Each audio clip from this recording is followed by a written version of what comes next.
Prologue, Explosion. A massive fireball tore through the formerly tranquil plain, accompanied by a whoosh and rumble that whipped up a gigantic dust cloud. I went over to where Megumin, now fresh out of MP, lay collapsed on the ground.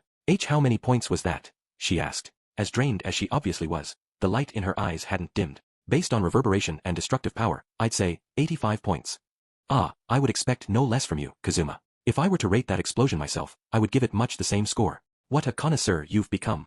Heh. I like to think I've learned a thing or two, doing this with you every single day. You may refer to me as your explosier, like a sommelier, except with explosions. Come on, climb aboard. Megumin gave a tired groan as I hefted her onto my shoulders. So you really never get sick of explosions, huh? Never think maybe it's about time you picked up some other spells and changed classes to Great Wizard? No, never. In fact, I do not even understand what you're saying, because I am already a Great Wizard. The self-proclaimed Great Wizard was running her hands along my back. Thinking about it, I guess she had actually been sort of helpful recently, as long as she used her skills at the right time. With a sigh, I made sure she was safely settled. Tomorrow, we'll be on the road again. Megumin had talked me into going out for her daily explosion on the grounds that once we were traveling, she might need to conserve her MP and not be able to use her magic. It was true. She really didn't get sick of explosions. We headed for Axel Town with the twilight sun glowing red on the horizon. Behind me, Megumin was muttering stubbornly. Next time, I'll get 100 points for sure. Chapter 1. May there be resolution because of this grave letter. 1. I want to bear your children. I froze, tea dribbling from my lips. Yun sounded so passionate. She stood trembling in front of me, her face red and her fists clenched. It looked like I wasn't the only one who couldn't move. Everyone else stood with their mouths hanging open, too. How could they not after such a declaration? Hey, Megumin, could I make a different move? If you let me take it back, I'll give you this weird-shaped rock I found in the bath at Arkanlisha. No, I take it back. One person was ignoring our conversation, completely out of touch. Across from the stiffened Megumin, Aqua was holding one of her pieces and fretting. I collected myself and wiped the tea from my mouth. In her astonishment, darkness had let her cup tilt too far, spilling tea all over the rug. I put my own drink on the table, straightened my collar, and turned to Yun. What did you just say? I asked. Burning red, she replied. I said I want to bear your children. Guess I didn't mishear. Personally, I want a girl first, I said. And no, a boy. It has to be a boy first, she said. Gosh, and here I thought Yun seemed like the quiet, submissive type. I guess she wasn't afraid to speak her mind after all. But there were some things even I couldn't bend on. A man wants to hear his daughter call him, Dad. Megumin seemed to come to, because she suddenly stood up. Now wait just a minute. Who cares whether it's a girl or a boy? How are we even talking about that already? Yun, what in the world has gotten into you? Do you even know what you're saying? She's right. Yun, was it? Listen to Megumin. I don't know what happened between you and Kazuma, but don't let him mislead you. Do you know what kind of man he is? There went darkness, impugning my reputation. Ha! Hang on a second. Yes, that's it. If I take this crusader I thought I didn't need and move her here. Aqua was still completely oblivious to the commotion, off in her own little world with her game pieces. Her opponent, Megumin, was busy shaking Yun by the shoulders. Please, recover your sanity. Then again, I know how you sometimes charge ahead, blind to what's around you. I beg you to tell us what is going on, slowly and clearly. Yun, on the verge of tears under Megumin's shaking, yelped. Well, why you know. If Kazuma and I don't have a child, the whole world will. The Demon King will. I see, I said. This is about the world, is it? Never fear. Say no more. Leave the world and the Demon King to me. Yun and I just have to have a child, and that will somehow take care of the Demon King and save the world. Is that right? Well, far be it from me to deny the pleas of the distraught. Why, you impossible. I recall you fighting us tooth and nail when we wanted to go on a quest the other day. Indeed. Why would you choose now of all times to start having a heart? In fact, perhaps you should have some doubts about such an out-of-the-blue plot development. Keep it to yourselves, I told the two interlopers. What's with you guys, anyway? This is between Yun and me, and we don't need any kibitzers. I'm finally getting popular with the ladies, so but the hell out. Look who's talking. I mean, I am not a kibitzer. My friend is getting involved with some weird guy. How can I not say something? Megumin was having none of it, so I returned fire. I've spent every minute in this world surrounded by gorgeous younger women and gorgeous older women, and nothing has happened. How's that for weird? Aren't we heroes who've conquered general after general of the Demon King? Solved every problem we've come up against? The girls should be lining up for me by now. Adventurers should be begging for my autograph. Hey, darkness. If you're really nobility, how about you get me an award or something for all my great deeds? Hey, don't say that. It doesn't count if you're the one calling your deeds great.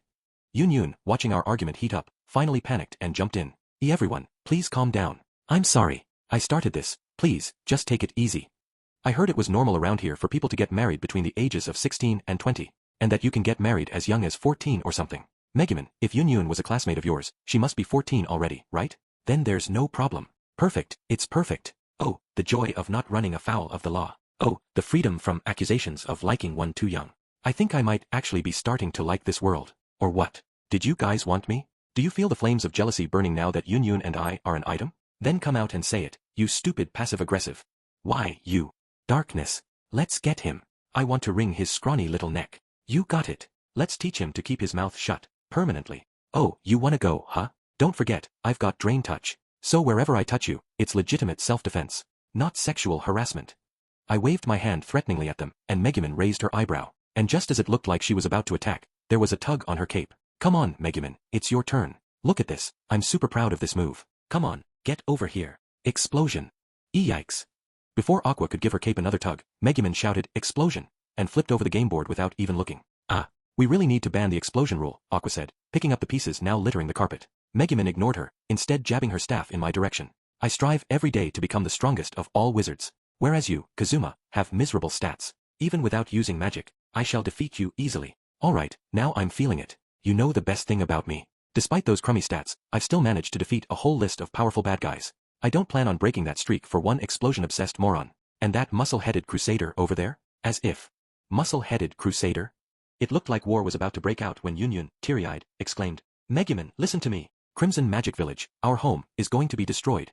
2. It's not much, but have this tea. Teach, thank you very much. Seated on the sofa as she accepted the cup from Aqua, Yun finally seemed to have calmed down a little. Now, what is this all about? Megumin asked. I am not pleased to hear our village is going to be destroyed. Could you kindly explain? Numbly, Yun passed her an envelope. Megumin pulled out a 2-page letter and began to read. A letter from your father, Yun, the clan chief. By the time this letter reaches you, I will be dead?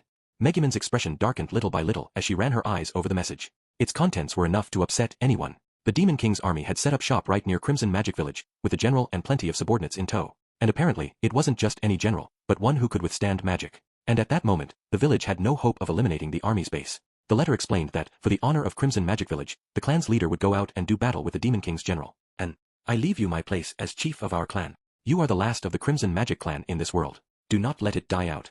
Just a moment, Megumin said, thoroughly annoyed. I can assure you there is at least one other surviving member of the Crimson Magic clan.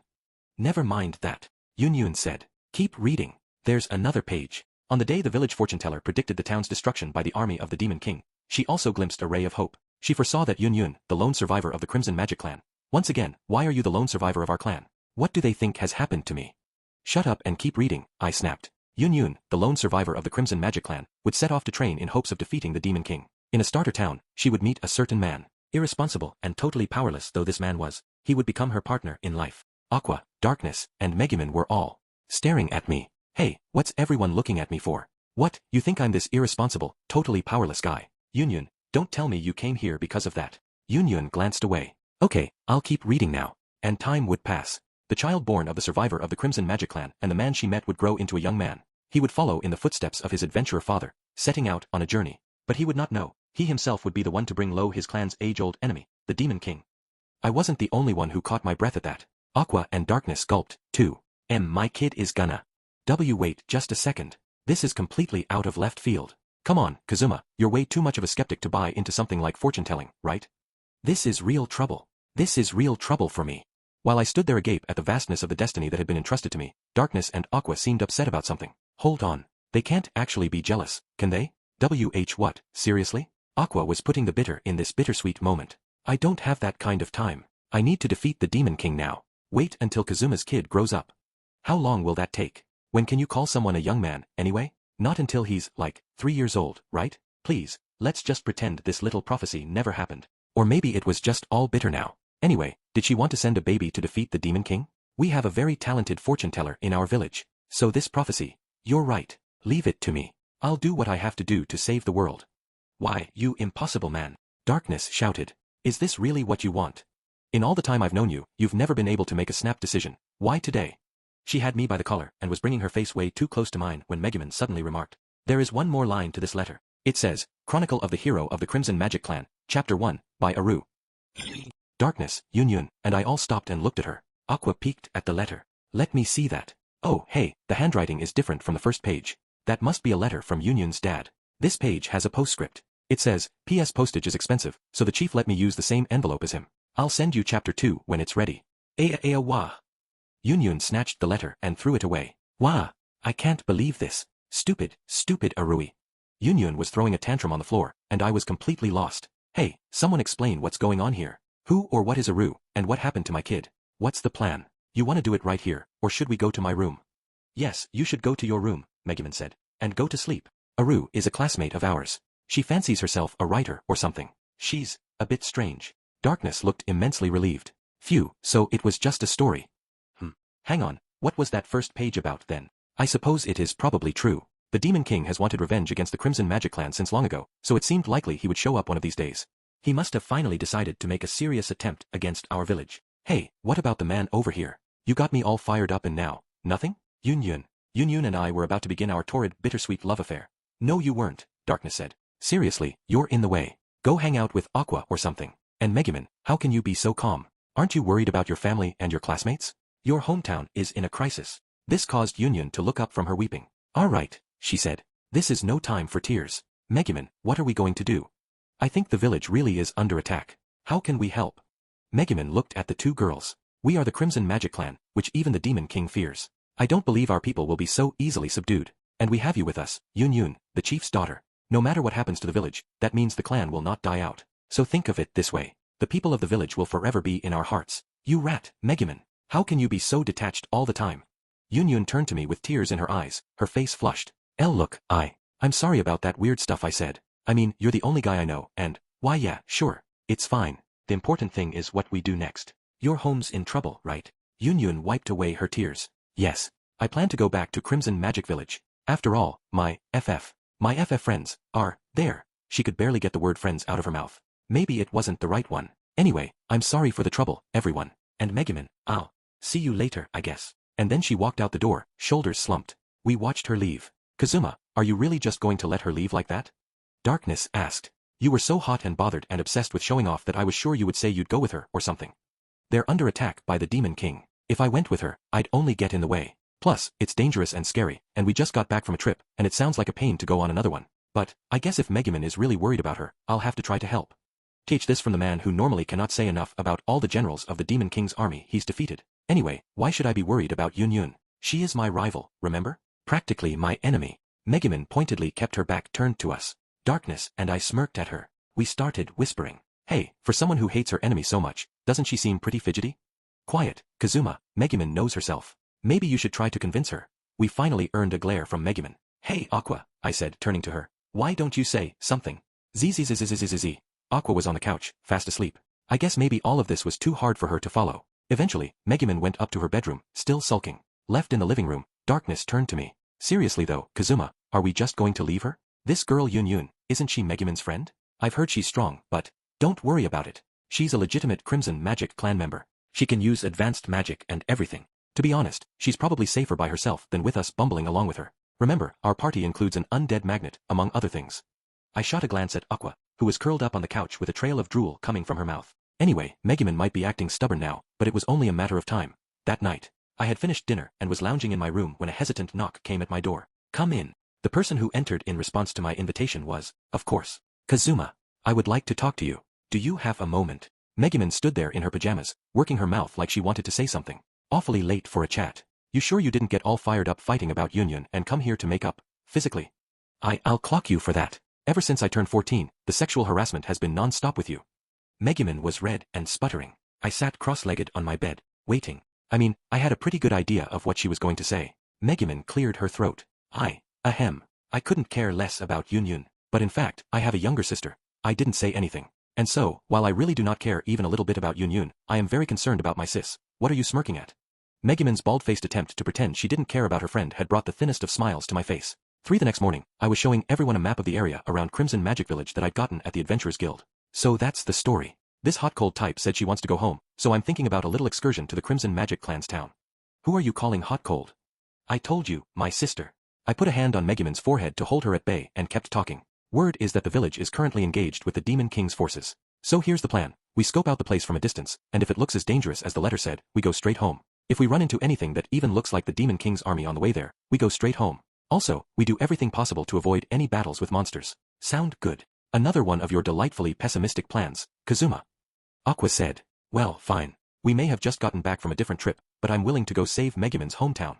She clenched her fist in anticipation. Our recent string of victories over officers of the Demon King seemed to have given her an uncharacteristic confidence. Crimson Magic Village? That place is a paradise just bursting with powerful monsters, and it's under assault by the forces of the Demon King. Ah, what shall I do on the day when their numbers overwhelm me and I am captured? Listen, Kazuma, when that happens, forget about me. Think only of yourself. Don't worry, I'll be more than happy to leave you behind. Don't follow us home, okay? I shot down Darkness as her mind wandered off on another tangent. The three of us collected our luggage, we hadn't even unpacked from last time, and left the house. Normally, we would have just headed for the carriage station, but I had a little plan in mind for this trip. Hey, Kazuma, where the heck are we going? Weren't we supposed to follow that Yun girl back to her village? Yun left on a carriage just after noon yesterday. We'd never catch up. And I'm sick of carriage rides anyway. There's somewhere else I want to go. Even as I answered Aqua, the little shop that was my destination came into view. This is where you wanted to go. As a follower of Our Lady Eris, I'd rather avoid this place. I mean, it's, hello. Young man whose business experience sadly does not contribute to his level, and young woman whose only worth lately has been the power of her family's name. And if it isn't our thug/priest with her insufferable corona of light and the gimmicky clan member who knows only gimmick magic. You could not have come at a better time. Where this guy works. Gimmicky clan member. Darkness and Megumin took turns sounding put out as the employee wearing an uncanny mask greeted them from the corner of the store where he was cleaning. I had come here because I wanted to finish the business negotiations we had been putting off, and because there was something I wanted from Wiz. Vanier swept around behind me, ushering me into the store. He crinkled his brow but otherwise ignored the flurry of quick little jabs courtesy of Aqua. I didn't see Wiz anywhere, but I did hear a quiet sniffling from somewhere inside. Her unsettling employee kept pushing me along. What do you mean? Have you got something weird in stock again? Let's be clear, I'm not here to buy anything. Now, don't say that. I know some of my wares have been less than satisfactory, but even I have my moments. I have something I'm sure you'll be very interested in. Now that he had us inside, Vanier held out a small box with the lid open. What's this? A magical item that repels the undead. Just open the lid, and a divine aura will keep them at bay for at least 12 hours. I recall you are accompanied by a most unusual someone of whom the undead are especially fond. In fact, I believe it made your life rather difficult on your recent excursion. If you had one of these, you could sleep in your bed or in the fields or anywhere with complete peace of mind. Hang on, most unusual? You're not talking about me, are you? Undead repellent, huh? I had to admit it sounded useful on the surface. And what's the catch? Don't pretend there isn't one. Oh, but there isn't. I suppose, well, the price might be considered a little high for a consumable, but that's it. It's very effective. I just keep this lid open, and our fog-brain shop owner can't come out of the back room. She's been in there crying all day. It's that good. You mean that's what I've been hearing this whole time? Put that thing away. Why did she even order something like that? Tell you what, though, it does sound like it would be good to have around. Give me one. I'll be needing it right away. I pulled out my wallet, thinking about the camping we'd likely have to do. Always a pleasure doing business. One undead repellent. That will be 1 million Eris. That's highway robbery. At that price, I should just fight the damn zombies. Vanier ignored me, assiduously putting a new box into a bag for us. Why worry, my honored customer? After all, you're going to be a rich man soon. I'll buy the intellectual property rights to all your inventions thus far for 300 million Eris. Does this agreement look acceptable to you? He pulled out a contract as he spoke. 300 million Eris. If he got that kind of money, he'd never work again. He'd become a worthless lump. But then again, even that might not be so bad. Beside me, Darkness looked worried. I'm sure I had no idea what she was muttering about. On either side of me, Aqua and Megumin were tugging on my sleeves, wearing ingratiating smiles. Kazuma. My dear Kazuma. I dream of having a pool in our house. I want to get an MP purifier machine. It is supposed to aid in the recovery of magic points. Oof, nothing like a whiff of money to bring out the gold diggers. Pools and magic purifiers sound really expensive, and I'm not rich yet. For now, go see if you can find any items we might need for this trip. At my urging, the two of them happily began rooting through the shop's item collection. For my part, I decided to take the lump sum for the rights to my intellectual property. With my propensity for getting caught up in risky goings-on, I figured it was best to take the money and run while I had the chance. In a single year, there had been 2 separate incidents in this town, a high-ranking demon king general and a mobile fortress. You couldn't be too careful. Okay, just take the cost of that undead repellent thing out of my 300 mil. I'm assuming I won't be able to get the money right away. Sadly, no. The woebegone working lich weeping in the back room had to go and order these ridiculous things. That means outlay is in short supply. To put it bluntly, we have no money. Oh, don't make that face. I will have plenty of capital next week. I've invited investors to come to town. Next week, huh? Starting next week, I would be the town's richest man. Oh, now that you mention it, I wanted to talk to Wiz. Could you go get her?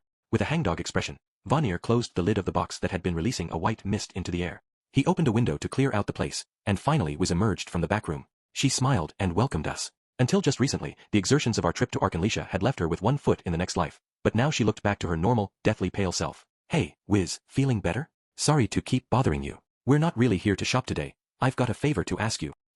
A favor? Me. I nodded. I told her what was going on in Megumin's village and explained exactly what I wanted. I see, she said at length. So you just need me to teleport everyone to Arkanlisha? To reach Crimson Magic Village, first we would have to go through Arkanlisha, and this lich, who for an undead was awfully fond of baths, had fallen in love with the city on our trip and set it as one of the destinations of her teleport spell. While Wiz and I were talking, everyone else had been looking over her stock. Hey, Vanir, what's this monster attractant potion? If you were to, smear this all over your body, what would happen? That potion is intended to be administered orally. When you drink it, I guarantee not only monsters but townspeople, relatives, even your own friends will attack you out of a sudden hatred. I should think it would be very much suited to your, preferences. You'll take one. Even my family and friends will hate me? I can't have them hating me forever, but depending on the duration of the effect, maybe, oh ho. This says here that these potions temporarily strengthen the effect of a specific magic spell. Do you have any that make explosion more potent?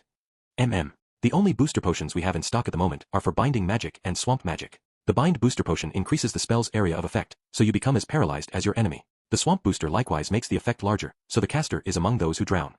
Well, that will not do. Megumin turned her attention to another product. What is this strangely lifelike doll? That's a Vanir doll. A fine piece of work that contains a shard of my own mask to scare away evil spirits. It's currently the only product that's actually selling. Granted, it cackles in the middle of the night, but it certainly does its job. What about you lot? There are no evil spirits in your house, but you do have a spectral resident. Want to try one? It cackles at night, Megumin said. And this is supposed to assure you that there aren't evil spirits around? Anyway, Aqua would never sit by if there was a ghost in our house. Megumin, didn't you believe what I said? I told you, the ghost of a little noble girl lives in that mansion. I haven't cleared her out yet because I felt bad for her. I'm just letting her enjoy herself. Oh yes, I remember. This is the ghost who drinks all your wine. You too, Darkness? Please believe me. Geez, what a noisy bunch. As I tried to tune out what was going on behind me, Wiz had a dreamy look on her face. I visited Crimson Magic Village for some acquisitions once. I went to call on a very famous magical item merchant named Hyoizaburu, but unfortunately he wasn't in. Almost instantaneously, Megumin appeared at my side with a little yelp of shock. Excuse me, but did you say Hyoizaburu? That is, how long ago did you go to the village? That would have been about 2 years ago, I guess. Oh yeah, when I went to his house, a pretty girl answered the door. She looked a lot like you, Miss Megumin. At that, Megumin grabbed her head and curled up into a ball. What's the deal? I asked. Something wrong. And no. My rash decision seems to have cost him his business. As I was trying to fathom what Megumin was talking about, sounds of a struggle came from behind me. Don't touch my products, you menace. If you lay a finger on my potions, they'll turn to water. That's some way to talk. I thought customers were supposed to be treated like deities. Speaking as an actual goddess, I should know. So how about a little less sass and a little more groveling? You're a pathetic deity and a terrible customer. How dare you give me lip when you go around making my stock worthless? Hey, Wiz. I heard what you were saying. Hurry up and teleport these troublemakers before they do any more damage. Wiz gave a helpless smile at Vanir's tirade and began preparing her spell. Hey, kid. Vanir leaned in toward me as I watched Wiz work. Let the all-seeing demon give you a word of advice, my way of thanking you for a pricey purchase. He took a breath. Once you reach your destination, a time will come when one of your companions will confide in you about some confusion. What you say may change the path that person takes in life. Think carefully and be sure the advice you offer will leave no regrets. Gosh, that sounds awfully important. Even if his advice is terribly suspicious. I ended Aqua's endless stream of complaints, and the four of us gathered in one spot. All right then, everyone, Wiz said. I wish you a safe journey. Teleport. For I found myself squeezing my eyes shut as Wiz cast her spell. When I opened them again, Arkanlisha, the city of water and hot springs, was there in front of us. I hadn't expected to ever come back here, let alone almost immediately after we'd left. Hey, Kazuma. Kazuma, hey. Oh no, we're not staying here a minute longer than we have to. I don't want anything to do with your followers. What is your problem? We decided to stick around long enough to try to get some information from Yun Yun, as well as to placate Aqua, who, perhaps naturally, was eager to stay a night. Yun Yun had left the previous day. She must have gone by carriage, but even so, the distance from Axel to Arkanlisha couldn't be covered in a day, even if you departed early in the morning. My guess was that Wiz's teleport had gotten us here ahead of her, but when I suggested we wait and meet up with her, Megumin gave me a dour look. Kazuma, I am not going home out of concern for Yun Yun. I am worried about my sister, as I told you, so I think we should move on immediately. Knowing Yun Yun, she will have no trouble catching up to us. So she was sticking to her story about her sister. What a pain. In the end, we decided not to stay in Arkanlisha and set off for Crimson Magic Village instead. Personally, I was just as happy to be out of reach of the Axis Church's crazy missionaries. But then again, the road to the village was supposed to be so dangerous that even merchant caravans wouldn't use it. The Crimson Magic clan members themselves got around using teleport. In other words, there was no need to risk losing a convoy for them. We put Arkanlisha behind us, heading for Crimson Magic Village along the road. It's about 2 days' walk from here to the village. There are a lot of dangerous monsters on the way, so we'll be relying on Kazuma's sense foe skill, Megumin said. Frankly, I was terrified at the prospect of camping out with all those monsters around. I wanted to cover as much ground as we could while the sun was up. Leave it to me, I said. I took care of a few little enemies on our last trip, remember? It actually made my level go up. I had plenty of skill points, so I picked up a thief skill called Flee. It allows you to escape battle at any time. Hey, doesn't that only affect you, Kazuma? Aqua said. Are you saying that any time you sense an enemy, you can just run away by yourself? That's not what you're saying, is it? We trundled along with Darkness up front and Megumin, Aqua, and me behind. I was ignoring Aqua's uncharacteristically perceptive questions. Kazuma, Megumin said, aren't adventurers supposed to level up easily? We had that whole intense battle with the Demon King's general, and you only got 1 level? I jumped straight up to 33. Hey, put that card away before I throw it away. It's not like I have a choice. You can take out the boss and all the small fry in the area in one big blast, but I have to make do with my bow and this sword with its weird name. We were still arguing as we proceeded toward a forest, and Darkness stopped in her tracks. Eep. There's someone there. I followed her gaze and saw a green-haired girl sitting on an outcropping of rock near the forest entrance. She was waving as if she'd just noticed us. Is she here alone? Then my eyes went to her feet. Her right ankle was wrapped in blood-soaked bandages. The sight made me wince. She was looking at us with upturned eyes. I felt one of my skills activate. What can I say? Except, this world is really absolutely, positively no good. Ah, you're hurt. Are you okay? Aqua was approaching the girl solicitously. I grabbed her shoulder, drawing a look not only from her but from Darkness and Megumin as well. My sense foe skill is tingling. That's a monster in disguise. Ha! I ignored the girl's imploring expression. While staying mindful of our surroundings, I pulled out the guild's map of the road to Crimson Magic Village. It included information about the monsters you might meet on the way. I checked to see if any of them fit this girl's description. There it is. Leisure girl. That had to be her. Come on, Kazuma, she's looking at you all sad and stuff. I kind of can't help wanting to go cast heal on her. I refused to loosen my grip on Aqua's shoulder. Instead, I reviewed the info we had on this creature. Leisure girl, this plant-type monster does not do direct physical damage. However, it will attempt to provoke strong protective feelings in passing travelers to lure them closer. Its advances are difficult to resist, and once you give in to your sympathy for it, you will remain its prisoner until you die. Some maintain that this monster is actually highly intelligent, but this is not certain. We request that adventuring groups who encounter this monster exterminate it, difficult as that may be. Kazuma, she's looking at me, Darkness said, sounding unusually irresolute. Look at those big round eyes. Are you sure it's a monster? While travelers are near this monster, it will display a highly relaxing smile, making it difficult to leave. If an attempt to withdraw is nonetheless made, it will begin to cry. The more good-hearted the traveler, the more dangerous this monster is. Kazuma, that girl. She is waving bye-bye to us and struggling to put on her bravest smile so as not to cry. Surely, one little hug would not hurt. I let go of Aqua and grabbed Megumin by the collar. Once ensnared, it will come closer to its prey, making it difficult to avoid. While hunger might normally prompt a traveler to move on, a further danger of this monster is that it will share its own fruit with such famished captives. The fruit is in fact quite tasty, but it is almost entirely devoid of nutritional value, so one will continue to lose weight no matter how much one eats. Travelers suffer pangs of conscience to see the little girl offer them her own fruit, eventually cease to eat at all, and die of malnutrition. HRK. Even if it is a monster, to walk away from someone injured. Darkness couldn't stand it anymore. She started approaching the leisure girl. But since the map said the creature didn't do any physical damage, I let her go and kept reading. Some element in the leisure girl's fruit seems to interfere with the nervous system, because eventually hunger, fatigue, pain, and other danger signals cease to be sent to the body. As a result, the creature's prey enters a dreamlike state, wastes away, and dies. Some elderly adventurers, seeking a peaceful death, have deliberately gone to this monster's habitat, which is where it gets its name. After the death of its prey, the leisure girl puts down roots over the deceased traveler and draws nutrition from. I stopped reading. Somewhere along the line, Megumin had escaped my grip and joined Aqua in walking toward the girl. All of them were aware it was a monster and not exactly eager to touch it quite yet, but they were definitely in kind of a daze. The leisure girl looked at them with eyes full of fleeting hope. You'll really stay with me? My companions, their protective impulses stirred by her expression, were flexing their fingers in anticipation. It looks like this monster doesn't do physical damage, I said. Instead, it plays on people's emotions and starves them to death before running its roots into them. At my words, the three of them drew even closer to the leisure girl, wearing placid expressions. I had to wonder if they were listening to the part about being starved to death. I'll take care of your poor boo-boos, Aqua said. But a moment later, huh? These aren't injuries at all. These aren't even bandages, just something that looks like them. That prompted me to come take a closer look, too.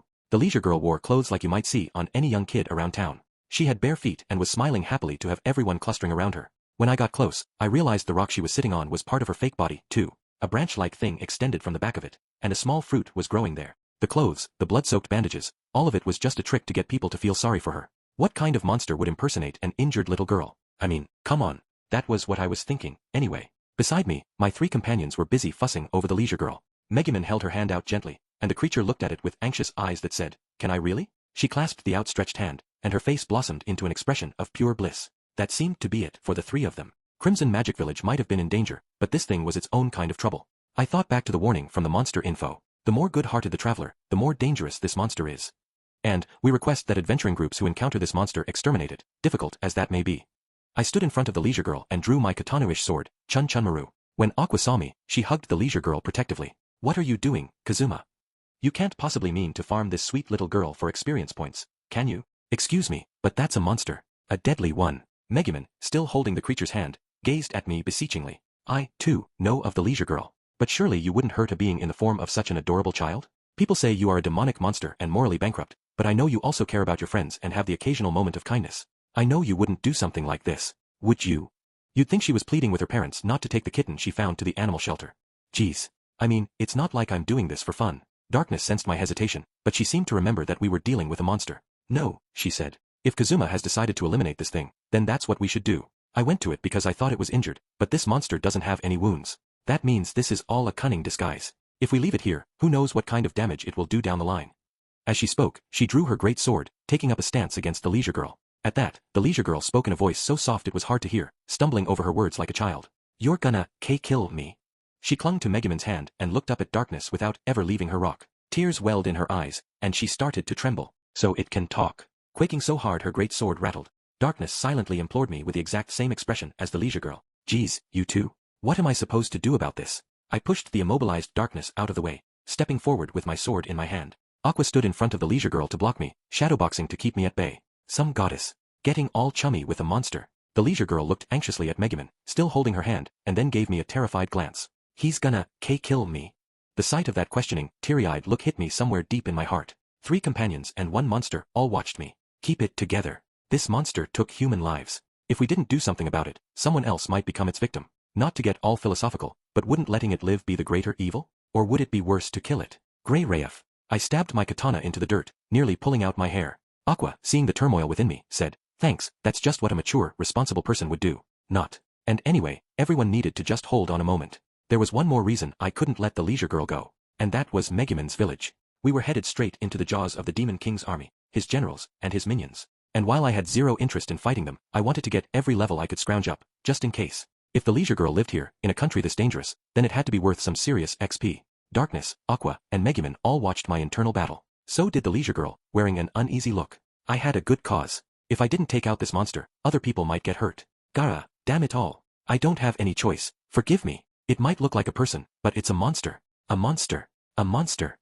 Seeing me stand there, apparently doomed to be locked in battle with myself forever, the leisure girl whispered. You're in pain. I'm sorry, it's because I'm alive, isn't it? A smile flitted across her face. I'm a monster. I cause trouble just by being alive. Tears began beating in her eyes. This is the first time in my life I've been able to talk to a human. She brought her hands together in front of her chest, as if she was praying. And it looks like it will be the last. I'm glad you were the one I talked to. If there is such a thing as rebirth, I hope I won't be a monster in my next life. Sheesh, how could I kill that? 5. We continued on our way, leaving the leisure girl behind us. Hey, don't judge me. I guess it might get someone in trouble later, but I don't value human life so highly that I could kill a monster that looks like a little girl and says things like that. Sigh. I supposed she probably would get someone else passing through. Even after we left, everyone acted as if something was tugging on them from behind. Aqua and Megumin would barely go forward, making my life difficult. Ah, man. I feel bad leaving it, and I would have felt bad killing it. What a rude monster. Then again, she did say this was the first time she had talked to a human. Maybe that meant she hadn't captured any other victims. So maybe letting her go was the right choice? Anyway, Kazuma, I'm so glad to learn you have a shred of humanity left in you, Aqua was saying. I thought you were about to go. I'll make experience points out of you. And then cast Kindle on her or something. We really need to have a talk about who exactly you think I am. You all knew I was never gonna do it, right? I looked to Darkness and Megumin. The two of them averted their eyes uncomfortably, not saying a word. What I wouldn't give for companions kind and loving enough to understand me. Ha. Hold on a second. I just realized how dangerous it is leaving that leisure girl on this road. The thought of kind and loving companions had reminded me of Yun Yun, who would be coming this way later. She had no friends, she was already the lonely type, and she was given to showing compassion to those around her. If she saw that thing. The leisure girl had said we were the first humans she had talked to. That meant Yun Yun definitely hadn't been by already. You look whiter than Wiz, Aqua said. You have a stomachache? There are some bushes over there. Don't worry, we'll give you some space. You are so wrong. Look, you guys go on ahead. I need to talk to that leisure girl. What? Hey, Kazuma. With Aqua's confused shout ringing in my ears, I dashed back the way we had come. 6. It hadn't been 5 minutes since we'd left the leisure girl behind. If I ran, I would be there in no time. Then, as foolish as it might be, I would have to try to ask her not to bother the red-eyed girl who would be coming down this road. Not even smile at her. My mind kept spinning as I went. If I could get that concession from her, maybe I could even persuade her not to lure any travelers at all into her trap. Yes, that was it. I could ask the Axis Church in Arkanlisha to send that sweet monster regular sustenance so it wouldn't have to attack anyone. I was going to be a gazillionaire when I got back to town anyway. I could spare enough to keep one monster fed. I was practically giddy with these thoughts as I went rushing back. When I got to where we had met the leisure girl, I could see she was talking with someone. I immediately activated my ambush and second sight skills to check out what was going on. She was speaking to a woodcutter. He must have lived in Arkanlisha. The woodcutter was advancing on her, axe in hand. Did he mean to kill her? I slipped forward, leaving my ambush skill active, trying to hear what he was saying. His voice was all too clear. Arg. Damn. I'm sorry. Forgive me. But we woodcutters know that if we find one of you, we have to get rid of you. He was practically weeping. So he was going to kill her. I deactivated ambush. I'm a monster. I cause trouble just by being alive. Or I was about to, when I heard the creature speak, using the same words as before. This is the first time in my life I've been able to talk to a human.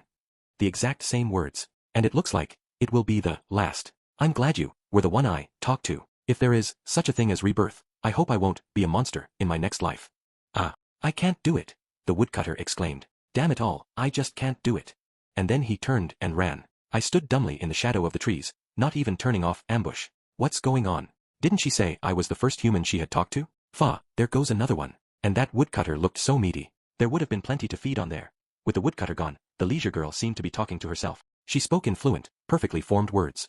I snuck around behind her and deactivated ambush. The leisure girl didn't know I was there. Bah, shit. Come on, food, where are you? Maybe I'll have to settle for photosynthesis. And it's cloudy. What a pain in my ass. Still muttering, she lay down and stretched out as if to catch as much of the sun as she could, and her eyes met mine as I stood directly behind her. For a very long moment, we looked at each other wordlessly. Then the leisure girl blurted, "Could we pretend that didn't happen? I know you can talk normal, you slimy." When I got back to Aqua and the others, they were taking a break right where I'd left them. Maybe they'd been waiting for me. Aqua smiled as I came running up. "Well, you look like there's a load off your mind. What happened? Something with you and that monster. What did you go back for, anyway?" I gleefully showed her my adventurer's card. "Have a look at this. I just jumped 3 levels. That ought to do me some good when we reach Megumin's village." The trio froze, followed immediately by, Waho. Kazuma, you monster. You morally bankrupt demon. Now I see why Vanir likes you so much. You're worse than he is. No, oh no. This is all my fault. If I hadn't bragged so much about all those levels I gained, if I hadn't teased Kazuma about it, maybe that, poor thing, would still be alive. Oh damnable pride.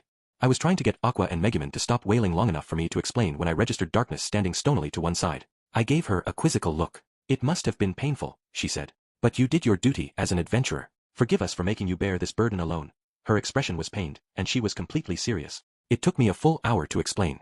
Chapter 2. May I make a harem of these lustful beast-eared girls. 1. As the curtain of night descended, we found a place by the side of the road. We cleared away the biggest rocks so it would be easy to sleep and laid out our sheet. It was about the size of a picnic blanket, and that was pretty much how we were using it. We couldn't have the powerful monsters around here noticing a campfire, so instead we agreed to sleep huddled up in the dark. After I opened the undead repellent we'd bought from Vanir, we put everyone's provisions in the middle of the blanket, resting our backs against the pile. We couldn't see the light of the stars, maybe because of the cloudy weather. But thanks to my second sight and sense foe skills, I could tell if a monster was coming even in the dark. That meant guard duty fell to me. And because I might have trouble dealing with the threat by myself, the others stood guard with me in turns. Megumin drew the first shift. "Kazuma, can you really stay up all night?" Darkness said from the gloom. "Granted, with your skill set, we appreciate your standing guard, but don't worry about it. I've always been good at all-nighters. Where I come from, we pull them all the time." "Now that you mention it, Kazuma, where do you come from?" Megumin asked. "You and Aqua both.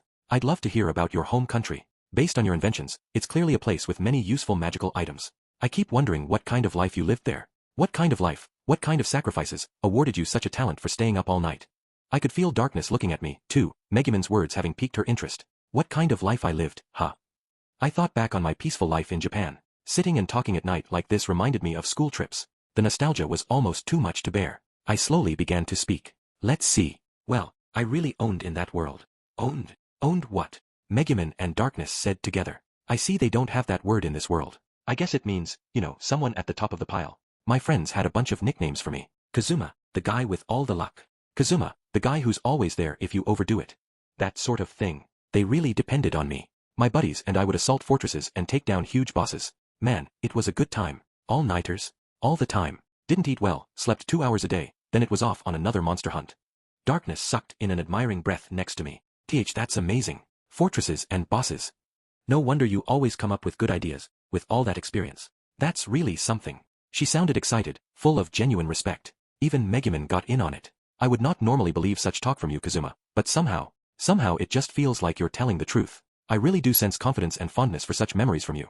Then, from directly behind me, Aqua spoke up. Hey, Kazuma, when do I get to tell them that you're talking about some online game?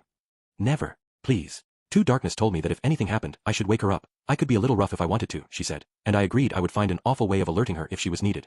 Then Megumin and I went on guard duty. You know, I have to wonder just what this awful way of waking someone up is. You know, there is a certain line you should not cross with your party members. You understand that, don't you? Let me tell you something about men, Megumin. When you say there's a line we can't cross or a wall we can't climb, that makes us want to cross it or climb it more than ever. The bigger the obstacles in our lives, the higher the mountains we have to climb, the more we want to face them down. It's like that. No, it isn't. Please don't act like we are talking about something optimistic and motivational here. I'm not sure I feel safe being on guard duty with you.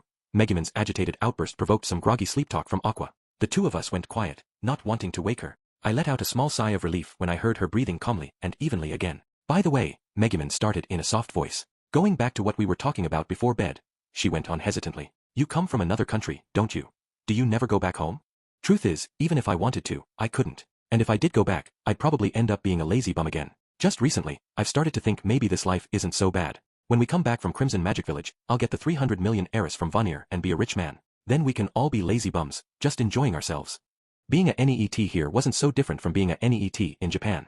It seemed like it was mostly a question of whether you were a burden on your parents. Japan had video games and computers, too, but it didn't have succubus services. Those seemed like the major differences. Defeating the Demon King and going back to Japan? It had started to seem like a pretty impossible idea. And anyway, sure, I wanted to see my parents again, but I was good and dead in Japan. If I brought down the Demon King, I could wish for anything I wanted. Maybe I could get something better. Megumin gave a small sigh of relief at my words. I see. I like this life, too. Exactly as it is. The way we all get in trouble but then somehow find a way out. It's a fun way to live, and it's enough for me. I was about to ask how getting in trouble all the time counted as fun, when she said. She let out a small breath as she slid closer to me. She squeezed my hand in the darkness. Her own hand felt cold. Why am I so nervous? Wait, what the hell? This is some bittersweetness right here. What was with this girl? Why had Megumin suddenly taken my hand without any context? First Yun wanted to have a baby with me, and now this? Maybe I really was finally getting popular with the ladies. Memories of my romantic life flashed before my eyes. The first girl I had ever loved. How, in grade school, we had promised to get married when we grew up. How, in the summer of our third year of middle school, I saw her riding with a ne'er-do-well upperclassman on his motorbike. How, full of feelings I couldn't explain, I stopped going to school so much and lost myself in online games instead. How I didn't even want to sleep after that. Just kill monsters until the sun came up. How eventually I had reached such heights that more people had heard of me than not. I had spent the best years of my life training in online games. I had wasted the days when I was supposed to be enjoying the blossoming of romance at school. And now here I was, with a beautiful girl practically pressed up against me, my hand in hers. Yikes. What was a guy supposed to do in this situation? Was she telling me to make a move on her? Should I say something suave? I had never thought much about Megumin in that way, and I didn't have any romantic feelings for her now, either. I mean, she was still too young. But didn't she realize that a virgin with zero experience with women wouldn't be able to just shake it off when a girl did something like that? I collected myself and got ready to offer some smooth line, and then I noticed it. Zzzzz. While I'd been sitting there, anxious and confused, Megumin had slipped into the even breathing of sleep. Stupid kid. 3. Geez, with you and Megumin making all that noise last night, I couldn't sleep a wink. Look, I apologize for the noise, but I only did it because Jailbait here fell asleep in the middle of her watch. And anyway, what are you talking about? When I tried to wake you up for your shift, you didn't even budge. Darkness ended up taking your watch instead. I just heard that you'd done something really awful to Megumin when she fell asleep on her shift, so I thought maybe if I fell asleep, but then I was so excited about what you might do to me that I couldn't sleep. I can't believe what you did to me. True, there had been more than a little commotion the night before, but at least we'd made it safely till morning. We had a light breakfast and then walked along, arguing, with no suspicions that anything would go less than according to plan. Ah, crap. But now I stood smack in the middle of the road, staring dumbly at the huge field that spread out in front of us. There wasn't a single obstacle, meaning my ambush skill was useless. We'd been relying on Megumin, but if we used magic in such an open space, the sound could easily attract more monsters. And the only way to Crimson Magic Village was through this field. Even with Sense Foe active, we would be so exposed that any monsters would probably be on us before my skill could be of any use. No choice, then. This was the time to use Second Sight. I wouldn't try to use Sense Foe at all and instead just spot the monsters before they spotted me. Okay, I'm going in alone. You guys stay wherever you can make a quick getaway. Aqua, give me a speed boost so I can escape if I need to. Even if a monster did get to me, Aqua's speed buff plus the flea skill I'd learned the other day would allow me to draw the enemy off while the other 3 waited somewhere discreet. I took off my chest armor, gloves and greaves, handing them to Aqua. I wanted to be as light as possible if the need arose. To reduce my weight even more, I gave her all my weapons, except my dagger. You look like you're set on running at the first sign of trouble, Aqua said archly. Brave as ever. There's no way I could fight the monsters around here head-on, I said. I looked at the monster info, and they all sound like serious trouble. No guarantees they'll come one at a time, either. So you're right, combat is absolutely a last resort for me. The monster info had referred to one-punch bears, along with griffins, fire drakes, and a rogues gallery of other creatures with very intimidating names. Well, except for one. It was highly recognizable, and in video games and manga it was always a small fry, so if I had to meet anything, I hoped it would be that. I got ready to set off. All right, follow me, but keep a good distance. Just be sure not to lose sight of me. I'll gesture if there's anything out there, then you guys run. Got it, Aqua said. You can count on me. If there's one thing I've learned, it's that gestures mean nothing to you. Darkness, Megumin, you're up. The two of them nodded. 4. The road ran through a huge field. I proceeded along it by myself, lightly armored and carefully looking around for any sign of monsters. From time to time, I looked over my shoulder to make sure the girls were still following me. All good so far. I wanted to be especially careful of any flyers. The info had mentioned griffins, but I didn't see any circling shadows. We had seen the shapes of several huge monsters in the distance, but we had successfully avoided them. All good. We just needed to get across the field and link back up. And then, a human shape stood smack in the middle of the field. Whoever it was didn't seem to have noticed me yet, but I also couldn't think of any reason for someone to be standing in the middle of this field. That meant it was probably a monster. I managed to pick out what it was while I was still at a distance. It was the only thing that seemed out of place in an area crawling with deadly enemies. An orc. These bipedal, pig-headed creatures were very fertile and could breed all year round. Their body type made it possible for them to breed with most other humanoids, meaning that if they captured you, life could get very unpleasant. Some people even said that if it looked like they were going to capture you, it was better to just kill yourself. In games and such, orcs tend to rank with kobolds and goblins at the bottom of the monster totem pole. I couldn't imagine why they were listed in the monster info here. Compared to the massive foes we had been working so hard to avoid, it hardly seemed like there was a reason to bother going around this guy. True, I had only my dagger, but from what I could tell, the other guy didn't have any weapon at all. Plus, I could absorb his HP with Drain Touch, and anyway, there was only one. I decided to get close and take him out with a single blow from my dagger. I started advancing toward the silhouette, which seemed quite a ways away. I walked boldly, making no effort to hide myself. Then again, in this huge open field, there was nowhere to hide in the first place. When I had gotten a good deal closer, the monster must have noticed me, because he started approaching me. I reflexively tightened my grip on my dagger. Then I heard something behind me. Zu-ma. Kazu. I turned around to see what was going on and spotted Aqua and the others shouting something at me. I couldn't quite tell from this distance, but Aqua and Megumin seemed to be making some kind of gesture. It took me a moment, but eventually I figured out what they were trying to say. Run. But I faced front again. It was just one orc. The orc was pretty close now, and staring straight at me. Disturbed by my companion's actions, I muttered, "Create Earth," in a quiet voice, hiding some dust in my left hand so I could blind the orc if need be. When I glanced back, I saw Aqua and Megumin gesturing more frantically than ever. Run. Run. If anything, it's you ladies who ought to be running, I wanted to tell them. An orc was more likely to go after women than after a man like me. But then again, since I was going to drop the thing right here, I guess it didn't really matter whether they ran or not. I turned back to the orc. It was close enough that we could see each other's faces now, and it seemed more human than I'd pictured an orc looking. It had the ears and snout of a pig, but the structure of its face wasn't so different from anyone else's. And it had actual clothes on, probably stolen from some unfortunate traveler. The most surprising thing though, was that it had a head of hair. Messy hair, yes, but there it was. Despite the green skin, it could easily be mistaken for a human at first glance. "Hello, I say, you manly man. Want to have a little fun with me?" Apparently, it was a female, because the words that came fluently out of its mouth were high-pitched.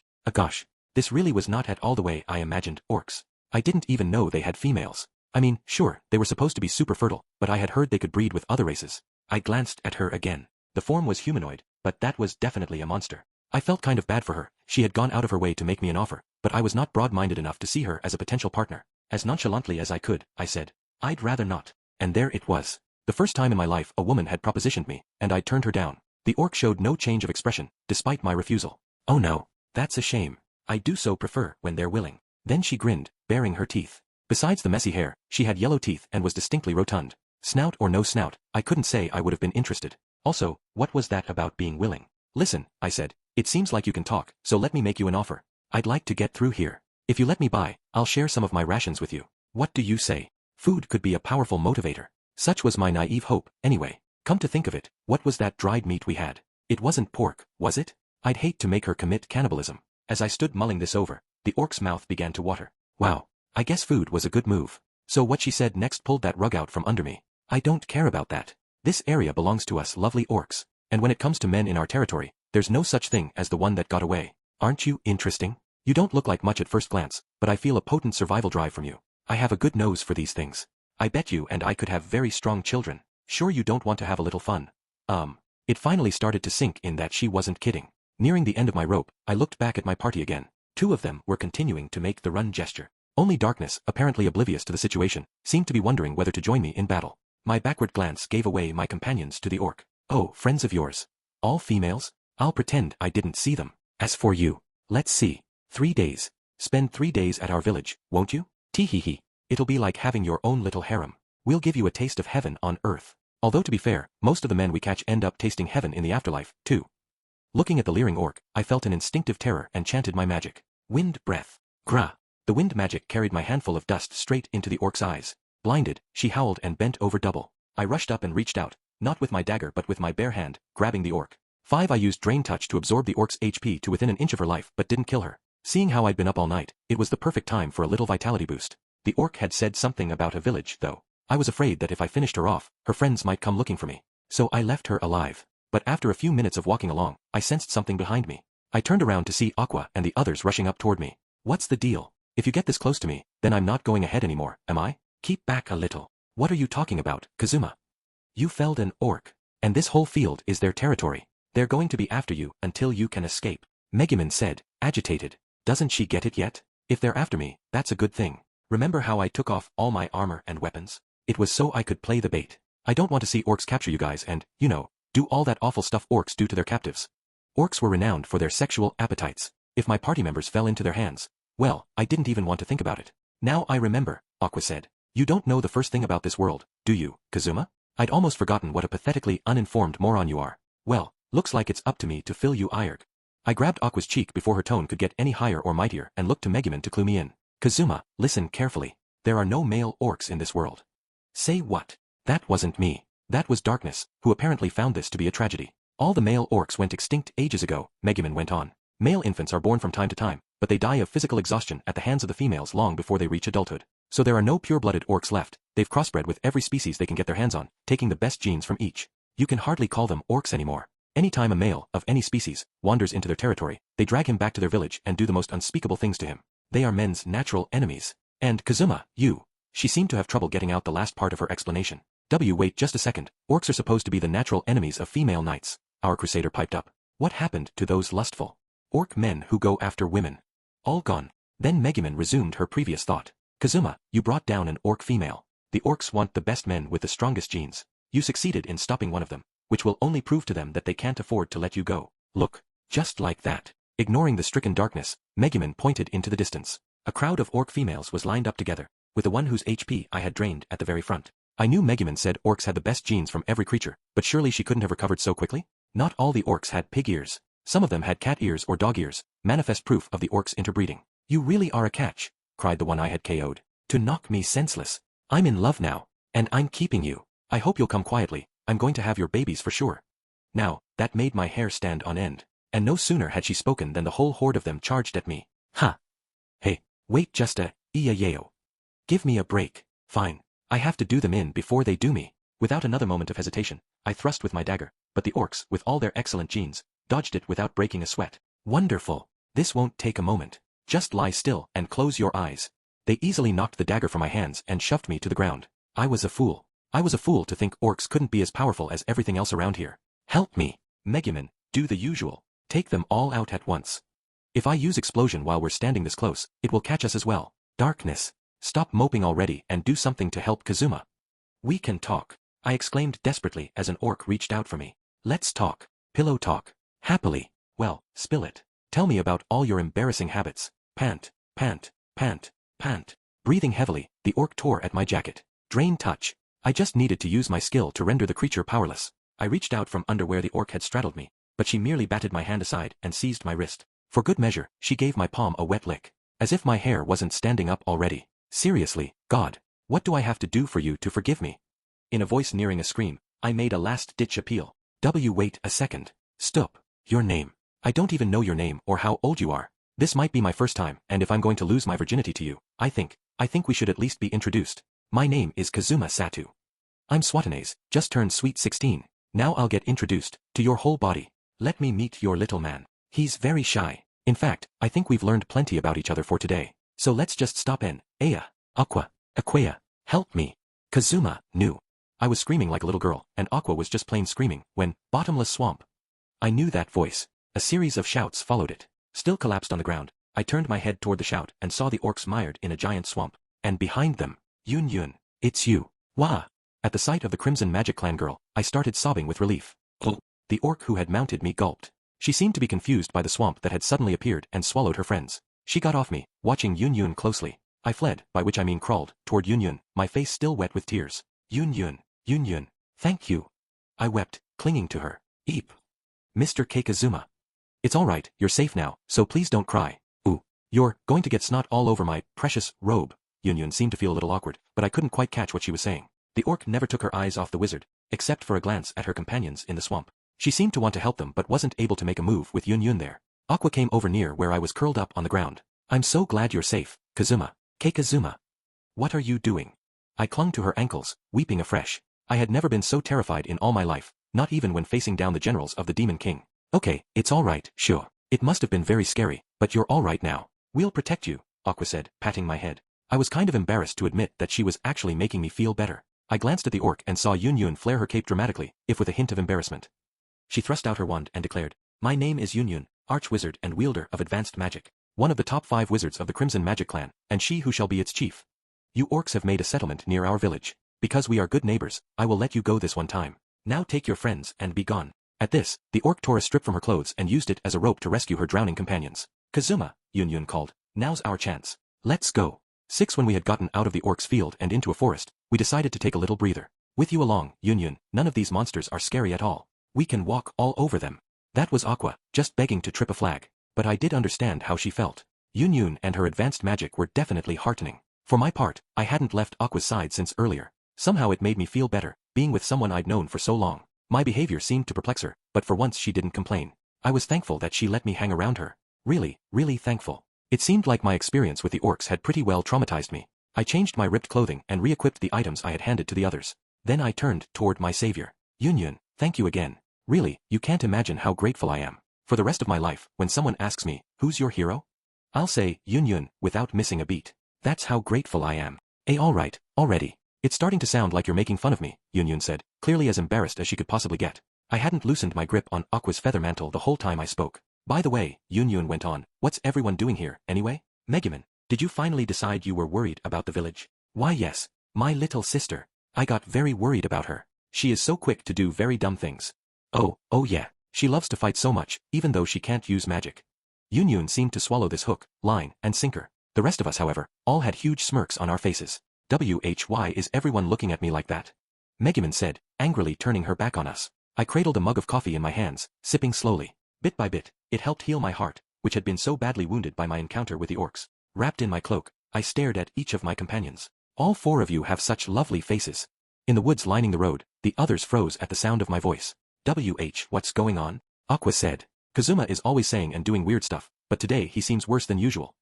Stay calm, Darkness answered. He's planning something. I know it. He loves to build you up just to bring you down. Don't act happy, or you'll be walking right into his trap. Sheesh.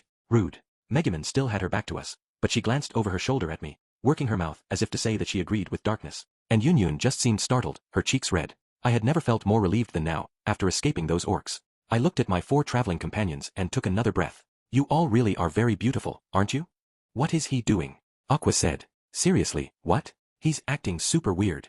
I told you, Aqua, stay calm. Start by casting healing magic on him. Darkness and Aqua were on the verge of panic, and Megumin looked like she was keeping her guard up. Way up. I looked at Yun Yun, beet red and staring at the ground, and relished the joy of having escaped the orcs. 7 Megumin, when we were in school, you were always the best in magic studies and had the most MP. The villagers wouldn't stop talking about how gifted you were. Everyone expected so much of you. I hate to think what will happen when they find out you became a failure of a wizard who can only use explosive magic. Hey, I shall have you cease calling me a failure of a wizard. In terms of sheer magical power, I am undoubtedly first among the Crimson Magic Clan. I am not spouting falsehoods. I shall not have you speak ill of the explosive magic to which I have dedicated nearly my entire life. We had broken camp and set off down the road again. But what good is it? You can't use it in a dungeon, because the whole place might come crashing down on your head. It's great at long distances, but you can't use it when the enemy gets close, because you might blow yourself up along with all your friends. It uses an unsustainable amount of MP, even as a high-level wizard, you can only do it once. And the one thing it has going for it, the power, is always going to be overkill. Nobody takes explosion because it just eats up all your skill points, and for what? A gimmick. Yunyun and Megumin had been at it for a while. Apparently, Megumin hadn't actually told anyone in the village that she could use only explosion. Yunyun was trying to do damage control, but she wasn't having much success. Megumin turned to face her squarely. Oh, you have done it now, Yunyun. You have said something unforgivable. Something worse than insulting my very name. Is that how it is? Okay, you and me, right here and now. I'm done losing to you, Megumin. Yunyun backed away from Megumin, keeping one eye on the other wizard. Megumin took a single look at her, and... Kazuma, let me tell you all of Yunyun's dirty secrets. Did you know that we Crimson Magic Clan members are born with a tattoo on our bodies? Its exact location varies from person to person, but Yunyun's, believe it or not, is on her. Stop it. How can you say that to Mr. Kazuma? Never mind that. How do you know where my tattoo is? You can't use your explosion here, Megumin. And with no magic, I won't have any trouble getting you good. Almost in tears, Yunyun charged at Megumin, but Megumin easily dodged her. Aqua, buff me. I shall show her what it means to be gotten good. Why, you're a cheater, Megumin. You always were. That's when it happened. Perhaps drawn by the sound of the girls fighting, an unpleasantly screechy voice came through the trees. Hey, over here. I knew I heard people this way. It looks like the enemies heard us. Darkness hissed, crouching down. Both of you be quiet now. It is Yunyun's fault. She keeps shouting. She gets angry so easily. You're one to talk, Megumin. You always just go ahead and do whatever you want without ever thinking about the consequences. Konosuke hasn't even been trying to come out from under your hat for I don't know how long. What was that? Will both of you please shut up? If you keep shouting, they'll find us. Tell them, Kazuma. As Megumin and Yunyun continued their argument, Darkness placed a hand on each of their heads and shoved them into the bushes. They stopped arguing but kept making angry eye movements and gestures at each other. I exclaimed, that doesn't matter right now. You have to tell me where Yunyun's tattoo is. They're here. I found them. They're hiding over here. You impossible man. You impossible man. 8. I found 2 Crimson Magic Clan members. The others look like human adventurers. Hey, over here. Get over here. 2 little Crimson Magic kids. This is our chance. What a haul. The monster was wearing armor. It had pointed ears, reddish-brown skin, and it was slim rather than muscular. A demon. A single horn grew from its forehead, and its glittering eyes were fixed firmly on Megumin and Yunyun. Off to its side, Aqua and Darkness stood up from where they'd been hidden in the bushes, and... Ha! Are you pretending to be a low-level demon or something? You look ridiculous. What are you, a washout who couldn't even make the bottom of the demon ranks? Whatever. Exorcism magic doesn't even work on monsters as pitiful as you. Aren't you lucky to be such a loser? I don't have time to act like I care about you. Come back when you make full demon. I'll pretend I didn't see you here, so get. I couldn't tell if she was taunting it or trying to intimidate it. Either way, the demon ground its teeth at her. Darkness wordlessly stepped forward, drawing her great sword. Given that this creature was wearing armor, it must have been part of the army of the Demon King, currently at war with the Crimson Magic Clan. We were getting close to the village, so it wasn't surprising that we would run into the foot soldiers. This one was clutching a short spear in hand and staring at us in fury, red face growing even redder. And then a crowd of similar creatures appeared behind it. They all carried different items, but they were clearly armed. Monster soldiers. Hang on, this isn't good. I mean, there were 5 of us and a lot of them. You think you're letting me go, huh, priest? You've got 2 little Crimson Magic kids right there. Ain't no way we're missing out on this. Chop 'em up, boys. There had to be at least 20 monsters backing him up. But Yunyun took a step forward. Light of saber. As she yelled, she made a diagonal slicing motion through the air with her hand. A ray of light followed the motion. As it passed through the demons, they suddenly found parts of their bodies missing, or they just collapsed right to the ground. The demon we had been speaking to wasn't taking this well. Surround them. Circle up. They can't stop all of us at once. Everybody dogpile and get that Crimson Magic wench first. Darkness stepped between Yunyun and the demons who were trying to surround her to fend them off. Aqua was busy casting buffs on our crusader. You have some nerve, Yunyun, referring to my magic as a gimmick. It's been a long time since I got to show you just how powerful a gimmick can be. What? Stop. You're not going to. Explosion. Completely ignoring the frantic Yunyun, Megumin let loose on the soldiers who were watching from a distance, catching a huge number of them in a titanic blast. The other demons goggled as they got a close-up view of her power, trees pulled by the roots and flung around. When the dust had settled, all that was left was a massive crater. Did you see my most profound magical technique? Do you still have the gall to call it a mere gimmick? What do you think, Kazuma? How many points for that explosion? -90. How stupid can you be, just up and using your magic like that? There are still bad guys here. I can't pick you up and run away. Mr. Kazuma, Yunyun said. While you were talking, a bunch of new enemies noticed the noise and came over here. Despite what I'd said, I struggled to heave Megumin off the ground. For some reason, Aqua was out front now, looking more confident than she had any right to. What are you doing? You actually think you can fight them? I shouted, using Drain Touch to transfer some MP to Megumin. She cocked her head at me. At first I thought she was giving me a questioning look, but then I realized she just wanted to crack her neck. She kicked the ground a few times, took a little bow, and made a fist. Heh, you know who I am. Surely, you don't think healing magic is all I'm good for? I am the great Aqua. All my stats are maxed out. What's a few low-level demons? I could take on that whole crowd with one hand tied behind my back. Just watch, I do have my goddess-like moments. This is bad. It was already all too obvious to me what was going to happen. I increased my MP transfer to Megumin, giving her my shoulder to lean on and standing her up. I looked at the Demon King's soldiers. The explosion had given them a fright, but they had pulled themselves together and were tightening their circle. At least we had Yun on our side, but there were just too many of them. We didn't even know how many of them there were, and I didn't know how well I could run with the magic-less Megumin in tow. Aqua, we're getting out of here. Don't just stand there striking stupid poses, let's go. She was standing there, striking a variety of stupid poses in the direction of the enemy. I turned around, about to order a general retreat, when I heard Aqua mutter, "Oh." I turned back around. In the distance, I could see even more agents of the Demon King heading our way at breakneck speed. They weren't even carrying their weapons. They had thrown them aside so as to reach us faster. Oh. I was just wondering who they could possibly be when, suddenly, 4 people in black robes appeared out of thin air. No, not all of them wore robes. 2 were in something like black motorcycle outfits. Some of them held short staves, and some had no weapon at all. There might have been more people hidden nearby, but I could see only the 4 of them. And while their weapons and clothes were mismatched, there was one thing they all had in common: their red eyes. All 4 of the black-clad newcomers had deep crimson eyes, just like Megumin and Yun. They were from the Crimson Magic clan. They must have been hiding themselves with magic. That was how they'd seemed to appear from nothing. And the Demon King soldiers who were headed our way at such a fearsome pace, it wasn't that they had noticed us and were coming to attack. They had realized the Crimson Magic people were there before the rest of us had and were trying to beat feet. As if to prove me right, the enemy screeched to a halt, looking in confusion first at the pursuing Crimson Magic clanners, then at the 4 of us. They must have decided we would be easier to handle, because they turned toward us and prepared to charge. But then, may your flesh vanish without a trace, in the dark fire born from the abyss of my heart. Arg. It's no use, I can't hold back anymore. You shall be the sacrifices that calmed the tumult of destruction within me. Now sleep forever, fast in the embrace of my ice. Go into the next life. I shall not forget you. I shall carve you into the memories of my soul forevermore. Those were chants of, well, not magic. They had to be catchphrases or something. The Crimson Magic Wizards must have had buffs on their physical abilities, because they caught up with the soldiers in no time. Then they all began the exact same chant. One of the Demon King's soldiers stuck out a hand. Please, wait just a... He tried to say something, but the Crimson Magic clan people had already finished their incantation. Light of saber, saber, saber. As they called out, their knife hands began to glow. They carved through the air, then thrust at the Demon King's minions. And in the space of a moment, all that was left on the field was a pile of bits. Holy crap. These Crimson Magic clanners are scary as hell. So scary that the Demon King's soldiers, who had vastly outnumbered them, went running for their lives. So scary that I was even a little afraid to make a smarmy remark about how all that dark fire and icy embrace stuff ended up seeming kind of irrelevant. Then one of the Crimson Magic clan people looked at me. It was the man who had mentioned flesh vanishing without a trace. We followed the Demon King's strike team here when we heard the rumbling from that explosion, he said. But to think we would find you, Megumin and Yun. What are you doing here? His tone was weirdly conversational. Megumin responded in kind, getting unsteadily to her feet. If it is not Bakurorii, the cobbler's son. It's been a long time. We heard the village was in trouble and came rushing back. Trouble? Bakurorii said, giving Megumin a puzzled look. Ha.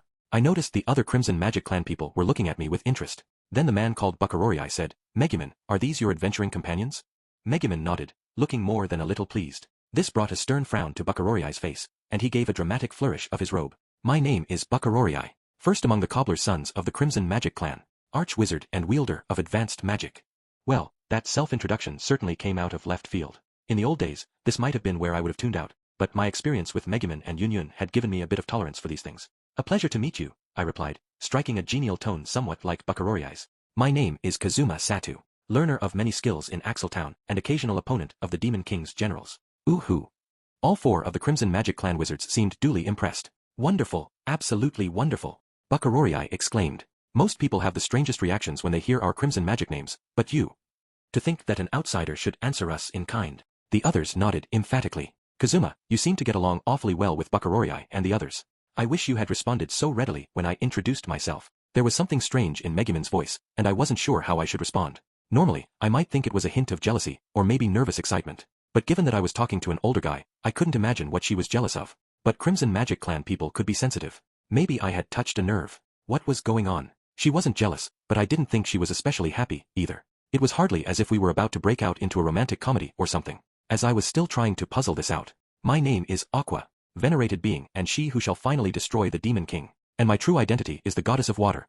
Aqua suddenly launched into a totally uninvited self-introduction. She seemed to have taken to Crimson Magic clan ways very quickly. Oh, really? Good for you. Hey, what gives? Why does everyone always do this to me? Ignoring Aqua and her whining, the Crimson Magic clan people looked expectantly at Darkness. She said falteringly, My name is El Alatina, F. Ford, Dusty, of Axel Town, and Enaninjich. Despite her obvious desire to please, being the center of attention slowly sapped her ability to speak. Don't hurt yourself. As Darkness stood with tears of embarrassment beating in her eyes, turning red and muttering to herself, Bakurorii smiled widely and began to chant a spell in a loud voice. Lovely friends you have, Megumin, he said. We're still a ways from the village. Come, outsiders, we will guide you. Let's go by teleport. And then he intoned the spell. I suddenly found my vision warping and dizziness assailing me as the scenery changed in the blink of an eye. We found ourselves in a tiny hamlet, the very definition of idyllic. As the rest of us took it in, dumbstruck, Bakurorii gave us another broad grin. Welcome, outsiders, to Crimson Magic Village. And to Megumin and Yunyun, welcome home. Chapter 3 May we get some R&R in this pitiful village. We'll get back to our patrol then, Bakurorii said, edging away from us. He and the other three clustered together, and after he intoned a brief bit of magic, see you later. All four of them vanished from sight. Awesome. Now those are some real wizards. They must have teleported straight back to the battlefield. They are so cool, I said admiringly, still not taking my eyes off the place where they had disappeared. They're like an elite combat brigade or something. You think so? I'm sure they're very happy to hear that, Megumin said, still leaning on my shoulder. What do you mean, they are very happy? They've already teleported away, right? But Yunyun answered, they disappeared using magic that bends light. Teleport takes a lot of MP. If they used it after every battle, they wouldn't have enough magic to last a whole day. I'm pretty sure they just disappeared like that because they wanted to make a dramatic EXI. Ow. Suddenly, a pebble came flying from where the other wizards had been standing, bopping Yunyun on the head. Sort of a warning to keep her mouth shut. So they were there. Incidentally, light-bending magic creates a field a few yards in diameter around a specific person or object, making it invisible to everyone outside of it. But if you get close enough, you can still see it, Megumin said blandly. This prompted Aqua to take a few quiet steps forward. There was a tiny gasp of distress and the noise of something scuttling backward. Aqua froze in her tracks, staring intently but not moving, until she suddenly jumped forward. At the same moment, I could hear several people scrambling away. Oh, quit it already. I turned away from Aqua, who was merrily chasing the invisible thing around, and the rest of us headed into the village. For starters, we would go to Yunyun's house and see if we could figure out what was going on. Aqua finally caught up with us, having apparently tired of the chase. Hey, those people are something, huh, she said. Even I couldn't catch them. So they'd gotten away from Aqua, who did have strong stats in everything except intelligence and luck. Exactly how they had managed to escape was somewhat ambiguous, but they must have been a true special strike team. Elites among the Crimson Magic villagers, no doubt. They probably doped themselves up with physical buffs so they could run away. I can't imagine the NEET brigade has all that much stamina, lolling about like they do every day. And thus Megumin stuck a pin in my admiring fantasies. What do you mean, the NEET brigade? Aren't they a special guerrilla strike force, doing battle with the Demon King's army? I asked. They even said they were going back on patrol. Those people never managed to get jobs, so they have plenty of time on their hands. If they went to some other town to become adventurers, they would probably find everybody wanted to party up with them, but they just want to stay in the village, never cutting the apron strings. They decided to call themselves a strike force and wander the village because they didn't want everyone to notice that they were just sitting around all day. Megumin gave me an answer, but I thought I would have been happier not knowing it. And anyway, so what? Apparently, even the neets around here could kick some serious butt. Everyone in the Crimson Magic clan learns advanced magic when they grow up, Yunyun said, reading my mind. Every single person in the village belongs to the Archwizard class. After learning advanced magic, they pick up as many different spells as their skill points allow. At least, that's what they normally do. Megumin avoided looking at Yunyun under the guise of taking in the nostalgic sights of her hometown. Crimson Magic Village was about the size of a small farming settlement. None of the various clan members I saw looked the least bit concerned about anything. In fact, some of them were yawning openly. Maybe the spring weather was getting to them. Really, this didn't look like a place at war with the Demon King at all. Darkness spoke up. This is quite a griffin statue. Did a famous sculptor carve it? She was patting a stone sculpture near the entrance to the village. I could see what she meant. The griffin was so realistic, it looked like it might swoop down and grab one of us in its talons at any moment. That is a griffin that wandered into the village and was turned to stone by petrification magic, Megumin said. It looks rather cool, so we decided to leave it there as a tourist attraction. These days, people mostly use it as a landmark when they're trying to meet up. What a ridiculous tourist attraction. After Megumin's explanation, Aqua was patting the statue with great interest, muttering something to herself. Hey you, I said. What's that spell you're using? Just some magic to reverse status effects. I want to see a real live griffin. The four of us dragged Aqua away and headed for Yunyun's place to find out just what was going on. To her home was a big house in the middle of the village. We were at a table with sofas on either side, where a middle-aged man sat furrowing his brow. This was the sitting room of the chief of the Crimson Magic clan, and that was the chief himself in front of us. That is to say, Yunyun's father. That was just a letter to let my daughter know what was going on. I got a bit carried away was all. My Crimson Magic clan blood just won't let me write a normal letter. Sir, you're not making any sense, I said pointedly. Beside me, Yunyun's mouth was hanging open. What? Dad? Not that I'm not happy you're safe and all, but could you go over that again? Your letter began. By the time this letter reaches you, I will be dead. Why, that's the way members of the Crimson Magic clan have always opened their letters. Didn't they teach you in school? Ah, you and Megumin both had such good grades. You graduated early, didn't you? And the part about not being able to destroy the Demon King's base? Oh yes, they put up a pretty impressive encampment. No one can agree on whether to tear it down or leave it there as a new tourist attraction. Hey, Yun. Mind if I sock your dad one? Be my guest. Yun. Darkness gave Yun's appalled father a quizzical look. Just a moment. You said the Demon King's army really did establish a base, right? So were you telling the truth about one of his generals being here, too? Oh yes, one who's strong against magic, just like I wrote in my letter. She'll be around soon. Wanna have a look? Just as the chief was offering us his easygoing invitation. Alert! The Demon King's forces are approaching. Alert! The Demon King's forces are approaching. All who are able, please assemble near the griffin statue. The enemy appears to number roughly 1,000. At TH. Darkness and I both reacted with shock, but the 3 Crimson Magic Clanners looked as if this was nothing special. Maybe they hadn't heard the part about there being 1,000 enemies out there. This whole village was home to at most 300, by my reckoning.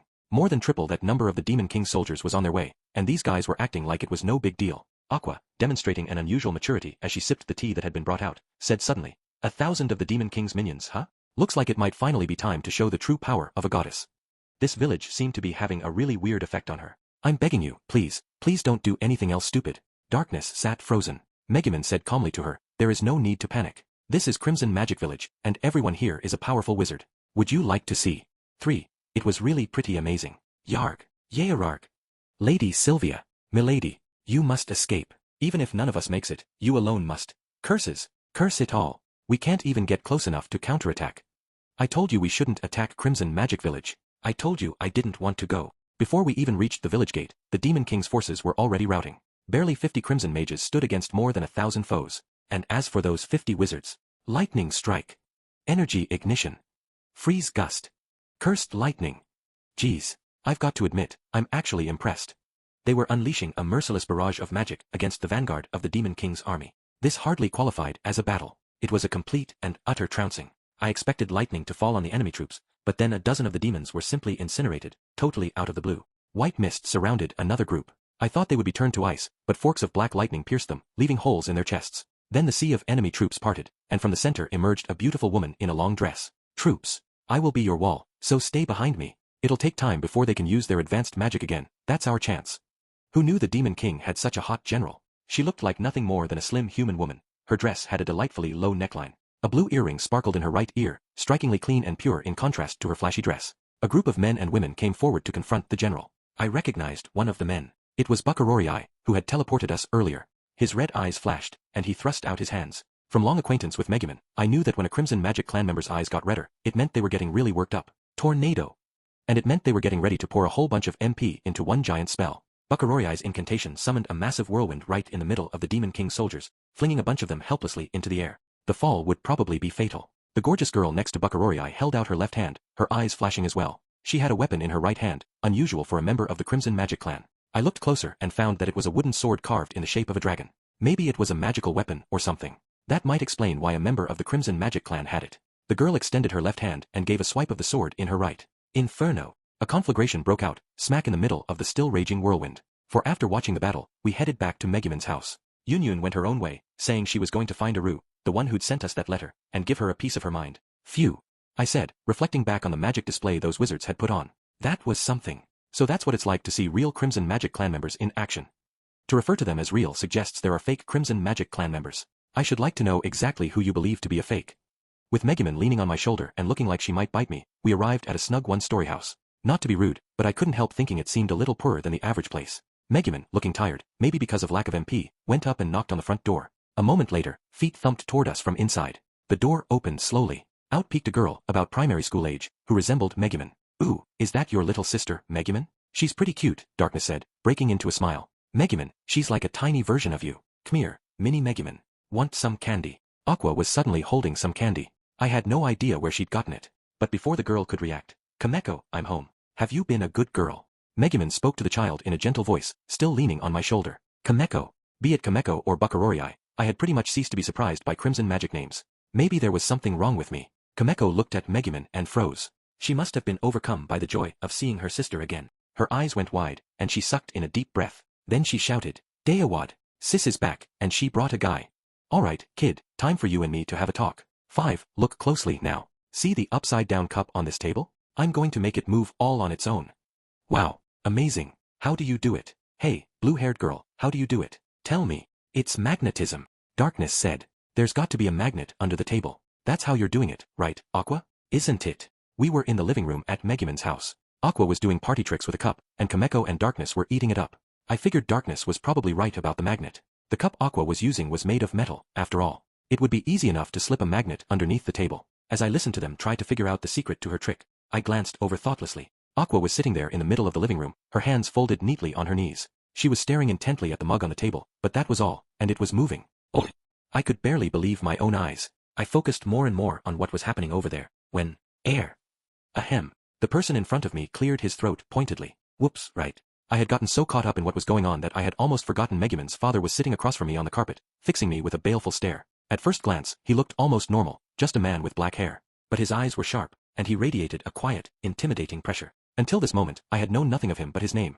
Megumin's father, Hyoizaburu. I understand that you have been looking out for my daughter. For that, at least, I thank you. He gave a small nod. Next to him sat an attractive woman, who somehow looked a bit like Megumin, with rich black hair and the first hints of wrinkles around her mouth and eyes. Yes, thank you very much. Our daughter often mentions you in her letters, young Kazuma. I almost feel like we know you. Megumin's mother, Yuyui, bowed deeply. I shot a withering look in the direction of the person who more than anyone else should have been here helping me clear this up. A bedroll had been laid out in the corner, and Megumin, having spent all her MP on the explosion earlier, was curled up on it, fast asleep. Hyoizaburu took a long, meaningful look at Megumin, then turned to me, nonplussed. And what exactly is the relationship between you and our daughter? It was the third time he had asked me that. Sir, as I keep telling you, we're just friends. At that, Hyoizaburu went over to the tea table where Aqua was doing her trick, with an expression of disgust. Greawa. Oh. Stop, dear. Please. Please stop flipping over tables. You break them, and we don't have the money to replace them, especially this month. There really were a lot of very strange people in the Crimson Magic clan. Hyoizaburu sat sipping the tea his wife had made. You must excuse me. I lost control of myself because you keep mocking me with your insistence that you and my daughter are just friends. I bit back the words I'd been about to say, seriously, we're just friends, and pulled something out of my item pouch, hoping to change the subject. It was a collection of the buns we had bought in Arkanlisha on our recent hot springs trip. Since we'd left Axel right after getting back, they were still in my bag. Here, just something small. I held out the box of buns, and Hyoizaburu and his wife both grabbed it at the same time. My dear wife. Young Kazuma was thoughtful enough to bring me a gift, so will you please take your hands off it? Heavens, my love. A moment ago, you could barely even look at him, but he gives you a little something and suddenly you can remember his name. Stop now, you're embarrassing yourself. These will be our dinner tonight. I won't let you just eat them with your wine, understand? Was she joking? If so, it wasn't very funny. I fought down the urge to point out that meat buns weren't very good for dinner or drinks, when Kameko exclaimed happily, food? Is that actual hard food? Not like that nasty gruel we always eat. Actual stomach-filling food. I reached into my bag and pulled out all the preserved rations I had with me, spreading them out on the floor. Just something really small. Welcome to our home, dear Kazuma. Wife, bring a cup of our finest tea. We only have one kind of tea, dear. But I'll bring it right out. You boys wait there. I sat sipping the tea Yuyui had brought. Kameko had a bun in each hand and was stuffing her face like a squirrel. As she gobbled them down, she watched me intently from her spot beside me. For a moment, she studied the food in her hands, then swallowed heavily. Here. They're delicious.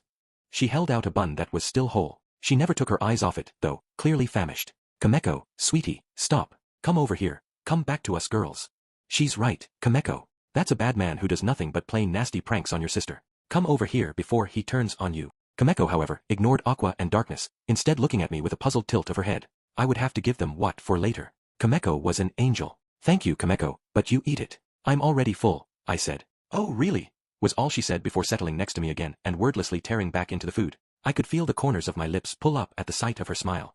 Hyoizaburu was eyeing me dangerously. I don't care how much food you bring me. You can't have Kameko. I'm not trying to take Kameko, sir.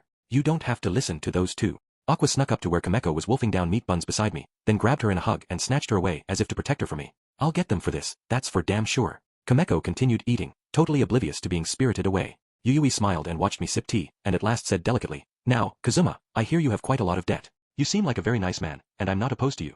But don't you think it might be better not to be with our daughter until after you've repaid everything? I did the biggest spit take of my life. What do you mean, be with? I keep telling you, we're just friends, I said, choking. Megumin's mother gave me a questioning look. From my daughter's letters, I got the impression the two of you were quite intimate. Is that not the case? Okay, just a minute. Can I ask what exactly she wrote to you? As I tried to calm down, Hyoizaburu and his wife exchanged a glance. Then Yuyui began, well, she wrote, pest. The next 2 pages reflect the original Japanese orientation, so read backward. and how her life is basically a constant stream of sexual harassment. I had heard enough. I got on my knees and bowed deeply to her parents. Hayao Izaburu picked up the thread. But she says that even so, you're an important friend whom she could never leave. Even if you are riddled with debt, an unrepentant pervert, have no real combat ability to speak of, abuse your friends every time you open your mouth, and don't know common sense from a hole in the ground, she says that if she ever took her eyes off you for 1 minute, you'd die. I assume that if she was willing to say all that, there must be something there. He sounded sincere. And while I wasn't exactly thrilled with everything I'd just heard, it did warm my heart a little to know that she considered me an important friend. We'd been through so much together, the bond between us was strong enough that we could forgive each other's faults. I didn't even mind knowing that she had been saying these things behind my back. My trust in her was still. After all, Yuyui went on, to hear her tell it, she provides all the firepower in your party. Why, if she wasn't there, your group would fall apart. She's told us all about how she took out the Demon King's General Vanir and how she attacked the castle of another general every day to draw him out, then played a crucial role in his defeat. I guess those things aren't technically untrue. She'd helped us get rid of Hans recently, too. I wasn't sure I'd say that we would fall apart without her, but that's right. And she dealt the finishing blow to Mobile Fortress Destroyer. Ah, my little girl makes me so proud. Hayao Izaburu said, continuing where his wife left off. He did seem genuinely happy, and I mean, he wasn't wrong. But still, without thinking about it, I glanced over at the sleeping Megumin. She had been breathing deeply, but now she had her back to me. Don't tell me she's awake. I studied her suspiciously. She wrote so many other things about her party and her friends, too, Yuyui said. But if you don't mind my asking, what about all that debt? I can't help but worry about my daughter's party. I'd love to help in any way I can, but our family doesn't have much money. She gave me an apologetic look. Oh please, I said easily. Don't worry about it. I took care of that debt a long time ago, and I'm expecting a windfall about the time we get back from this trip. So really, we're fine, you don't have to worry. Hayao Izaburu pricked up his ears at this. Oh ho, if I may ask, just how much of a windfall? I didn't think too hard about the question, maybe because I was a little anxious being at Megumin's actual house, but replied, about 300 million heiress, I guess. 300 million? Huh? Should I maybe have kept that to myself? Hayao Izaburu slid a little closer to me. Then he clapped his hands, a perfectly brilliant smile on his face. Oh yes, Kazuma. Please stay here tonight. You all are friends of my daughter's, after all. How can I not extend my hospitality? Stay as long as you like. Forever, in fact. As adventurers, you must not have a home of your own, right? Oh yes. Yuyui said. Kameko, let's you and Daddy and me camp out here in the living room tonight. You two girls can sleep in our room. Our house isn't very large though. We just have this room and the room that used to be Megumin's bedroom. It might be a little small for all of you to live in. Say, dear, weren't we just thinking about remodeling? I wanted to break in before they could get any further ahead of themselves and said a bit hesitantly. And no, it's all right. We have, our mansion back in Axel and all. Mansion? Did it again. Megumin's parents were looking at me with shining eyes. I averted my gaze, hoping to find help from Aqua and Darkness. And now, for my next trick. I will do something amazing with this little box. Oh, she's going to open it, and something's going to fly out from inside. I'm sure that's it, positive. Wow, amazing. Suffice to say, they weren't going to be any help. It was late in the evening, but Megumin still hadn't woken up. It was understandable. In some ways she was the most adult member of our party, but she was still just 14. We had gone to Arkanlesia, gotten back, and immediately left again, plus she had used up her MP on that explosion. As she slept. Meat, Mom. Real meat. I'll take that. Dear, you have the bok choy, it's supposed to keep a woman looking young. And I want my wife to be beautiful her whole life through. Oh, but my love, your hair's been thinning lately. You should have the seaweed salad with that meat. None of them seemed the least bit concerned about the return of a family member they hadn't seen in ages. They were completely focused on the food I had gone to get for them. The main dish was hot pot. Aqua was drinking the wine we bought to accompany the meal, while Darkness seemed a bit anxious, as though this was her first time eating at a table with a whole family. I kept peeking around to make sure I was minding the local manners, but I was doing my part to demolish the food supply. Finally Kameko sat back, her stomach full and her eyes shining. Hey, Dad, Mom. Blue-haired girl is awesome. She pulled this huge Neroid out of a tiny little box. That got my attention.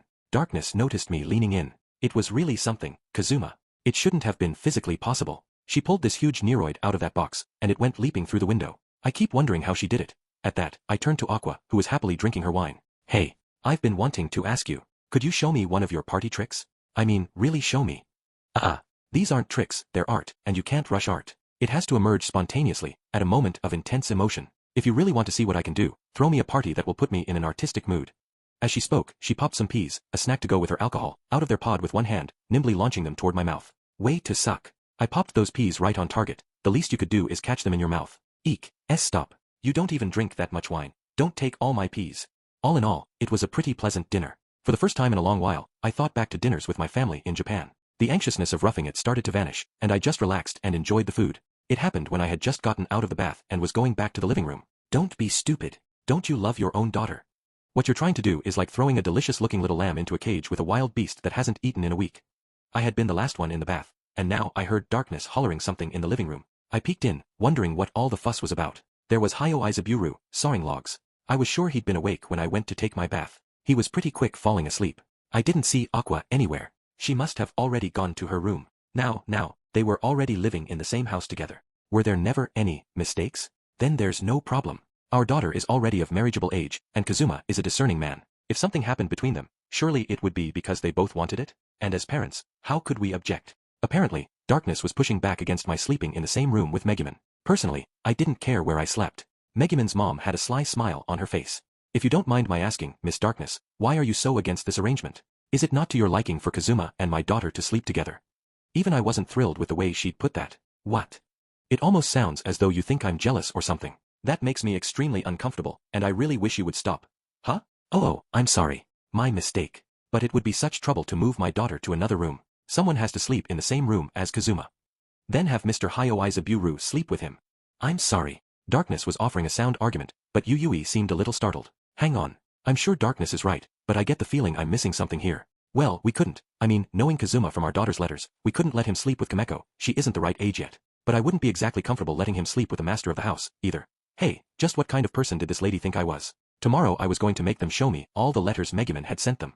Darkness was getting more and more agitated. Then have me sleep with him. At least if that animal tries to do something to me, I can resist with all my might, and somehow.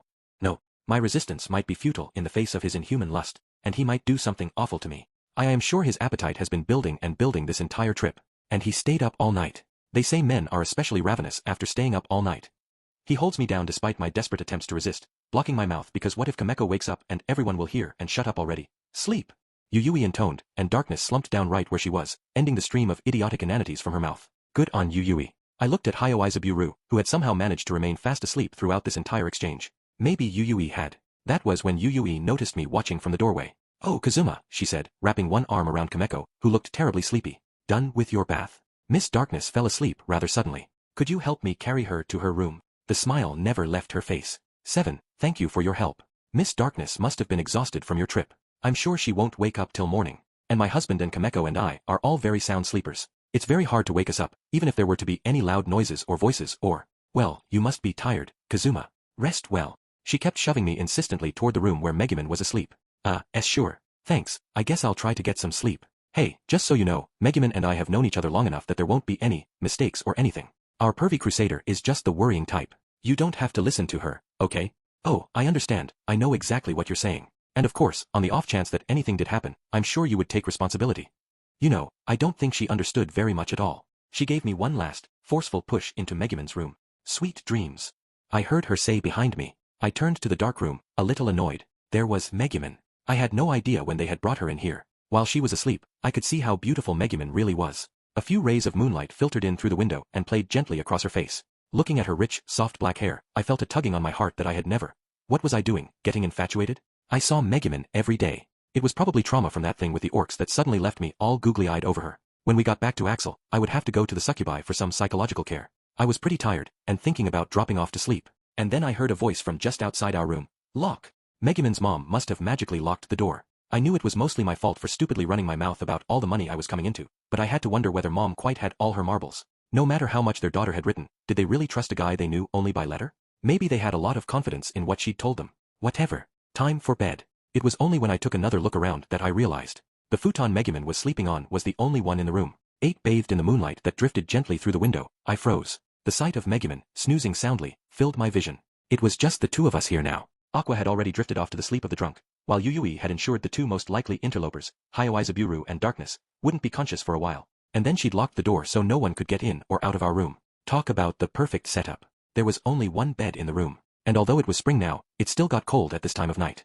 Even indoors, I would probably catch a cold if I slept without some kind of cover over me. And what if it turned into pneumonia or something? I had heard the healing magic around here didn't work on actual diseases. Death by illness was considered part of your natural life, and you couldn't even be brought back with resurrection. In other words, it was way worse to die of disease than to get killed in battle. Anyway, what was I worried about? It wasn't technically a problem for me to get under the covers with Megumin. I stood thinking for a long time. If I so much as laid a finger on the peacefully sleeping archwizard, I would never again be able to deny it when Darkness or Aqua called me a monster or inhuman or all those other hurtful things. I was a gentleman. not some animal. But I did have her parents' permission. That meant I still had the upper hand, even if Megumin sued me or something. Or did I? I had no idea how this world's legal system worked. Damn. I should have studied the law more closely. Then I might. No, that wasn't the issue. It wasn't a question of lawsuits or something. I'd been looking at this all the wrong way. Arg. This whole situation had even me confused. Okay, calm down, Kazuma. Calm down and think. It was really a bit of a chilly night for thinking though. It was hard to think when you were too cold. First I needed to get under the covers and collect myself. I wriggled into the bed, careful not to wake Megumin. I felt the heat of her body beside me, heard her deep breathing. Now I could finally think. No, I couldn't. What a cunning trap. I had ended up in bed next to Megumin without even realizing what I was doing. I was about to try to get up again when I realized. Suppose I scrambled out of the bed. I guess Megumin would open her eyes at exactly that moment. And then, well, you've seen enough anime and manga to know what would happen next. Yup. No matter what I said, I would be sure to get it. And I could swear up and down that I hadn't touched her or that this was all her parents doing, but it wouldn't matter. Oh, man. This sucked. I was basically being framed as a perv. Well, I wasn't going to make the mistake of all my forebears. If I could see how not doing anything was going to get me into all kinds of undeserved trouble, then I can at least revisualize this and make sure it isn't a false accusation. I could hear Megumin's deep, even breathing. Oh man. My heart's really pounding. It crossed my mind that I was about to do something totally unthinkable. But hang on. I wasn't some sexless saint. I was just an average guy, and I wanted to get it on as much as the next virile young man. Put a healthy guy like me into bed with a beautiful, helpless, sleeping woman, and there was bound to be a, mistake. It was Megumin's parents who had engineered the situation. It was alright, I could beat the rap. In this situation, I could walk free even if Senna herself took me to court. So I steeled my resolve and was just about to make my move when Megumin opened her eyes, blinking sleepily. She saw me lying there, trying to make sense of the situation. Good morning, I said. Did you sleep well? Oh, good morning, Kazuma. How long was I out? It was late at night now, maybe not quite midnight but definitely a solid 8 hours since Megumin had asked us to let her sleep for a while and then collapsed into bed. She gave a murmur of acknowledgement when I told her this, and then she suddenly seemed to register where we were. And why are you sleeping in the same bed as me, Kazuma? She asked, staring at the ceiling. I too, kept my eyes fixed above me as I replied. Don't make me say it. It's embarrassing. What? She suddenly sat up. Hey, don't steal the blankets, it's cold. Anyway, chill out. You expect me to be calm.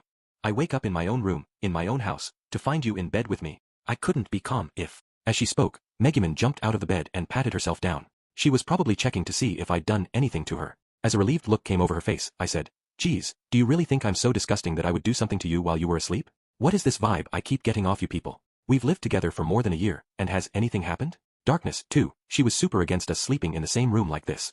I straightened up the sheets Megumin had thrown aside when she jumped out of bed, letting only my head peek out from under the covers as I spoke. I was cold. Megumin seemed a little lost for words at all this. Well, you're right. I'm sorry. It's just that waking up to this was a little confusing. Why, you're right. You do jokingly sexually harass me, but you're not the kind of person who would actually do something untoward in a situation like this.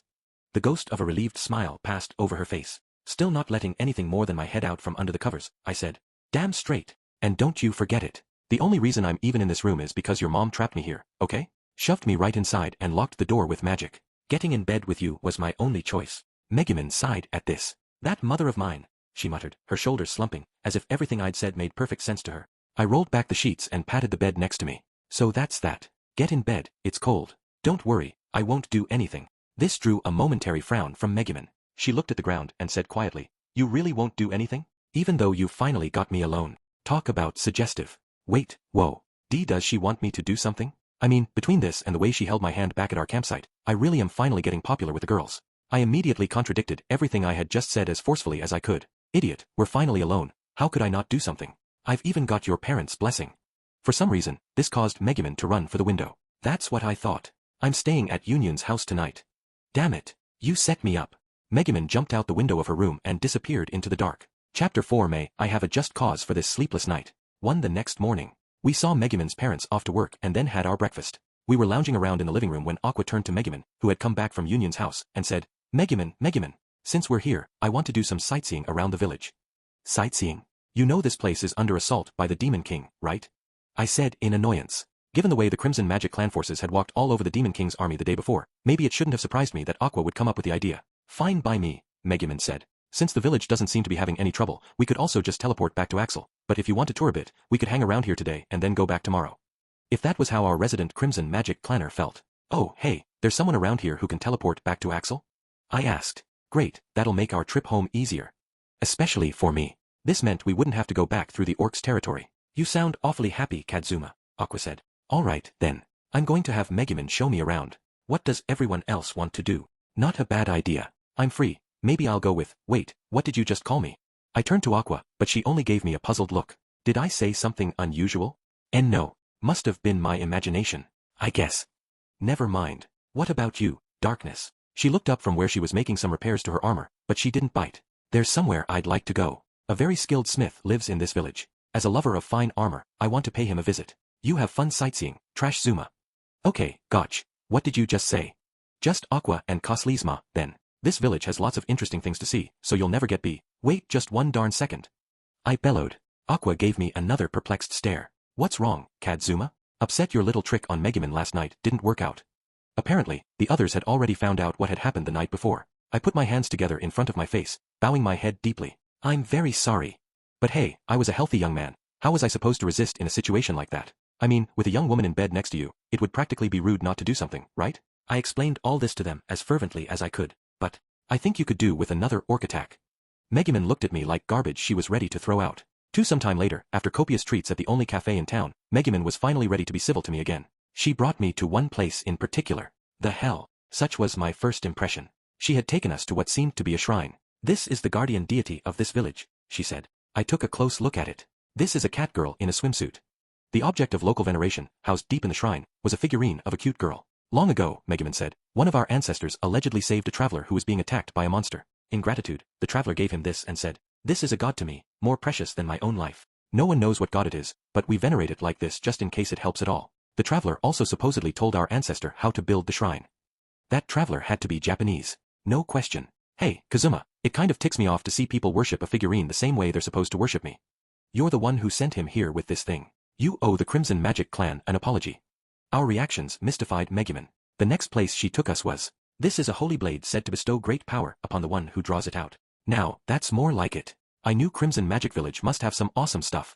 She brought us to a stone with a sword stuck in it, and the chosen one who pulled it out would gain the legendary power of yada yada yada. You saw this sort of thing in games all the time. Hey, I said excitedly, can I try? Sure, if you want, but it'll be a while before it's possible, Megumin said. Plus you have to pay a fee to the blacksmith if you want to try, and you only get one attempt, anyway. You should probably wait. It'll be a while? Pay a fee to the blacksmith?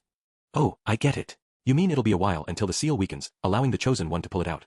That sword is a holy blade our blacksmith made to bring in tourists. The magic that keeps it stuck in there will only break when the 10,000th person tries to pull it out. So far we've only had about 100 challengers. The smith made it roughly 4 years ago. Hasn't had very long to build up its legend, huh? I said dispiritedly. Aqua went to take a look at the sword. Hey, I think I could break this seal with my magic. Can I take this home with us? Please don't. Our town needs all the tourist attractions it can get. Megumin took us to a small pond shaded by trees. This is the wishing pond. There is a legend about it. It is said that if you make an offering of an axe or a coin, you can summon the goddess of gold and silver or something. Apparently, even today, people occasionally toss in axes or coins on account of this legend. As legends went, that one sounded awfully familiar. We don't have the faintest idea who started the story, but if our kindly blacksmith didn't routinely dredge the pond, it would be a pile of metal by now. Just out of curiosity, I said, what does the kindly blacksmith do with all the coins and metal he salvages? He recycles them into weapons and armor, of course. I had a pretty good sense that I could finger the perp on that rumor. Now for our next tourist trap. Where is Aqua? Now that Megumin mentioned it, I didn't see her anywhere. Then, just as I thought I saw ripples on the surface of the wishing pond, I take my eyes off you for 1 second, and look what you do. Our self-proclaimed goddess's eyes were just above the waterline. She must have dived in when I wasn't looking. Well, Megumin said there were coins down here, so I thought I'd have a look. Hey, when tourist season comes around, you could hire me as your temp pond goddess. Fine, I'm going to fling an axe at you. See if you can turn it into gold. I looked around for something to throw, but Aqua just splashed some water at me. Come on, you two. Stop playing around. Let's move on. The next thing Megumin showed us was a totally normal-looking underground entrance. It seemed a lot like the entrance to a nuclear shelter. This is an underground facility that is home to a weapon that could very well destroy the world. When did this facility get here? No one knows. It's said to have been made at the same time as that mystery building over there. Megumin pointed to a huge structure of some sort. It was an enigma. All right. I wondered what it was. It seemed to be made of concrete. What's the mystery building? I asked. What's it used for? It is indeed a mystery. What is it for? Who built it and why? And when? All mysteries. Looking around inside didn't give us any clues, so we call it the mystery building. What was it with this village? A weapon that might destroy the world, huh? Could be serious trouble. But I guess the Crimson Magic Clan is made up of expert wizards. Any seal they put on it wouldn't be easy to break. There's probably no safer place for it, I muttered. Hey, Megumin, don't you have anything more, like, awesome sitting around here? Aqua asked. You are just a bit too late. We used to have the tomb of the sealed evil spirit and the place with the sealed unknown goddess, but with this and that, the seals broke, you know how these things are, and the seals around here aren't worth squat, are they? Is this world-destroying weapon really safe? Why yes, it's fine. The seal on that building is a riddle written in ancient letters no one can read anymore, and you have to enter the answer in order to break it. Don't look at me like that. I swear, it's okay. Megumin said there was somewhere she wanted to stop by and led us to a particular store. It appeared to be a clothing shop. The sign had some old clothes drawn on it, and through the glass door I could see a shop owner wearing a black robe and a baleful look. The owner glanced at us as we entered. Welcome to Megumin. Could those be out-of-towners you have with you? He fixed us with an intense gaze. Aqua quailed under his stare and tried to hide behind me. What was going on? Had we done something wrong? Maybe this guy had a bias against strangers or something. As my heart pounded, Megumin simply nodded. This caused the proprietor to jump up, giving the cape he wore with his robe an impressively capable flourish despite the tight confines of the store. My name is Cheek Era, archwizard and wielder of advanced magic. First among the clothing store proprietors of the Crimson Magic Clan. Apparently, there was a certain etiquette to introducing yourself here. After he had made this solemn pronouncement, the shopkeeper gave a satisfied smile. Again, welcome. But it's been a long time since we had travelers in here. How long has it been since I got to proclaim my name? That was invigorating. Thank you. They find that invigorating? My name is Kazuma Satu. So you're first among the clothing store proprietors of the Crimson Magic Clan, huh? That's pretty neat. The owner seemed to like this, because his grin grew even broader. Indeed. Granted, this is the only one in the village. Are you kidding? I spat out instinctively. There aren't that many stores around here to begin with, you see, he said. I run the sole clothing store, and there's only one place to buy shoes. None of the other shops have any competition, either. I thought I recalled Buckarori saying he was the son of the foremost cobbler of the Crimson Magic Clan or something. Megumin saw me wrinkling my nose and looked away, uncomfortably. Well, that aside, what brings you here today? Something you need. Cheek Era said. I'd like to change to a new robe, Megumin said. Do you have any just like this? I got it from Yun Yun a long time ago, but it's annoying to have only one. At that, the proprietor took a careful look at his own outfit. A robe like that? I happen to have some, freshly dyed. He led us out to where the robes were drying on a pole. There were several that looked like the one Megumin was wearing. All right, she said. Give me all of them. All of them. Ho ho. I see your tastes have gotten more bourgeois, Megumin. Met some success as an adventurer, have you? Well, do not be surprised if you start hearing my name around the village pretty soon. Anyway, this robe is rather my trademark, and I wouldn't want a bunch of people to run around wearing it. Hence, my soon-to-be rich friend, Kazuma, kindly make with the cash. Why, you little. I guess there's no telling when we'll be back here. Fine. The shopkeeper, giddy with the thought of selling all his stock in one fell swoop, started gathering the robes off the drying pole. Now that I saw the simple rack more clearly, I couldn't keep myself from saying, hey. Yes. Megumin gave me a look as if to ask what was wrong with the apparatus. Are you? I mean, what the heck is this thing you're using to dry those robes? My dear customer, do you know what this is? This is a drying pole passed down in my family for generations.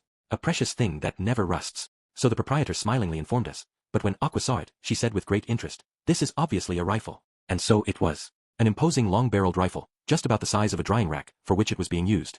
I guess no one here would take it for a weapon. Wait, though. The deity, at the Katir shrine, this rifle, that concrete mystery building. Just what was going on in this village. We left the store and wandered around the village some more, until we finally ended up resting amid the brush on a small hill. What a great view, Aqua said. I should have packed lunches for us. If you want to drink in the scenery, there is an observatory on top of that mountain, Megumin said. There is a magical item there capable of allowing one to see things that are extremely far away, so that we can peek into the Demon King's castle at any time. I am told the bedroom of His Majesty's daughter is a popular object of observation. You people really are good for nothing. You're even trying to make money off the Demon King's castle. Hey Megumin, Aqua called from where she'd sprawled in the grass. This is nice and all, but you said you would take me somewhere with some ambience. There is ambience here. This is called the Devil's Hill. Couples who swear their love to each other here are subject to the devil's curse and shall never break up for all eternity. It's a romantic tourist spot and very popular with lovers. What in the hell is romantic about that? I demanded. More like terrifying. Oppressive. Hey, what's that? From the hilltop, you could see the whole village clearly. And over by the entrance, a little to the side, just past the wooden fence next to Megumin's house, a dark shape was moving. I activated my second sight skill to get a better look, and... Whoa, Megumin, the Demon King's people are over there. Aren't they awfully close to your house? Megumin's house was in a corner of the village, a little removed from the other residences. And just beyond the wooden fence there, a group that looked suspiciously like part of the Demon King's army was assembling. There was no warning announcement, which probably meant the Crimson Magic Clan hadn't noticed them yet. Where? They certainly are persistent, aren't they? To come right back after we beat them so soundly. I wonder what their objective is. From the way they're sneaking around, I doubt they want to attack people. Maybe they're trying to get to one of the buildings in the village. One of the buildings. Didn't you mention a tomb with a dark god sealed up in it or something? That sounds like the sort of thing the Demon King would be interested in. But you said the seal was already broken, right? Unfortunately, yes. So I can't imagine what they would be after in our... Wait, could they be trying to get to the deity in Cat Ear's shrine? If that thing is really the Demon King's highest goal in life, then he and his army and this village can all just go to hell together. But in that case, what did they want? What about that potentially world-destroying weapon? I suggested. I doubt it. Unlike the other buildings, that one has a special seal, and anyway, nobody knows how the weapon is supposed to work. Why did they even have something like that around here? Whatever. Nobody seems to know they're there. At this rate, they'll get into the village. We have to go warn everyone. That's Kazuma for you, Aqua said. Always big and brave, as long as there's someone else around to do the fighting. I don't care. She can say whatever she wants. For we gathered everyone we met in the street and brought them back to Megumin's house. But there, we heard. What's this girl doing? Where'd she even come from? What does she even want? Lady Sylvia. This woman won't go for help, and she doesn't have any powerful attacks. I don't know why she's even here. It may be a trap. Please stay back. The forces of the Demon King had broken through the fence, but now darkness and her great sword confronted them. So long as I have sight in my eyes, you shall not pass, she shouted. If you want to get through here, you'll have to do it over my dead body, but I won't lose to the likes of you, so you are out of luck. What a pain in the butt this girl is. No attacks but hard as a rock. She oughta just give up and run away. Lady Sylvia, let's forget about this freak and just do what we came here for. Apparently, darkness had gotten home before us, had heard the enemy breaking in, and had been trying to buy us time. Stymied by darkness, the Demon King's forces had breached the fence but couldn't get into the village. I wouldn't have expected darkness to do something like that, and I had to admit with a touch of admiration that she had actually grown up a little. Way to hold them off, darkness. We're here to help you. Keikazuma. Ah, you're here already. She sounded downright disappointed. More fool me for being impressed. First the orcs turn out to all be female, and then the general of the Demon King around here is a woman too, she shouted. All right, you. If you're really minions of the Demon King, then prove it. Overpower me. Make me call you master or something. Hey, quit while you're ahead, I shouted. You almost looked really cool for a second there. The Demon King types facing down darkness paled when they caught sight of the crowd of Crimson Magic clan members I'd brought along. Suddenly, their general, Sylvia, was it? Came out in front, as if to cover them. Impressive. You deliberately bungled your attacks, making us think you weren't a threat, and all the time you were just waiting for your friends to get here. Judging by the defense and endurance you've showed so far, you must be a pretty high-level crusader. Was your total inability to hit any of my subordinates just another ploy to keep me from guessing your true strength? If we had realized how high your level was, we would have retreated a long time ago. Nice work. Yeah. I guess you sure figured me out. Our little princess, trying to play off the enemy's mistake despite being a terrible liar, kept glancing to me for help. I had a whole squad of powerful Crimson Magic types behind me. Well, if they'd misread darkness, maybe I could press home our advantage. Sylvia, right? That crusader there is my comrade. She's an animal. She even withstood a massive explosion in our battle with Vanir. For you to grasp her true power in such a short time, well, I have to say, I'm impressed. Megumin, why is Kazuma saying all that weird stuff? Shoo. It seems interesting. Let's see where this goes. Maybe he'll talk about us, too. Beside me, Aqua and Megumin were whispering to each other. Okay, far be it from me to disappoint Megumin. A shocked look came over Sylvia's face. Vanir? I'd heard he went to Axeltown and never came back. So you? The Demon King's forces took a step back. Yup. Megumin here struck the final blow. That did more than startle Sylvia. It even set the Crimson Magic clan people abuzz. Megumin got a little smirk on her face. That's not all, I went on. The Dullahan Beldia, the deadly poison slime Hans, even that infamous bounty mobile fortress destroyer. We did them all in. Why, you did what? I'd heard Beldia had been taken down, but Hans? When? But I guess his regular reports from Arkanlisha did dry up not long ago, so it's probably true.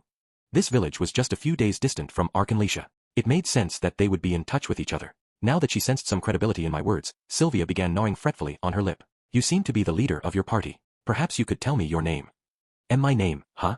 I definitely did not need the Demon King's army learning my name. I could only assume there would be wanted posters out as soon as they could draw them up. My name is Kyuya Mitsurugi. Remember it well. Mitsurugi. Yes, that makes sense. Mitsurugi, wielder of the magic blade. I've heard of you. You do have a rather odd sword with you. I suppose you must be him. Although I had always heard him described as an exceedingly handsome lady killer, whereas you, to be fair, you're about my type. But with you here on top of these Crimson Magic types, I could be in real trouble. I don't expect you could find a way to let me escape for today. How polite of Sylvia to let herself be fooled by my sword into thinking it was Graham, Mitsurugi's weapon. As for Mitsurugi, I figured he could handle a wanted poster or two. Heck, apparently the Demon King's army already knew him by name. He just can't come through when it counts, can he? And then he pretends to be someone else. I guess he got a bit too full of himself with all these Crimson Magic people here. I'm a little worried. Stupid peanut gallery. I take your point, I said. I'm sure we could finish off the lot of you right here, but then it might look like I only beat you because I had the Crimson Magic clan behind me. And how would that burnish my legend? You may be gone for today. That is, if my crimson magic friends agree. I gave a bold smile, and, thank you kindly, Mitsurugi, catch you next time. Then we'll settle this. My name's Sylvia, General of the Demon King. Okay, everyone, retreat. The Crimson Magic Clan people went flying after her. Don't let her get away. Lightning strike. Light of saber. Let's catch her and use her for our magical experiments. I watched Sylvia and her minions as they disappeared into the distance, and then I gave a deep and profoundly emotional sigh. The Demon King's General Sylvia, huh? Hey, Kazuma, Darkness snapped. How long are you going to keep up that stupid act? 5. This is one awesome lady. Arrows, magic spells, they just bounced off her. That evening, we were back at Megumin's house, where we planned to spend another night. Dinner was over, and everyone was singing Darkness's praises for her work that day. It was. Any crusader could have. Darkness was not used to this kind of adulation. She was sitting stiffly in a formal posture in the living room, accepting Kameko's comments with a show of intense embarrassment. We heard all about what you did, Miss Darkness, how you stopped Sylvia from getting into the village. What a brave and stalwart party. It gives us that much more confidence in entrusting our daughter to our dear Kazuma. Speaking of which, about the room assignments for tonight. Yuyui sidled up to me as she spoke. But something was bothering me. Where's Mr. Hyoizaburu? Oh, hubby said he had lots of work to do, so he was going to sleep in his workshop, she said easily. Now, I'll go get the bath ready. And then, in a flash, she was gone. The way I remembered it, at dinner Hyoizaburu had said, I'm worried about our daughter. I'll sleep with our guest Kazuma tonight. Was Mom at it again? In any event, Megumin said, that little speech you gave was pretty cool, Kazuma. Next time we really will settle the score with Sylvia. Yeah, Darkness said. Actually, I visited the smith today, he's pretty talented, and I asked him to make me a new type of armor that he said is in vogue right now. It should be ready in a few days. Ooh, I'm looking forward to my armor and our battle with Sylvia. Both girls had their fists clenched, to which I bluntly replied, don't be dumb. We're going home tomorrow, remember? We've seen all the sights and everything, there's absolutely nothing left for us in this village. Let's take off first thing in the morning. I can't wait to lounge around the house. What? Both Megumin and Darkness seemed surprised by this. Aqua, who was drinking wine and popping peas into her mouth, said, after all that badass talk, you're just gonna run away? After she specifically said you would meet again. Look, I admit I'm a little loath to leave behind such a hot general, but we need to think of our personal safety here. A nice, cushy entity lifestyle is waiting for us at home. Why would we go out of our way to stay here and tangle with a general of the Demon King? Why, you mean all that cool talk was only posturing? You had such a dramatic exit, and you're just going to go home. That's ridiculous, even for you. Are you kidding? I said to them. I took a stab at acting cool exactly because I knew we were going home tomorrow. I knew we wouldn't see her again. Why the hell else would I antagonize a general of the Demon King like that? I was in this nice, safe village with a whole squad of crimson magic people at my back. How else could I have done that? This man is the worst. He is irredeemable. Can you live with yourself as a human being? Megumin and Darkness flung insults at me, but I just blocked my ears and ignored them. Everyone, the bath is ready, Yuyui said, coming back in. Oh, what's wrong? Nothing's wrong, I said. Hey, I call first bath. Hey, don't you dare try to run. This isn't over. The girls continued their abuse as I hightailed it to the tub. When I got back to the living room after my bath, feeling refreshed, Aqua was making her way to her assigned room, looking almost as invigorated as I felt. Why do you look like you just got out of the bath? I went to the one outside. They told me there was a bath right nearby, the one with the big sign that says mixed bath. Wait a second, I hadn't heard about anything like that. And here we were going home tomorrow. What should I do? I was just wondering if I should delay our departure for another day, when, Megumin, where do you think you're going at this hour? I won't allow a girl of your age to stay out all night. And you just came back this morning. This house is the most dangerous place in the village for a girl my age. And anyway, you're just going to try to make me sleep with Kazuma again, aren't you? Oh, Kazuma is a good match. Trust your mother. He'll be everything we hope for. How blind must you be? Wait, you do know what he's like, and you still. Oh, he'll be everything you hope for, won't he? I heard the dulcet tones of Megumin and her mother shouting at each other in the doorway. I don't know what's going on with them, Aqua said, but I'm heading to bed. Seems like Darkness conked out after she got back from the bath, too. She gave a tired little yawn. Maybe the wine had gotten to her, and retreated to her room. I looked and saw Darkness, who had indeed fallen asleep in a somewhat unnatural position. This was definitely Yuyui's work. This discussion is over. I'm going to Yunyun's house. You'll never walk out that door. Ankle snare. What? You would use magic on your own daughter. And you call yourself my moth. Sleep. A dull thud accompanied her voice. Yuyui turned to me, all smiles. I'm very sorry, Kazuma, but my daughter seems to have fallen asleep in a most unusual place. Do you think you could help me carry her to her room? 6 Oh man, what am I gonna do? Seriously, this was getting out of hand. Next to me, Megumin was breathing evenly. Hey, Megumin, you're just pretending to sleep, right? I know you're awake. There was no answer. Not that I expected any. After everything that had happened the night before, I thought, maybe I should just go with it. I'd always been the kind of guy to just let circumstances sweep me along. I was already here, maybe I should just keep going. I thought back to the time at our camp when Megumin had held my hand. As I listened to her breathe deeply in sleep, I gently took her hand under the covers. It felt cool and pleasant. I stopped and thought, if I went any further now, I would just be a common criminal. What I needed was a legitimate excuse for snuggling up to Megumin under the covers. A light bulb went on in my head. The night before, when Megumin had woken up, I had explained that I was in the bed because it was cold. Well, I just needed to make it more than an excuse. I needed to bring the room to a temperature that would be unbearable outside our blanket. And I knew just how to do it. Yes. Although I hadn't known it at the time, it was probably for this very moment that I had acquired this power. Still holding on to Megumin with my right hand, I popped my head and my left hand out from between the sheets and chanted some magic at the room's window. Freeze. I put my whole heart and most of my MP into the spell. It easily froze the surface of the window, creating a sheet of ice several inches thick. The temperature in the room immediately took a nosedive. Yes. Perfect. With the window frozen shut, Megumin couldn't escape through it like she had the night before. My plan was flawless. Sometimes I impressed even myself. As I lay there, silently elated. Megumin stirred, maybe disturbed by the noise of my incantation. Morning. Did you sleep well? Good morning. Is this my room? Her hand still in mine, Megumin looked around, still half asleep. Then she realized we were holding hands. You've finally done it. You finally crossed the uncrossable line. Animal. Kazuma, you beast. I always thought you were a milquetoast who, though you might dabble in light sexual harassment, would never cross that final line even if you wanted to. But I see now. She practically flew out of the bed, ranting at me with tears forming in her eyes. Now, just a minute. I haven't done anything. Don't you think you're making a big deal over a little hand-holding? Look around, it's even colder than it was last night. I must have instinctively taken your hand so I wouldn't freeze to death. It was only then that Megumin seemed to notice how chilly it was in the room and started shivering. Then, after a cursory investigation of her own body, her face turned red. Truly. That is, given what happened yesterday, I can't say I'm quick to believe you. Idiot. You know how long it's been since your mom dropped you with that sleep spell? And I've completely behaved myself the entire time. Have you really? I apologize, Kazuma, this was my misunderstanding. I should have realized. If you had the nerve to cross that line, you would have been all over darkness long ago, as we have had so many party betting pools on.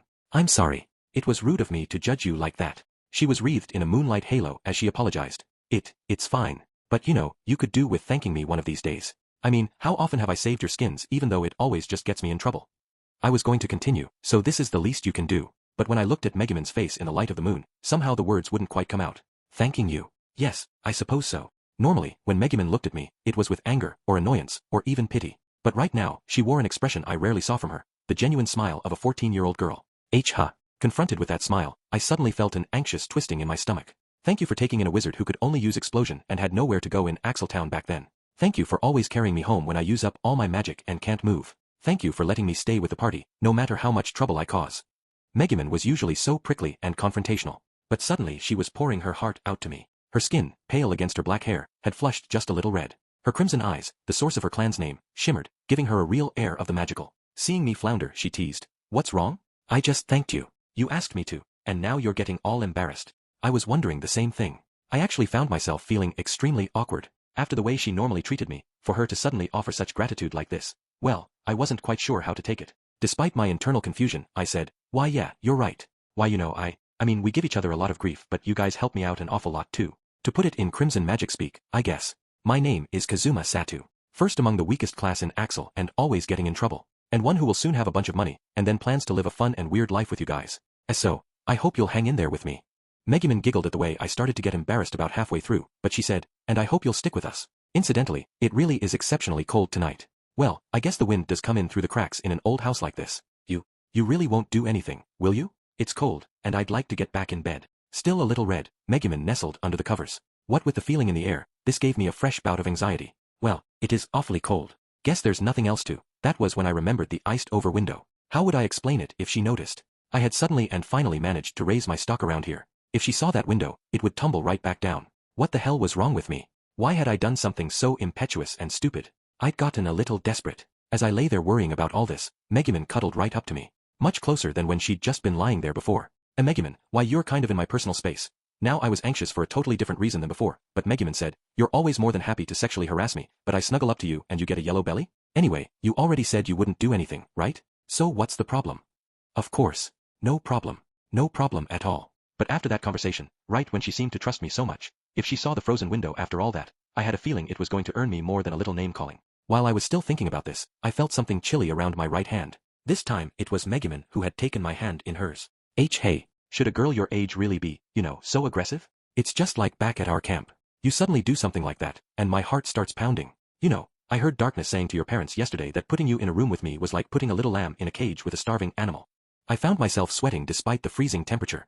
My voice had jumped an octave with nervousness. Megumin exhaled. Darkness said that? But she told me that you were a timid little rabbit who would just try to joke his way out of any situation when the opportunity really came up. That bitch. Hey, I said, what do you and Darkness usually talk about when you're together? I promise I won't get angry. Megumin appeared a little bit ill at ease, then pointedly looked away from me. Come on. I know it's got to be all no good stuff. That's between us. Hey, anyway, let's get to sleep. We're going back to Axel tomorrow, right? We should get home early so we can take it easy. Look at her trying to weasel out of this. Then Megumin, who had been so happy to burrow under the covers, said with a touch of embarrassment, I need to use the toilet, and climbed back out of bed. Hang on. Your mom magically locked us in again tonight, so we can't get to the bathroom, I was about to say, but Megumin gave a tired smile. And then, that mother of mine. Oh well, I'll just go out the window, a guy. She looked at the window and stiffened.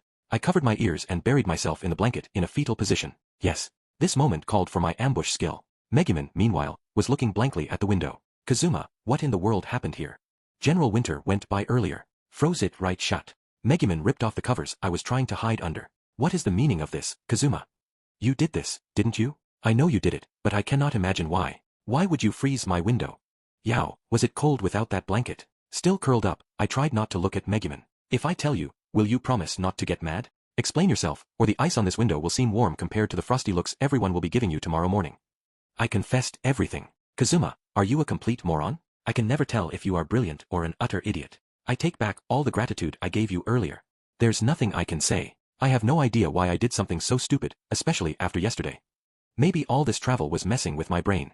Megumin gave the ice on the window a tap. I had put everything I had into that freeze spell. It was too thick to break through with a little smack. Instead, Megumin walked over to the door. Unlock this at once, she shouted, pounding on it. Come on, open. Mom. But other than Megumin's yelling, the house was dead silent. There was no hint of anyone waking up. Shivering, I pulled the covers back over myself. Give it up. It's freezing. Let's go to sleep. Don't worry, I won't do anything. Trust me. And if you really can't wait to go to the bathroom, there's an empty bottle over there. What is it with you and offering me empty bottles? Megumin demanded, squirming. And I might have trusted you up until a few minutes ago, but now I think you really are dangerous. Arg. Man, what happened to those good vibes? Look, I'm sorry, my bad. I won't do anything. I was kind of confused when I froze that window shut, but I see how stupid it was now. I'm sorry, I said. At least get out of bed to say it, Megumin said in a defeated tone. Maybe the cold had finally gotten the better of her, because she crawled back under the covers. Who? Megumin interrupted my celebration. Kazuma. This will come back to haunt you tomorrow morning. Her crimson eyes sparkled dangerously. Well, a great man of the past said, don't worry about tomorrow until tomorrow. That was sage advice. Megumin had taken my hand earlier, but now she lay as far away on the bed as she could and turned her back to me. We looked like a husband and wife going through a rough patch. Hey, aren't you cold? I sure am. Come closer. Geez, it was so nice earlier. I wish we could go back to that. Megumin sighed. As quietly as I could, I intoned. Freeze. Did you just say you were cold and then use ice magic? Just how desperate are you to sleep next to me? She sounded both frustrated and angry. Sigh. There's only one pillow. You use it, Kazuma. But in exchange, I will borrow your arm. And then she slid up next to me. Hey, after all that, you just glom onto me? I'm not. This isn't easy for me, either, you know. Megumin, the covers pulled up almost over her head, buried her face in my chest. I think I'll tell Darkness that you really are a timid little rabbit who tries to joke his way out of any situation when the opportunity comes up, she said, giggling. What? Did this mean Megumin wasn't as upset as she let on? I knew it. It's finally my moment to be popular with the... And just as I was starting to get excited, my thin hopes were firmly shattered. The Demon King's forces are attacking. The Demon King's forces are attacking. Elements of his army may have already infiltrated the village. Ain't that just my luck? 7. The commotion, sadly, caused Megumin's mother to unlock the door to our room. I left Megumin's house with only my sword at my hip. But when I left, who should I find but a badly injured Sylvia? Pant. Just a little farther. My, fancy meeting you here. Now I am impressed. I sent my minions everywhere, but you figured out where I was headed and came to stop me. Didn't you, Mitsu? Cram it, lady. I edged toward Sylvia, holding my sword low, in nothing but my pajamas and my bare feet. Cram it. Magic sword or no, do you, a mere human, think to speak to me like? Damn right I do. Now pipe down, or I'm gonna beat you 6 ways from Sunday. I was having a moment, and you ruined it. Do you even know what time it is? What the hell is wrong with you, bothering people at this hour? I cut her off and shouted at her as though I'd never been so angry with anyone in all my life. Oh, I am sorry. For just a second, Sylvia looked genuinely abashed, but she quickly collected herself. Wait a minute. That's some gall you have, scolding me. I'll teach you a lesson, You and your little friend there. At that, I looked behind me. At some point, Megumin had arrived, holding her staff. Sylvia's animal-like yellow eyes shone. At first glance, she just seemed like an attractive human woman, but I realized now that I wasn't sure what she was. I had seen her out and about during the day, so she probably wasn't a vampire. The tips of her ears were kind of pointy. Maybe she was a demon or something. She didn't have any obvious weapons, but there was some kind of rope-like thing at her hip. I wondered what she used it for. Channeling my anger at having been interrupted in the bedroom, I stood in front of Megumin to protect her. Sylvia gave a little click of her tongue, a bewitching smile on her face. Oh my, could this be what I interrupted? I truly did wrong you. Even as she taunted us, Sylvia didn't take her eyes off Megumin and me. She kept glancing at my sword. She was probably still mistaken about who I was. Hey, what's all the racket? I'm trying to sleep. Did Megumin sleep explosion something? Aqua, apparently roused by the noise, abruptly appeared in the doorway. Aqua, the Demon King's general is attacking. Go get Hyoizaburu or Uue. That sent her scrambling back into the house. I had my sword. I wanted a chance to get at least one good swipe in at Sylvia for ruining my moment. Don't think I'll go easy on you just because you're pretty. I'm all about gender equality. I'm not afraid to drop-kick a woman in a fight. Ah, not going to hold back for little old me? I appreciate the compliment, though. I might just end up flirting with you instead of fighting. I wanted to use my trusty Dirt and Wind combo, but I had exhausted most of my MP on that boneheaded stunt earlier and wasn't in a position to do much spellcasting. I took the backpack I had grabbed when I came rushing out of my room and threw it to Sylvia as if passing a ball. She didn't try to dodge and caught it easily in one hand. Oh, what's this? A present for me. I followed up the pass by charging in with my sword, but despite virtually having one arm tied behind her, Sylvia managed to catch my sword with her free hand. I know she's one of the Demon King's generals, but geez. Now that she had my sword, she wasn't letting go. But a strange look came over her face. This is your magic sword? And that technique, pathetic. She looked at me. Are you really the Mitsurugi? Is this actually the enchanted blade Graham? Crap. My sword and my swordsmanship are gonna give me away. No, wait. Maybe I can keep bluffing. That is Chun Chunmaru. Guh. Before I could say anything, the very bestower of the name broke in. That sword is called Chun Chunmaru. It is a storied and legendary blade. Please do not pretend it is anything like Graham, the allegedly magical sword whose real origin nobody knows. Heh. Ha ha ha ha ha. You aren't Mitsurugi at all, are you? Why don't you tell me your real name, and why you thought to hide it from me? Sylvia was laughing, but I didn't see what was funny. My name's Kazuma Satu. I gave you a fake name because I figured if I told you the truth, you'd put out wanted posters for me or something. Aha. Ha ha ha ha ha. Aren't you a sharp one? I think I like you. She nearly bent double laughing. Something about my answer must have really tickled her. That was when the door flew open again, and Aqua looked out. Hey, she called. Megumin's mom was trying to wake up Darkness. I told her to come right away. Before I could answer, Sylvia tugged on my sword, which she was still holding. It was too sudden for me to let go. I stumbled forward, straight toward her. I hurriedly tried to drop my weapon, but it was too late. I went flying face first into Sylvia's chest. She tossed the sword away and pulled me tighter into her bosom. Theonk, why? Wait. This was no time for gratitude. This was a trap. Even if I did have my face buried in a beautiful woman's giant, almost bare, generous yet somehow balanced bosom, that didn't mean, yes, thank you. I made some half-hearted attempts to resist, but, just stay still. Bind. I was pretty sure I had seen that skill once before. Hadn't a thief adventurer used it? Could Sylvia be a thief general of the Demon King? So it was that I found myself bound to Sylvia by the rope she had at her waist, my head nearly submerged in her cleavage. It occurred to me that I would be perfectly happy to spend the rest of my life this way. I'll be keeping this boy as a hostage. I don't know why you didn't use your spells on me, little Crimson Magic Girl, but if you try anything now, you'll take him with me. Wah! Keikazuma, don't worry, you'll be. Ah yes, you are indeed just fine. In fact, you look strangely happy. There was a cold gleam in her eyes. This was 100% not my fault, however, and I hoped she would help me. She could take her time though. What's this? Aqua exclaimed. You seem like some kind of demon, and I don't stand by and let demons take my. Hey, Kazuma, what are we to each other? I'm not sure what cliché to use in this situation. Anyway, I won't let you have him, even if he does look pretty pleased there. She fired some kind of magic in an attempt to stop Sylvia. I guess she wanted a catchphrase to say or something. This village must be really getting to her. I wanted to tell her to call me her irreplaceable friend or party member or whatever she wanted and just stop Sylvia, but with my face still in the valley between her breasts, it was hard to talk. On that subject, what had been going on with me recently? I mean, from the moment Yun had said she wanted my baby. First her, then the orcs, then Megumin and Sylvia. Granted, the orcs were kind of a negative, but there were definitely more pros than cons on this list. I guess it really was my moment to get popular. Or maybe my one redeeming feature, my good luck, had decided this was its time to shine. In any event, I was stuck there between Sylvia's boobs when she said, "Your breath is getting awfully hot there, young man. You wouldn't want to overheat, would you? If you behave yourself, I'll give you a reward later." Yep. Definitely my moment. Actually, it's a little hard to breathe. I was happy, there was no doubt, but I was also starting to suffocate. I was fumbling around, trying to find a good way to get some air, when... Sacred exorcism. There was an explosion of magic from Aqua, who was trying to take advantage of Sylvia's momentary lapse in concentration. A huge glowing pillar appeared around Sylvia and me and stretched toward the sky. Of course, it enveloped me along with her. Aya!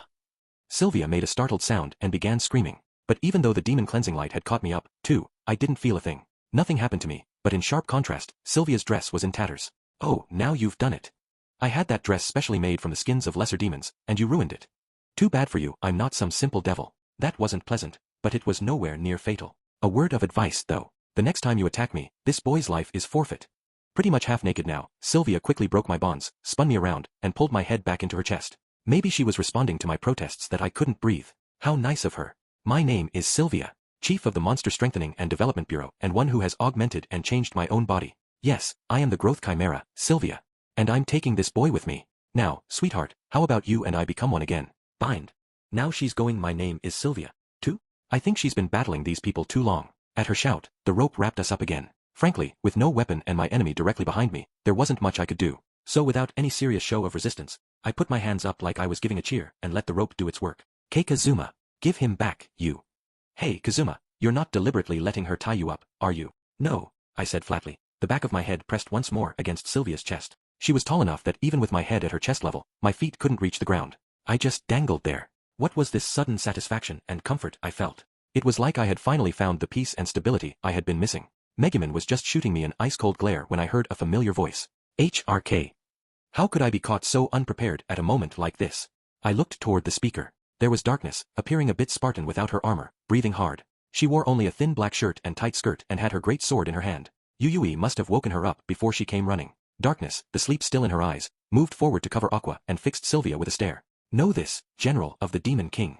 The people of this house have already gone to call other members of the Crimson Magic Clan. It's only a matter of time before reinforcements arrive. So let go of that worthless young man you have pressed to your chest, closing his eyes in bliss, and be gone. And if you must take a hostage, please, take me. Take me instead of him. Please let me be your hostage instead of Kazuma. Sylvia gave an amused smirk at Darkness's outburst. Goodness, what a nasty little boy. To have two such close friends. But, no deal. I've grown rather fond of him. Now you, Kazuma, is that it? Have you ever considered throwing in your lot with the Demon King's army? I think you and I could get along very well. As she spoke, she gave me a friendly pat on the head. Hey, what's going on here? When did Kazuma get so buddy-buddy with our archenemy? Look, she's patting his head and everything, Aqua said with an annoyed sigh. Kazuma, Darkness said, what are you doing there, anyway?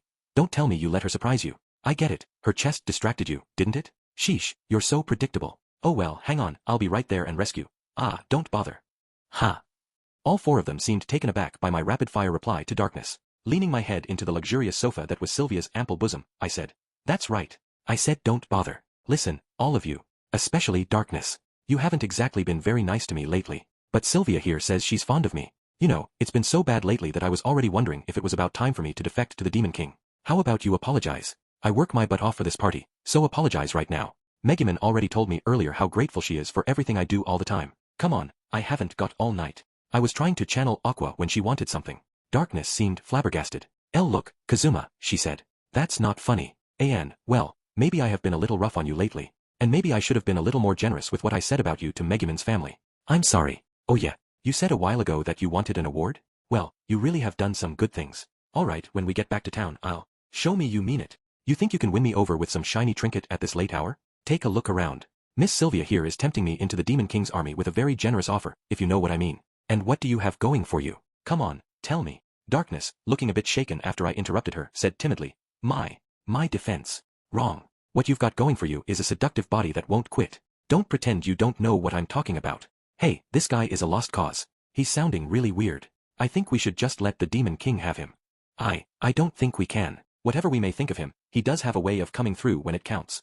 Aqua and Megumin were holding a whispered conference. No doubt they were plotting a way to rescue me. Darkness looked embarrassed. She seemed to be trying to cover herself with her hands. I don't. I'm not trying to seduce. She looked on the verge of tears. You damn well are. I shouted. Man, that body is wasted on you. Listen, tonight, my luck is as good as it's ever been.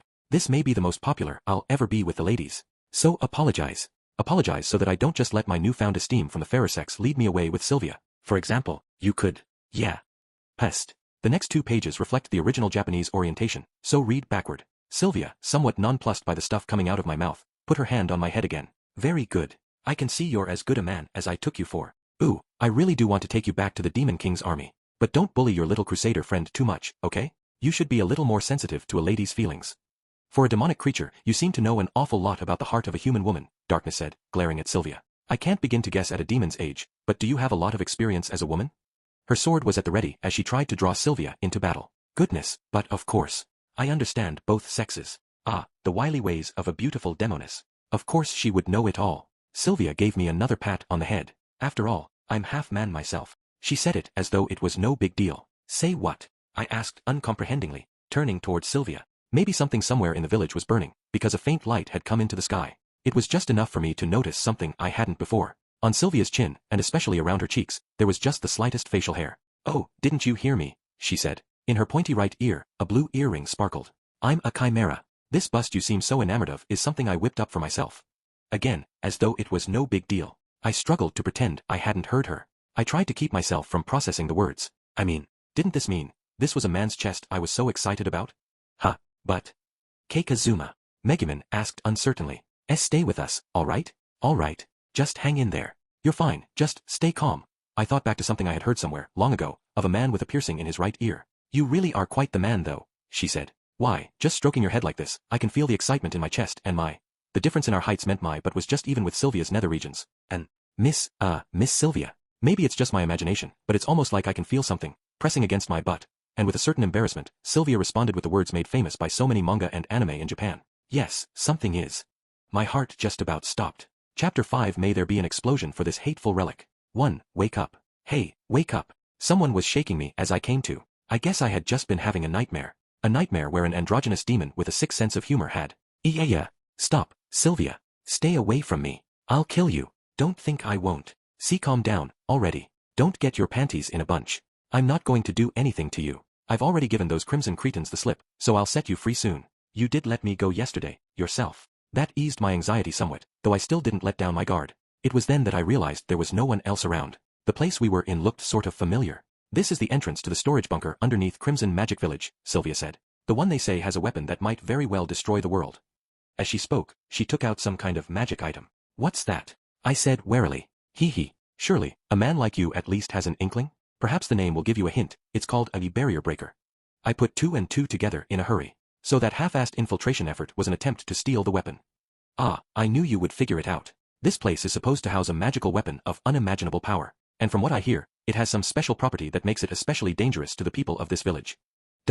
What kind of weapon could that be? Yeah, but from what I hear, there's a special seal on this place that no one can break. And nobody knows how to use the weapon anyway. Oh really? Well, not to worry. The barrier breaker I have here is an especially strong one, even by demon standards. Even a seal placed by the gods themselves would. Huh? That's strange. Sylvia, crouched in front of the storehouse, sounded confused. My barrier breaker isn't showing any reaction. What is this? This isn't a magical seal at all. And now, what do I do? Sylvia was giving her item a dirty look. From beside her, I peeked at the so-called seal. It was a touch panel for entering a code, with alphabetic and numerical keys, as well as direction buttons like on a gamepad. On the top part of the touch panel were words I recognized. Konami command. Does it want you to enter the Konami code? Why, you can read this ancient writing. I didn't know what she meant by that. It was just regular Japanese. And the Konami command was just the Konami code. It's not ancient. This is how they write where I come from. It wants you to enter a famous cheat code, the Konami code, as a pass. I tried to cut myself off before I could say any more, but Sylvia grabbed my hand. You are an even better man than I thought. Are you saying you know the secret to cracking the seal that has thwarted even the Crimson Magic Clan and me? I may be a pretty crappy adventurer, but still. Do you think I would really spill my guts to the Demon King's army that easily? You saw that archpriest with me. She can use resurrection magic, so nothing you can do can scare. There are more ways to make a man talk than to scare or torture him. Hee. My talents as a lover have been lauded as every bit as pleasing as those of a succubus. How long do you think you can endure my ministra? Before Sylvia had finished talking, I'd punched in the code. There was a mechanical rumble, and the heavy door began sliding open. Are you sure you can live with yourself after that? Sylvia said. Well, never mind. I don't have time to waste anyway. It's so dark in here. I wonder what's waiting for us. She was trying to ready a light. She had her defenseless back to me. I might not have had a weapon, but didn't she seem just a little too trusting? Although with nothing but my bare hands, Drain Touch was about the only attack I had available to me. I wonder if I dropped it when I was running away. Well, shoot. I can't see very well when it's completely dark like this. Then it hit me. In this situation, there was no need to fight. I snuck up behind Sylvia. I'm sorry, but do you have a light or, I wasn't really listening to what she was saying. Thump. Ha. I shoved her straight into the pitch-black storehouse. 2. I could hear Sylvia shouting indistinctly from the other side of the door, which was now safely closed again. She was pounding on it, too. Kazuma, are you all right? Where's Sylvia? I turned around and saw Megumin and the others running up from behind me. I saw the familiar faces of Yun and Bakurorii, too. Megumin must have gone and gotten them. You guys missed all the fun. My brilliant idea means Sylvia is now trapped inside. It doesn't look like you can open it from the inside. Give her a month or so to cool off, and I bet she'll calm down.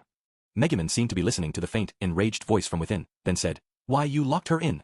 Well, I suppose the weapon won't work, seeing as no one knows how to start it. But I'm amazed Sylvia was able to break the seal. I decided not to mention that I was the one who had gotten her in there. Why, you're going to leave her to starve? I know she's the Demon King's general, but don't you think that's a little bit too much?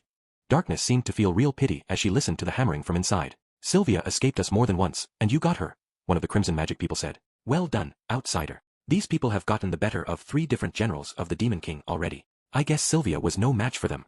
While the gathered Crimsonites heaped praise on me, Aqua said, Hey, Kazuma, isn't there supposed to be a really dangerous weapon in there? Are you sure we should leave her with it? The Crimson Magic clanners were quick to respond. Heck, even we couldn't figure out how to use it. What's Sylvia gonna do in there? Yeah, if she manages to use that weapon, I'll do a lap of the village on my hands. Now, then, who's up for a drink? Hey, I said. What is it with these people? Are they saying that stuff on purpose? Does the Crimson Magic clan go looking for trouble? Can they never be satisfied until they've tripped every flag they can think of?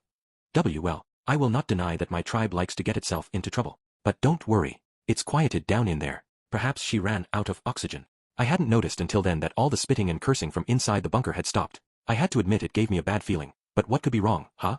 I mean, it was common knowledge that no one could work the weapon in there. Darkness said, shuffling her feet. Kazuma, does the ground seem a little shaky to you?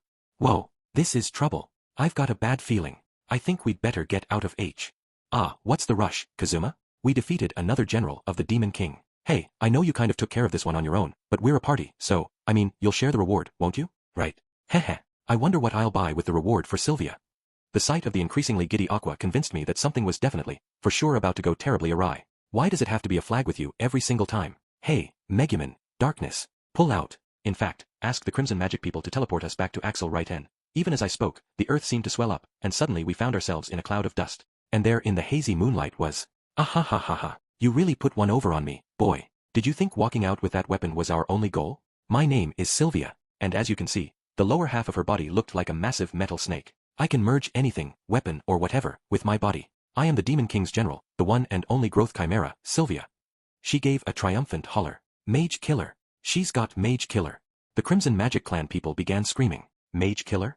Yikes. This is bad, Kazuma, this is very bad. Let us get out of here, right this minute. Megumin, pale-faced and lacking any of the bravado she'd shown just a few minutes earlier, was tugging desperately on my sleeve. Wait a minute. I'd seen how powerful these Crimson Magic wizards were. Surely, they had some kind of trump card. Gah, not Mage Killer. Forget the village. There's no hope. Teleport. Or not. Megumin, tell me what is going on here. What's this Mage Killer? Is it dangerous? Is it the weapon that might destroy the world? I shook her violently, keeping half an eye on the fleeing wizards. Megumin had never been much for adversity. The weapon that might destroy the world? No, that's not it. But Sylvia has merged with Mage Killer, which is almost as dangerous. This explanation came courtesy of Yun, looking every bit as pale as Megumin. Mage Killer is the age-old foe of our Crimson Magic clan, an anti-wizard weapon that's totally unaffected by magic.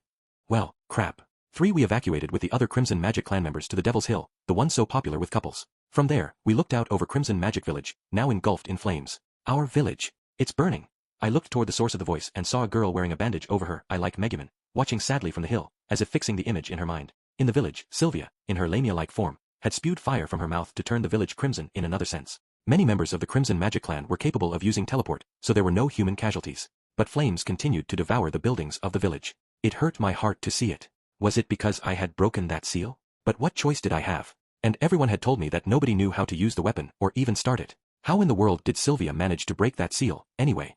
I twitched at the voice. Maybe she had a barrier breaker. But those aren't supposed to work on the seal. As the voice continued, I surveyed the burning village, my heart pounding. Whatever the case, the village chief said with a grim look, our only choice now is to abandon the village. I hate to let the Demon King win, but as long as we're alive, we can start again. Oh man, things were looking really rough here. Was it all my fault? Was it because I had been so eager to get rid of the seal? Hey, Megumin, can you really not do anything about Mage Killer or whatever you called it? I said, agony in my voice. As I told you, Mage Killer is, as its name implies, an anti-wizard weapon. Magic has practically no effect on it. Once long ago, someone went on a rampage using it, and it is said that our ancestor was somehow able to destroy it using the weapon that is now kept in the underground storehouse. Since it was there, we decided to repair Mage Killer and seal it back up down there as a memento. Why would you deliberately keep something so dangerous, and for such a dumb reason? Wait a second. Did I hear you say that you have a weapon that can counter Mage Killer? It was the obvious strategy. If you were going to use poison, you'd better have an antidote. They were keeping a way to destroy Mage Killer on hand, just in case. The ancestors of the Crimson Magic Clan must have decided to keep the weapon around, on the chance Mage Killer ever needed to be destroyed again. So if we used it. But Megumin apparently read my thoughts. Kazuma. Nobody knows how to use this weapon that's supposed to be able to stop Mage Killer. We do possess a text that should explain how to operate it, but even our village chief can't decipher the letters. She kept her eyes fixed on the burning village. This was the Crimson Magic Clan, known for their intelligence. I was sure they had given this a lot of thought. If magic didn't work on this thing, then honestly, I didn't have many cards to play. I could see Sylvia, transformed into something resembling a giant metal snake, tiny in the distance. If she wrapped those coils around anyone but darkness, they would be crushed instantly. There just wasn't anything we could do. At that moment. Then I will play the decoy to draw off Sylvia. If I have the backing of some of the Crimson Magic Wizards, she won't be able to do me in so easily. This idiotic proclamation came, of course, from our resident musclehead. What are you talking about? I asked. Don't you understand that there's nothing we can do here? Are you just stupid? Even goblins know to stay out of a fight they can't win. Are you dumber than a goblin? I am going to have a few bones to pick with you when we get back to Axel. You'll pay for all these nasty things you've said to me. I'm telling you, I have a plan here. A plan? While I'm distracting her, you and Aqua sneak into the storehouse Sylvia demolished. You can both see in the dark, so it shouldn't be a problem. Then bring out that weapon. Did you not hear the part about nobody knowing how to use it? Have you even been listening to anything we've said? I asked in exasperation. Of course I've been listening, Darkness said. And before you ask, I understood it all too. But if we can figure out how to work the weapon, maybe we can do something. If there's any chance at all, then it's better than standing here, twiddling our thumbs. Don't worry, I don't know what exactly this weapon is, but as the daughter of nobility, I know much about magical items. I once broke my father's magical camera and put it back together, you know. I had to admit, it wasn't what I'd expected from Brawn for brains. I stood there reeling with surprise. That is a good idea, Megumin said. Let us try it. This surprised me, too. I would have expected her to be more opposed than anyone. I've always liked a good high-stakes twist. Yeah, my favorite thing. For outsiders, you sure seem to understand a lot about us.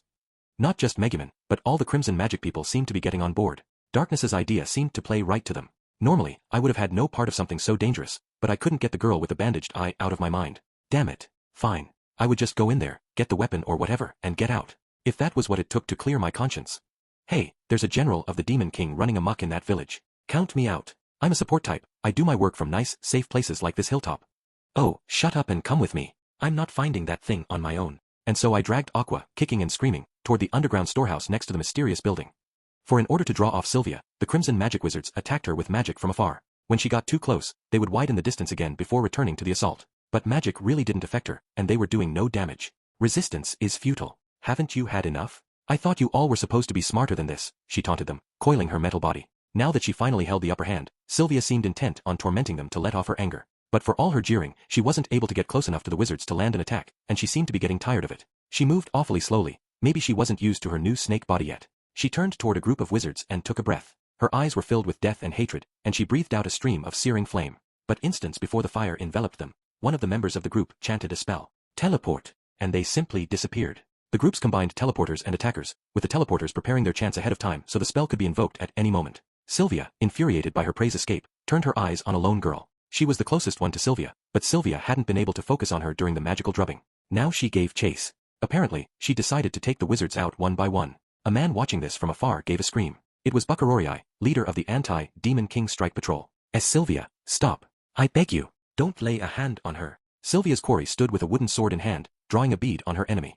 I thought I recognized her. Hadn't she been using really powerful magic to fight the village's attackers alongside Buckarori? She must have been his girlfriend or something.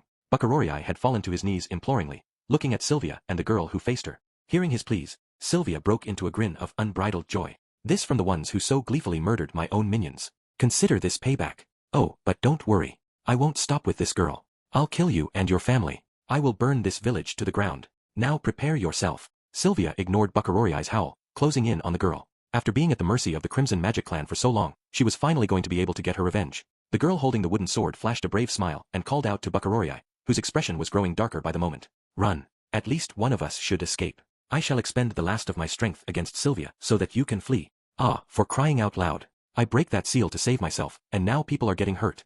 Sylvia stood ready to attack. The girl stared back at her with intense resolve. I've still got an ace up my sleeve, Sylvia. Take a good look. And she glanced over at Baccalaureate, and the most fleeting of smiles crossed her face. Please, Baccalaureate, forget about me. Live your life, be happy. Soketo, how could I ever? Please, Sylvia, stop this. Soketo, Geez, that's enough. Enough already. I like a girl with spunk. Show me this ace of yours. No magic can hurt. Teleport. As Sylvia shouted, the girl called out the word and disappeared. At that, Baccalaureate, who had looked like a broken man just a second before, stood up, brushed himself off, and gazed calmly at Sylvia. Sylvia, having lost her target just as the battle was heating up, muttered forlornly, I hate you Crimson Magic Clan people. I feel ya. A Crimson Magic Man stood in front of Sylvia, blocking her way. With a somber expression, he said, Sylvia, what a terrible form you've assumed. Now I shall have to use the ace up my Hey, that's hot. It's only polite to let a person finish his dramatic monologue before you attack him. Sylvia had interrupted him in the middle of his proclamation with a blast of her fire breath, and he scrambled to get out of the way. I don't have time for your little games anymore. If you don't want to fight, then you'd better disappear for good. Sylvia was beginning to lose her cool at the Crimson Magic Clan's hit-and-run tactics, but she was far enough from the underground storehouse. Now was our chance. I would have liked nothing better than to run away, but it was my fault the seal had been broken. Okay, here we go. Darkness, if those wizards get themselves in too much trouble, you take care of them. They're powerful, but they're still wizards. When they run out of MP, they won't be able to use teleport to escape anymore.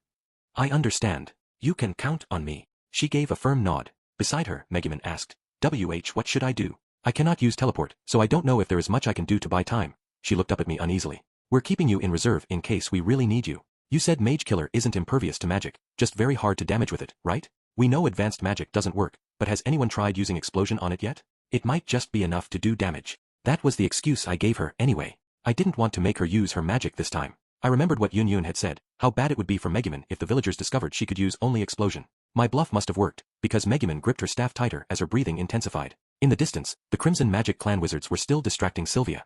Ha. What's wrong? Let's see just how fast you can teleport. Wait, I'm not done chanting. Everyone, watch out. She's getting quicker. Oh, Sylvia was more used to her body now. The wizards weren't really distracting her anymore, she was simply chasing them. Okay, Kazuma, just leave protecting the storehouse to me. You can look around inside in perfect safety. Stop trying to ditch me and come on. I grabbed Aqua, who was determined to weasel out of her part in the plan until the bitter end, and used ambush to allow the two of us to sneak past the magical battle with Sylvia. At length we arrived at the bunker and entered through the hole Sylvia had made getting out. A glance back at the general herself showed that she was still focused on chasing down the Crimson Magic Clan. Maybe it was the nearing dawn that accounted for the light I could see on the far side of the mountain, but inside the bunker, it was pitch black. Aqua and I, both capable of seeing in the dark, slipped into the underground storehouse. Now we just had to find the, we're supposed to find that thing in here. The storehouse was an absolute mess of magical items. We didn't know whether the weapon was even here, let alone which one of these things it was. Hey, Kazuma, hey, look at this. As I stood there fretting, Aqua happily brought me something she had picked up. I took a look. If it isn't a game girl, what's an ancient piece of gaming equipment like that doing in a place like this? It was a portable gaming device that had been popular in Japan before I was born. Aqua set the thing on the floor and started rummaging through a pile of magical items. If there's a game system, there must be games around here. Hey, Kazuma, if we find a copy of Restet, can I have it, please? I'll let you play. We're not looking for video games, we're looking for a weapon. Do you see anything weapon-y around here? Wait, what even is this place? Why are there so many things from Earth here? The vast majority of the magical items were actually various kinds of video game machines. As a gamer, I felt my heart skip a beat, but this wasn't the time. All the consoles seemed a little off, too, as though an amateur had been struggling to make them. Aqua beckoned to me from a corner of the room, where she seemed to have discovered something. Kazuma, look what I found. She showed me a diary. I came up beside her, peeking at the pages. They were full of what the Crimson Magic Clan people would have called ancient letters. That's right. The diary was written in Japanese. Aqua began to read. Month such and such, day so and so. Crap. They found out about this building. Luckily, they don't seem to understand what the things are that I've made. If they realized I had spent the country's research budget creating video games and toys, who knows what they'd do to me? I started connecting the dots. Some Japanese guy who got sent here before me must have set up this facility. That was why you had to enter the Konami code to get in. Maybe this diary would offer some kind of clue for us. Month such and such, day so and so. The bigwigs who barged into my paradise wanted to know what my game was good for. I could hardly tell them it's just for amusement. So I put on the straightest face I could muster and lied through my teeth. I told them it was a weapon that could very well destroy the world. Teach this? Asked one of the researchers. She flipped the switch on the game girl, and I could see her jump when it went dating. She's a tough lady, and she's afraid of a little game machine?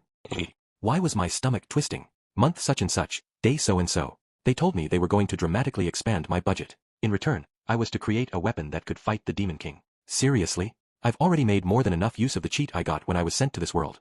I've done my part for this country. They can ask for whatever they want, but it won't do any good. I put on my most serious face and said, war will not solve anything, etc., etc. But my colleague just gave me a smack. She huffed that we were at war with the Demon King, and I had work to do. And that's true enough. But what the heck kind of weapon could fight that monster? I had a bad feeling, alright.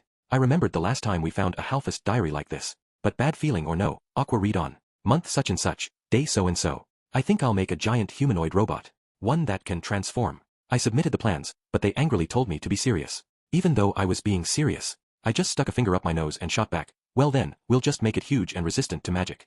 And they went along with it. Is that really all it takes? They told me to draw up some blueprints, but what am I going to model it on? Huh. Is that a stray dog? And not a moment too soon. He's perfect. It'll be a dog-shaped weapon, and I think I'll call it Mage Killer.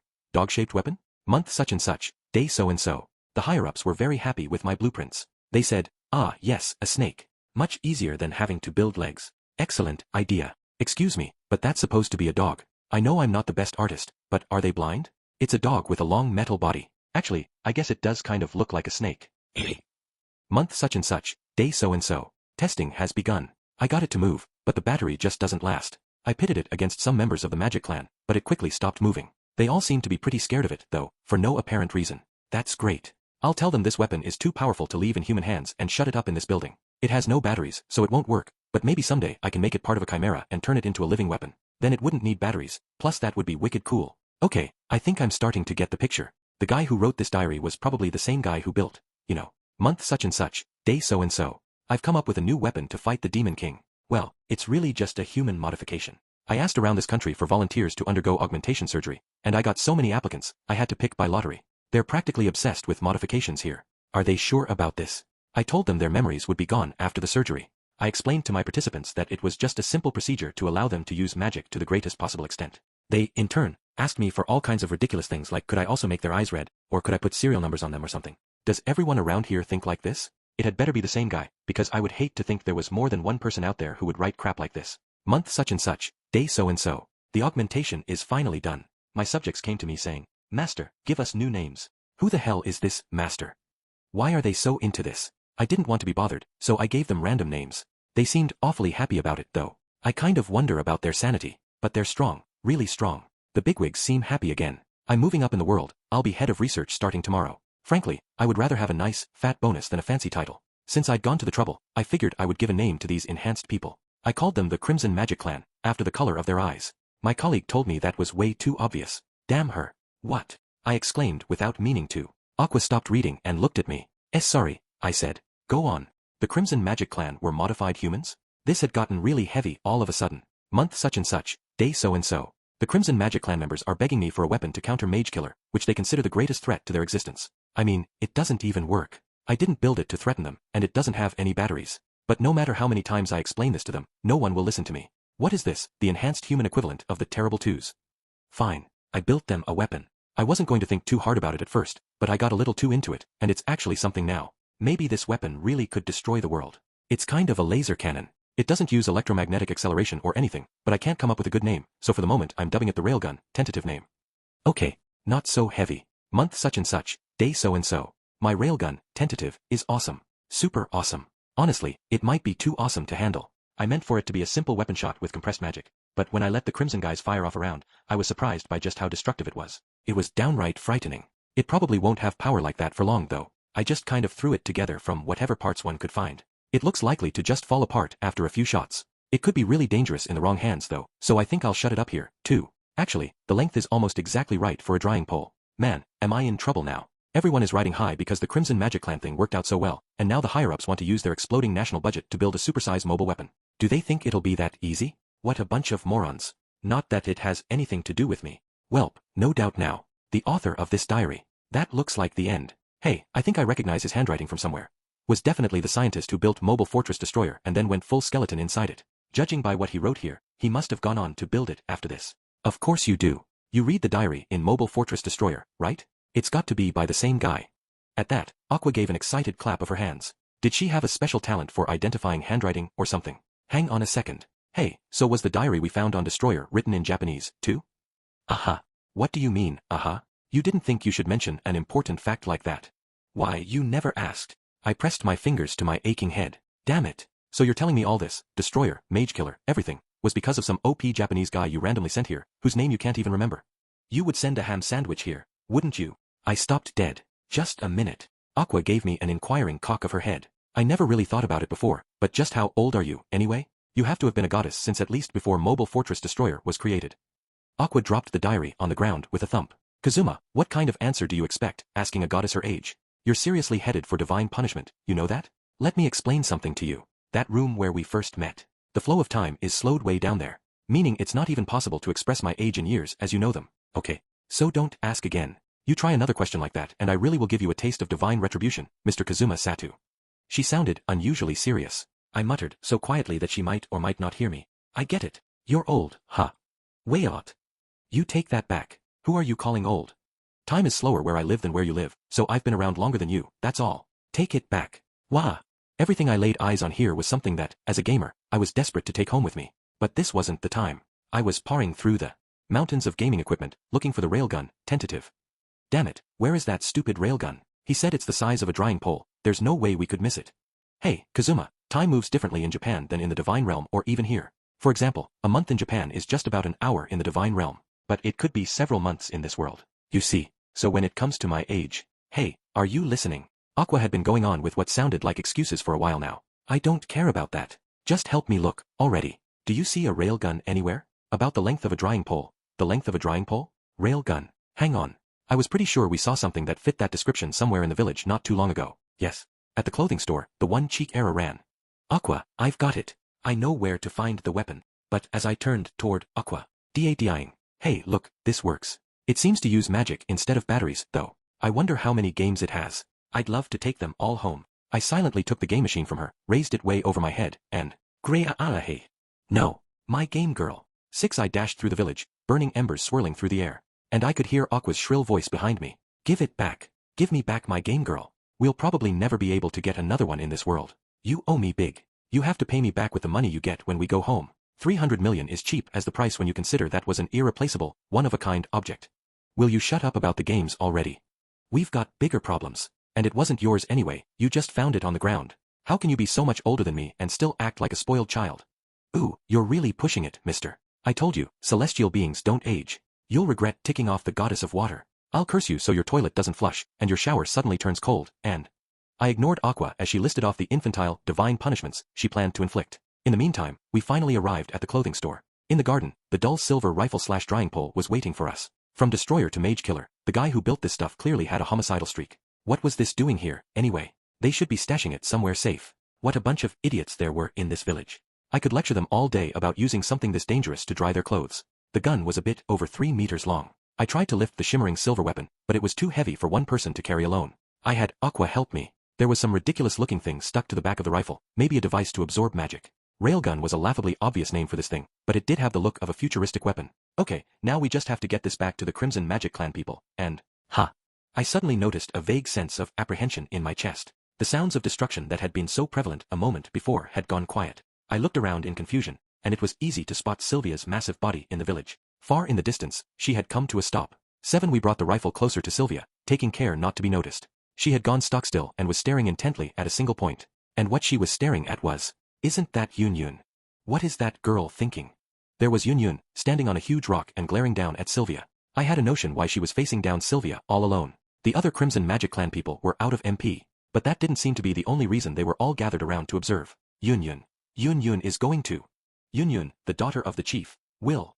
They were watching her the way you would watch your personal hero. In the midst of it all, one of them muttered, Yun Yun's a weirdo who's embarrassed to even proclaim her own name. What's going on here?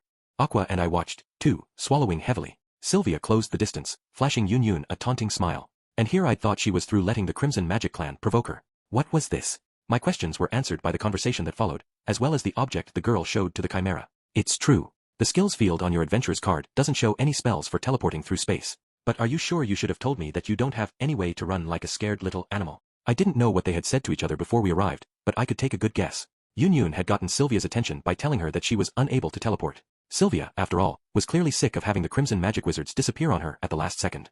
And now Yun Yun was deliberately admitting that she couldn't. That rock looked like a difficult spot to escape from, too. She might be able to jump down, but even if she hit the ground running, she would never get to her friends before Sylvia caught her. I knew all about charging in headlong, but this was ridiculous. I was about to call out to Yun when I felt a tug at my elbow. I looked and found that Megumin had arrived, leading Kameko by the hand, along with a dejected-looking darkness. Kazuma, she said, did you find the weapon? When we realized Kameko was not at the evacuation point, Yun decided to distract Sylvia like that to buy us time to go back to the house and get her. I looked at Kameko. She seemed a little dazed. She had obviously just woken up. Apparently, she'd slept through the entire commotion until just a moment ago. That girl was going to be trouble one day. I'm glad you were able to get her. You'll be happy to know that we found the weapon. But what's with you, Darkness? Did something happen? At first I was able to bait Sylvia just like we planned, but before long, she said she didn't have any interest in fighting a woman who was all defense and no attack. Aqua patted Darkness's hanging head. Apparently, once Sylvia had realized Darkness couldn't actually fight, she decided to go somewhere else. Well, we had more important things to worry about. I get it, everything sucks right now. But listen, we have to help Yun before. No. Megumin said. You must not interfere. She has something up her sleeve. It's all right. Judging by the flattened grass around that rock, help is already there. Let us simply watch. Her eyes shone with anticipation. Help was already there? But it didn't look to me like anyone was even trying to get close to Yun. For some reason, maybe because the rock she was on came to such a narrow point, Yun was standing on one leg like a crane, perfectly balanced. My name is Yun, Archwizard, wielder of advanced magic. Then, just for a second, she glanced at Megumin, standing next to me. First among the spellcasters of the Crimson Magic Clan, and she who will one day be chief of this village. What did she call herself? Megumin exclaimed in shock. It looked like there was a bit of rivalry for the title of first among the Crimson Magic Clan spellcasters. All crimson eyes were on Yun. Her usual timidity was gone. She whipped back her cape in a dramatic flourish. Sylvia, General of the Demon King, as the daughter of the chief of the Crimson Magic Clan, I shall show you a secret spell known only to members of the chieftain's line. With one hand, she raised her wand high, then murmured something briefly to the heavens. She must have incanted some kind of lightning magic ahead of time, because an unmissable bolt of blue light crashed down behind her out of the clear dawn sky. It was an effect worthy of a hero's entrance. As Yun stood there striking her pose, the thunder still rumbling in the air, I realized that the onlooking Crimson Magic Clan members were weeping. Oh. Sniff. Even Megumin had tears in her eyes. Ha. Right when I had run out of ideas, everyone else in the village suddenly seemed to be getting excited. Yun has finally awakened. Yun, daughter of our chief, is coming out of her shell at last. Awesome. Yun, you're so cool. Yun is waking up to the power within her. That's my student. I trained her. That's it, Yun, use everything I taught you. Yun's dramatic display really seemed to have played well with this audience. I had always felt like Yun was kind of on her own, but with this, she had been truly recognized as part of the village. In other words, the one sane girl had fallen from grace.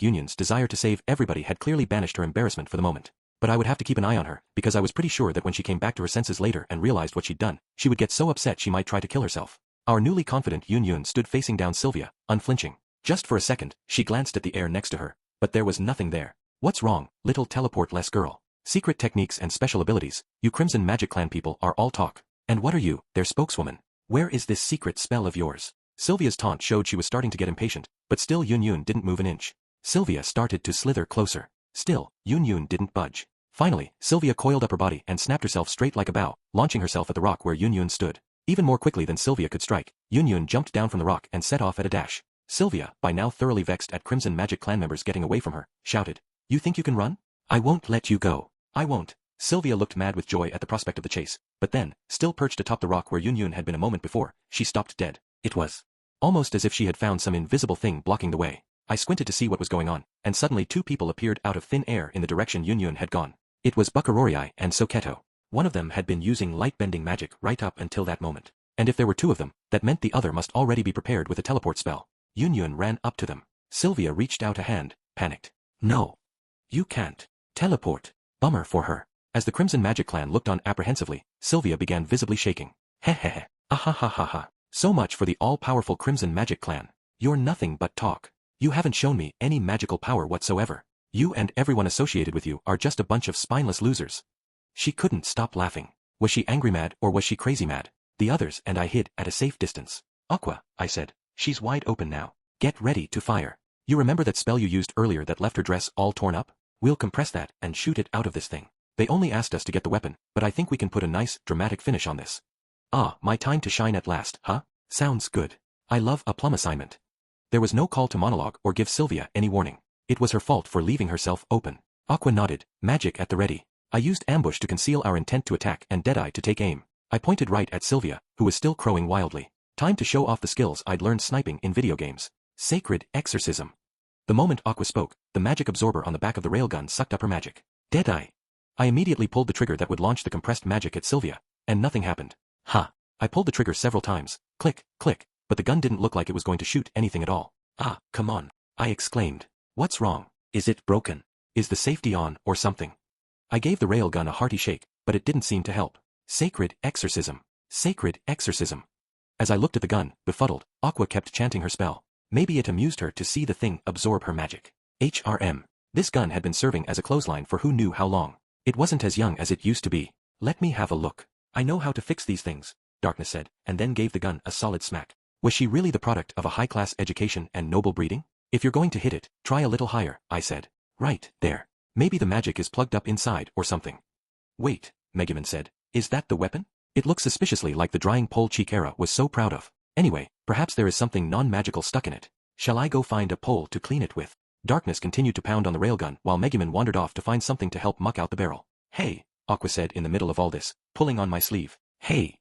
She was pointing at something in the distance. What? What is it? Try your magic again. Maybe the last one, I don't know, isn't compatible with this thing or something. Try a different spell this T. As I spoke, I followed Aqua's finger to find that Sylvia, eyes bloodshot, was looking right at us. Well, now, what are you up to? What have you got there? Such an interesting little toy. It was obvious that I was her new target. 8. Just wait right there, little boy. Set down that thing you're holding and walk away. Call it a Demon King General's intuition, but I've got a bad feeling about that item. Sylvia's silver body slithered straight for us, completely ignoring the Crimson Magic Clan wizards who tried to hold her back. She seemed to have guessed that my railgun was dangerous. What was I going to do? Was there someone I could foist the gun off on? Weigh it.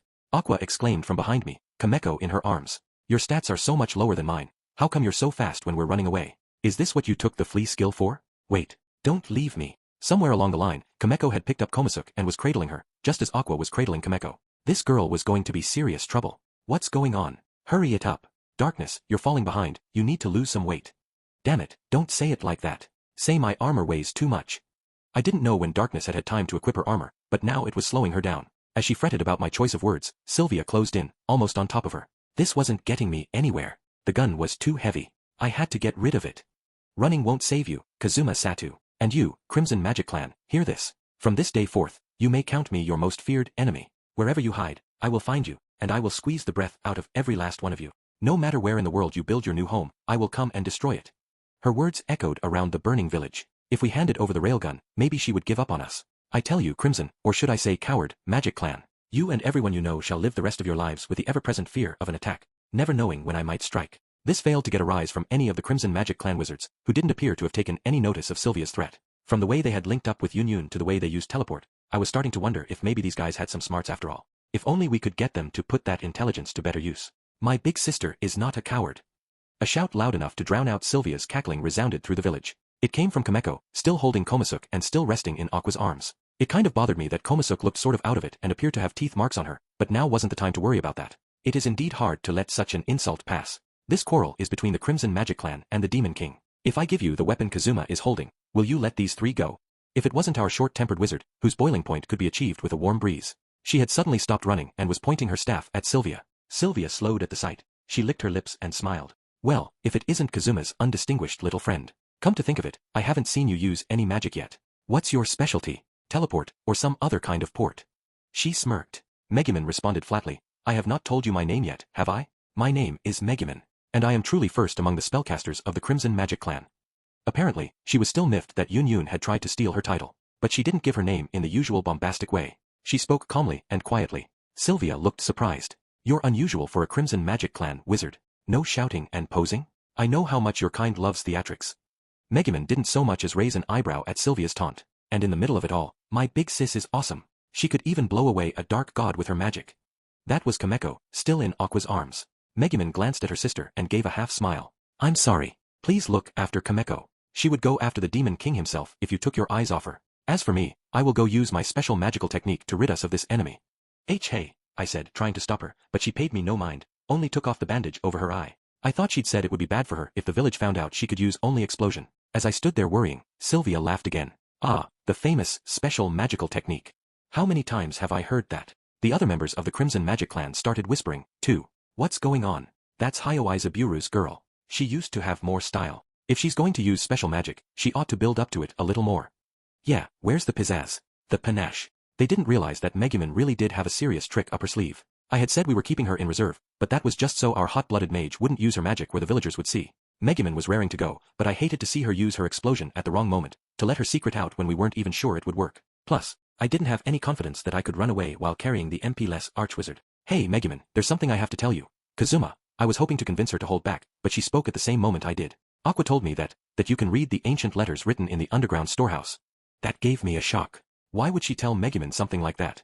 For that matter, if she was bringing this up now, it could only mean, I'm sorry you always have to clean up our messes, she said with the tiniest of smiles. Just for today, let me clean up yours. These crimson magic types really are smart. I finally understand that all too well. Megumin's eyes shone scarlet. Sylvia looked amused by her. Are you ready, little girl? I don't suppose you'll come at me on your own. I'll chase you, and then you'll run away, or teleport, or who knows what. There was a challenge in her voice. But our short-tempered wizard listened impassively, her staff at the ready. Sylvia wasn't the only one who grew suspicious at this. All of the onlooking Crimson Magic clan members wore dubious expressions. We were in for it now. I had never seen Megumin so serious. I knew how powerful her explosions could be. The rest of the Crimson Magic clan was just close enough that they might get caught up in the blast. But hopefully it wouldn't be bad enough to kill anyone. And if Megumin could fire off her spell without causing any innocent casualties, she wouldn't hold back. All of you, run. I shouted. Get as far away from Sylvia as you can. Seriously, get out of here. But for some reason, this only provoked an ooh from the assembled crowd. That's Megumin's friend for you. He may be a stranger, but he knows how to ratchet up the tension. No kidding. You see the desperation on his face? He doesn't even look like he's acting. None of them was taking me seriously. You idiots. There's some majorly powerful magic brewing. You have got to get out of here. Sylvia, and the whole Crimson Magic clan, laughed at this. What did they think this was, stand-up comedy? I gave up trying to convince them. Whatever befell these guys wasn't my responsibility anymore. Darkness and I rose to stand beside Megumin. Don't worry, Megumin, Darkness said. If your explosion doesn't work, I'll hold off that snake lady. Just the thought of those metallic coils squeezing me. Can you not even keep it together at a time like this? I'll stay as far away as I can, to keep Kameko safe. I grabbed Aqua as she made a bald attempt to escape.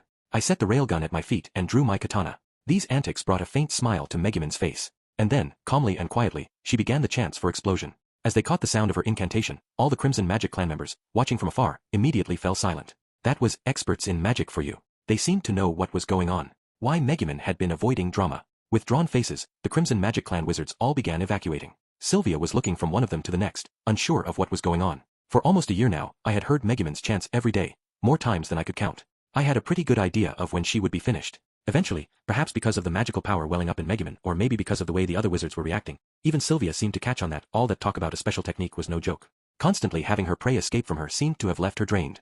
She almost looked frightened in the face of Megumin's absolute seriousness. A secret technique? Fa. Why you can explode me, or blow me up, or use whatever high-level magic you like on me. Now that I am one with Mage Killer, I can take anything you throw at me, and when you see that you failed, then you will all meet your end. Sylvia made this pronouncement with both arms crossed in front of her face. Megumin opened her crimson eyes wide, pouring all her magic into a single spell. Explosion! An overwhelming magical power surged through her staff, blasting out from the tip. Wah! When she realized what spell Megumin had used, Sylvia's face contorted in terror as the light from Megumin's staff lanced out, and was absorbed by the railgun at my feet. Ha! We weren't the only ones to exclaim. The other wizards and even Sylvia cried out at this completely, totally unexpected turn of events. At the same moment, Megumin, her magic spent, collapsed onto the ground. Sylvia, enraged by the fact that we had managed to actually threaten her, shouted, "Try to intimidate me, will you little brat? When I get my hands on you, I'll tear you limb from limb." I guess that was the male part of her talking. She was rushing at us, steam practically coming out of her ears. I guess hell hath no fury like a Sylvia scorned. I liked her feminine side better. Damn it. This stupid piece of junk just doomed us all. Keikazuma. Darkness said. Sylvia's coming. You take Megumin and get out of here. Then come back and rescue me, but maybe let me endure my fate at Sylvia's hands for an hour or so first. Dear Kazuma, as a goddess, I must protect this precious little life called Kameko, so I'm getting out of here. Bye. Some friends. Hey, something's going bleep bloop. Kameko suddenly spoke up from where she was cradled in Aqua's arms beside me. I followed her gaze and noticed that the little display on the side of the railgun read, "Full." I thought back to the diary. This weapon compressed magic and then shot it out. It wasn't broken at all, it just hadn't had enough magical power stored up to fire a shot. I grabbed it, aimed it at Sylvia's onrushing form, and, "Sylvia, General of the Demon King. When you arrive in the Netherworld, say hello to the other generals for me. Remember my name, it's Boom." I delivered the most dramatic line I could and made to pull the trigger. But Kameko, reaching over from where Aqua was holding her, got there first. The railgun gave a massive kick, and a bright light burst from the muzzle. Sylvia raised her silver tail as a shield, but the light punched right through it and then through her, leaving a gaping hole in her chest. Even then, it showed no sign of stopping. The beam of light flew straight on to the sacred mountain behind Crimson Magic Village, colliding with it and knocking off a part of it. and with a blinding flash and a deafening roar, the light disintegrated the piece of mountain. The heat of the shot had twisted the barrel of the weapon. I tossed it aside at the same moment that Sylvia's huge body fell to the ground with a heavy thump. Lying there on the verge of death, Sylvia spat blood and murmured distantly, what? Is this how it ends for me? At the sight of her, everyone, even the Crimson Magic Clan wizards watching from a safe distance, stood dumbfounded. Just then, Kameko jumped out of Aqua's arms and struck a pose. My name is Kameko, first among the beguiling little sisters of the Crimson Magic Clan, and she who is stronger than the general of the Demon King. Ah, man. She stole my moment. 9 When Sylvia had breathed her last, the Crimson Magic Clan said they would take care of the body. Given that she had merged with Mage Killer, they thought they could put her remains to good use making items that would repel magic. Talk about finding the silver lining. As for the village, which just that morning had been all but leveled by Sylvia's attack. What's going on here? I said in amazement as I watched things being rebuilt with incredible speed. All the rubble had been cleaned up with magic. Golems had been temporarily made from bedrock, and they were helping with building projects. There was even a 6-armed demon that had been called using summoning magic, a carpenter's tool in each of its 6 hands. Hey, Megumin. What's the deal? How can you rebuild so fast?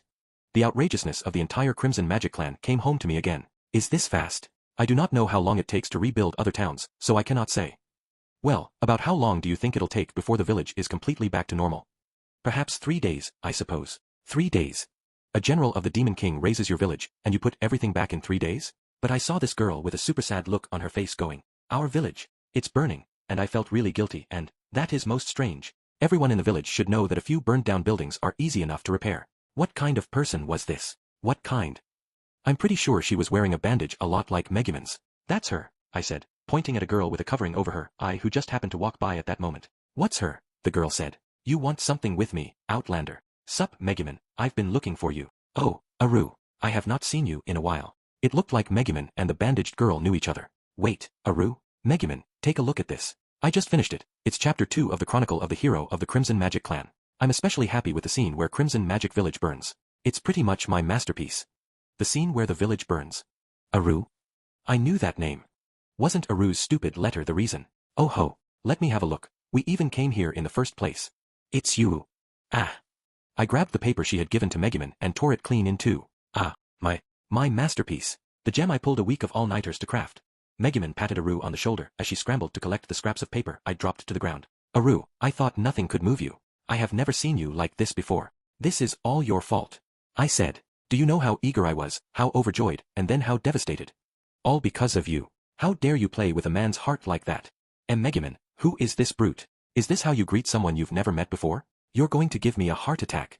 I'm the one who almost had a heart attack. You and our village. It's burning.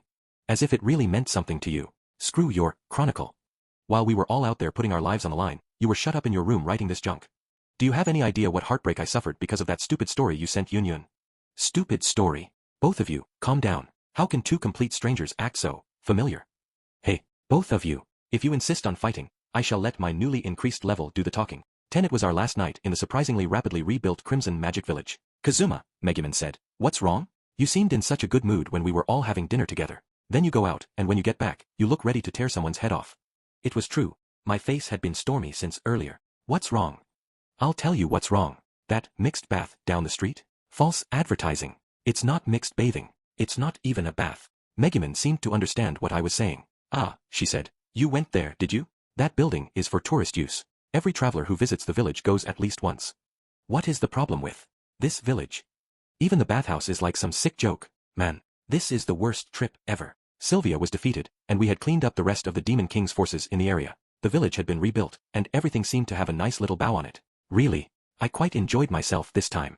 Megumin rolled over next to me in bed as she spoke. I would really have liked to just sleep quietly on our last night here, at least, but I ended up stuck in Megumin's room again.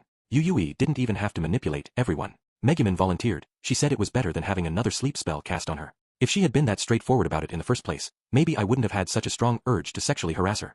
Darkness voiced her usual objections, and she and Hayao Izaburu soon found themselves in dreamland. And I found myself lying in bed next to Megumin. Well, good for you. As for me, I mean between the orcs and Sylvia, I seem to be attracting a lot of, unwanted attention recently. It is just coincidence. I have had a similar experience the last few days. Sorry again. When I thought about how I had acted, I couldn't quite bring myself to look at her. Beside me, Megumin snickered. If you're feeling guilty, you could. I know. Tell me an interesting story. I'd really like to hear something about your home country. Then she turned toward me. So I thought as fast as I could, and I said to the girl next door, take this money, buy some chocolate, and bring it to my house on the day. You can keep all the change. It went perfectly. My little brother only got the one chocolate from our mom, and I got two, one from our mom and the one from that girl. And so the long battle between my brother and me came to an end, and I taught him not to mess with his big brother. Megumin, who had listened raptly to my entire story, said, so in other words, you won by paying off a girl. I'm actually glad to know you've always been that way. But what an odd custom. Is it really such a bad thing not to get any chocolates on that day? She seemed very interested in this, the darkest of days on my country's calendar. A bad thing?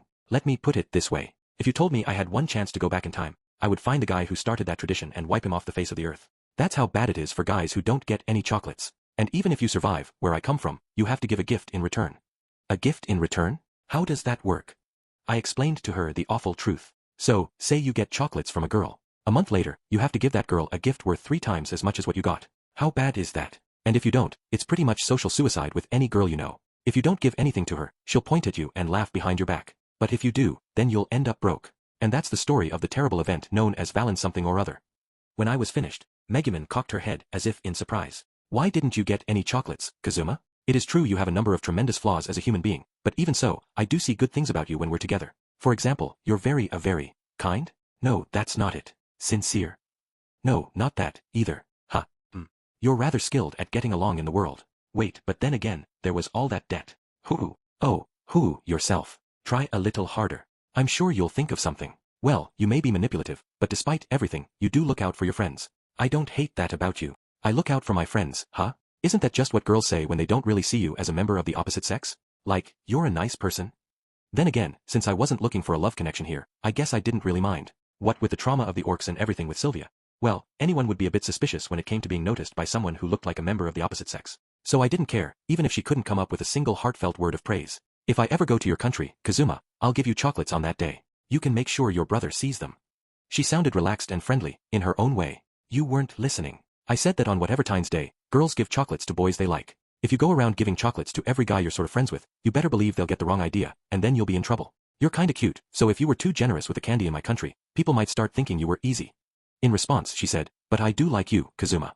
She said it so easily, as though it was no big deal. Wait, let's go over that again. Say that one more time.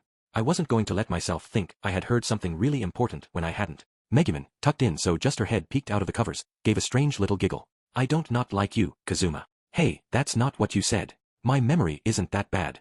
This just made Megumin laugh again. Kazuma, hypothetically, what is it? Hypothetically what? I'm ready, bring it on. Was she about to let the mood take her and confess her true feelings for me? Could it really be? Sylvia was gone, there was nothing that could disturb us tonight.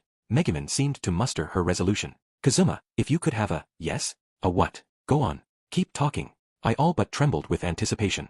Megumin asked quietly. A truly great wizard, would you want her? Final chapter, I want the strongest wizard, the next morning. Megumin brought me out to walk around the village. As we went, we ran into Yun Yun, so the three of us stuck together. I suspected Yun Yun might want to stay in the village a little longer, but she said she was going back to Axel. Looking around, I thought I could understand why Yun Yun might want to get out of town. Since the battle with Sylvia, there was one thing in the village that had changed. Oh, Yun Yun, she who brings blue lightning. Long time no see. I was just going to go eat. Wanna come with? Another girl, about Megumin and Yun Yun's age, called out as we walked along. Yun Yun turned red and gave a rapid shake of her head. Oh, the girl said, not looking particularly offended. Too bad. And then she smiled, waving as she walked away. Aren't you popular, oh she who brings blue lightning? Why not at least have something to eat with her? Yun Yun, practically in tears, covered her blushing face with both hands. Stop it. Don't call me that. Why did I ever do something so stupid? Ever since the battle, people had been treating Yun Yun completely differently. She was no longer the weirdo with the strange tastes. Now they thought she was extremely charismatic. A young guy called out to her as he passed. Ooh, Yun Yun, Thunder Bearer. I was just going to go eat. Well, I wasn't. I'm not eating. The guy, who also didn't seem bothered by Yun Yun's swift and almost tearful refusal, commented that that was too bad and moved on with a wave. This didn't appear to be some new form of bullying. Aren't you popular, oh Thunder Bearer? Why not go along, let him treat you? Stop. Please stop. Don't call me by weird nicknames. Yun Yun yelled, covering her face and shaking her head vigorously. Suddenly Megumin was grinding the end of her staff into Yun Yun's cheek. Stop. I thought you were first among the spellcasters of the Crimson Magic Clan. You cannot usurp my title and then tell me you don't like nicknames. Come on, strike that cool pose again. Stop it. Megumin, are you still upset about that? You couldn't let me have it, even once. In the midst of their argument, I muttered. Nice to see such good friends. Megumin heard me. She looked up and made a pretend angry gesture with her staff. Anyway, we must go. The transport shop owner has kindly registered Axel as a teleport destination for us. We should hurry over and do the paperwork so we can get back to town. Hey, wait up, Megumin. I smiled as Yun rushed off after her friend, then I followed them at an easy pace. And then two girls about Megumin's age appeared ahead of us. Oh, Funifura, Dodonko. I wonder what the connection is here. Long time no see, Yun and Gimmick Wizard. How are you doing? Ah ha ha ha ha ha ha. The greatest genius in the Crimson Magic Clan and our most ridiculous joke of a wizard, right in one place. The whole village is talking about you, you know. Megumin, the object of their amusement, leaped at them almost before they knew what was happening. That is some way to greet your beloved classmate whom you have not seen in forever. Hey, we were only teasing. Sorry. We're sorry. You haven't seen us in a long time, either, and you think attacking us is the best way to say hello. Stop. How can your grip be so strong? What level are you? Ouch, yikes. Stop. Violence is wrong. Both girls were soon on the verge of tears under Megumin's assault. I couldn't guess as to their history, but Megumin seemed to have the upper hand. One of the girls turned to Yun. Hey, you were really cool yesterday. I always thought you were, like, weird. But I guess there's another side to you. She couldn't quite meet Yun's eyes as she spoke, embarrassed. Yeah, I see you in a whole new light now. You were really cool, Yun.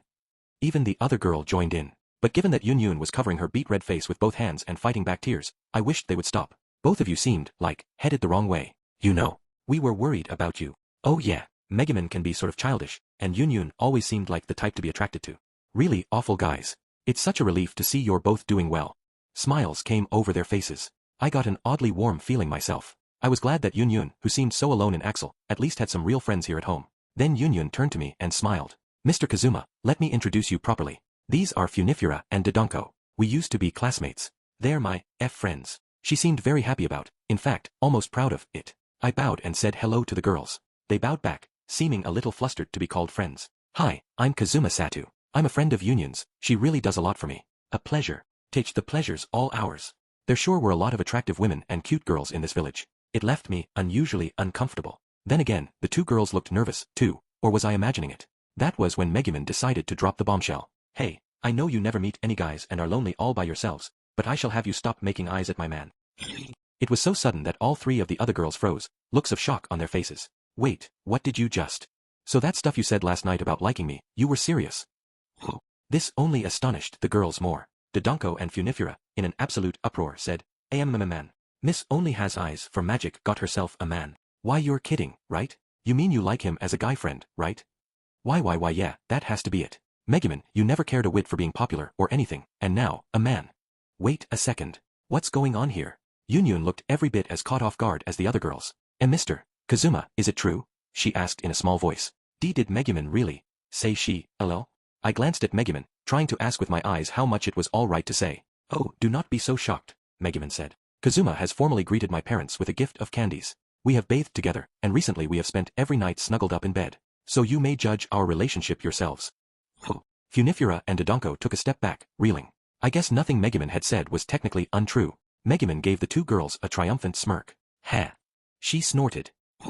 Wah. So you got a guy, so what? It's not like we care. It doesn't bother us at all. And with those parting shots, they ran away. The only person left there with us was the stuttering, agitated Yun. Yun, there is somewhere I would like to take Kazuma. I'm sorry, but could you handle things at the transport shop for us? Huh. Oh, sure, of course. But, are you two really? Yun was so scared she almost couldn't bring herself to look at us. And in a schoolgirlish tone, something I almost never heard from her, Megumin said, even if one of us gets a boyfriend, we'll always be friends, right?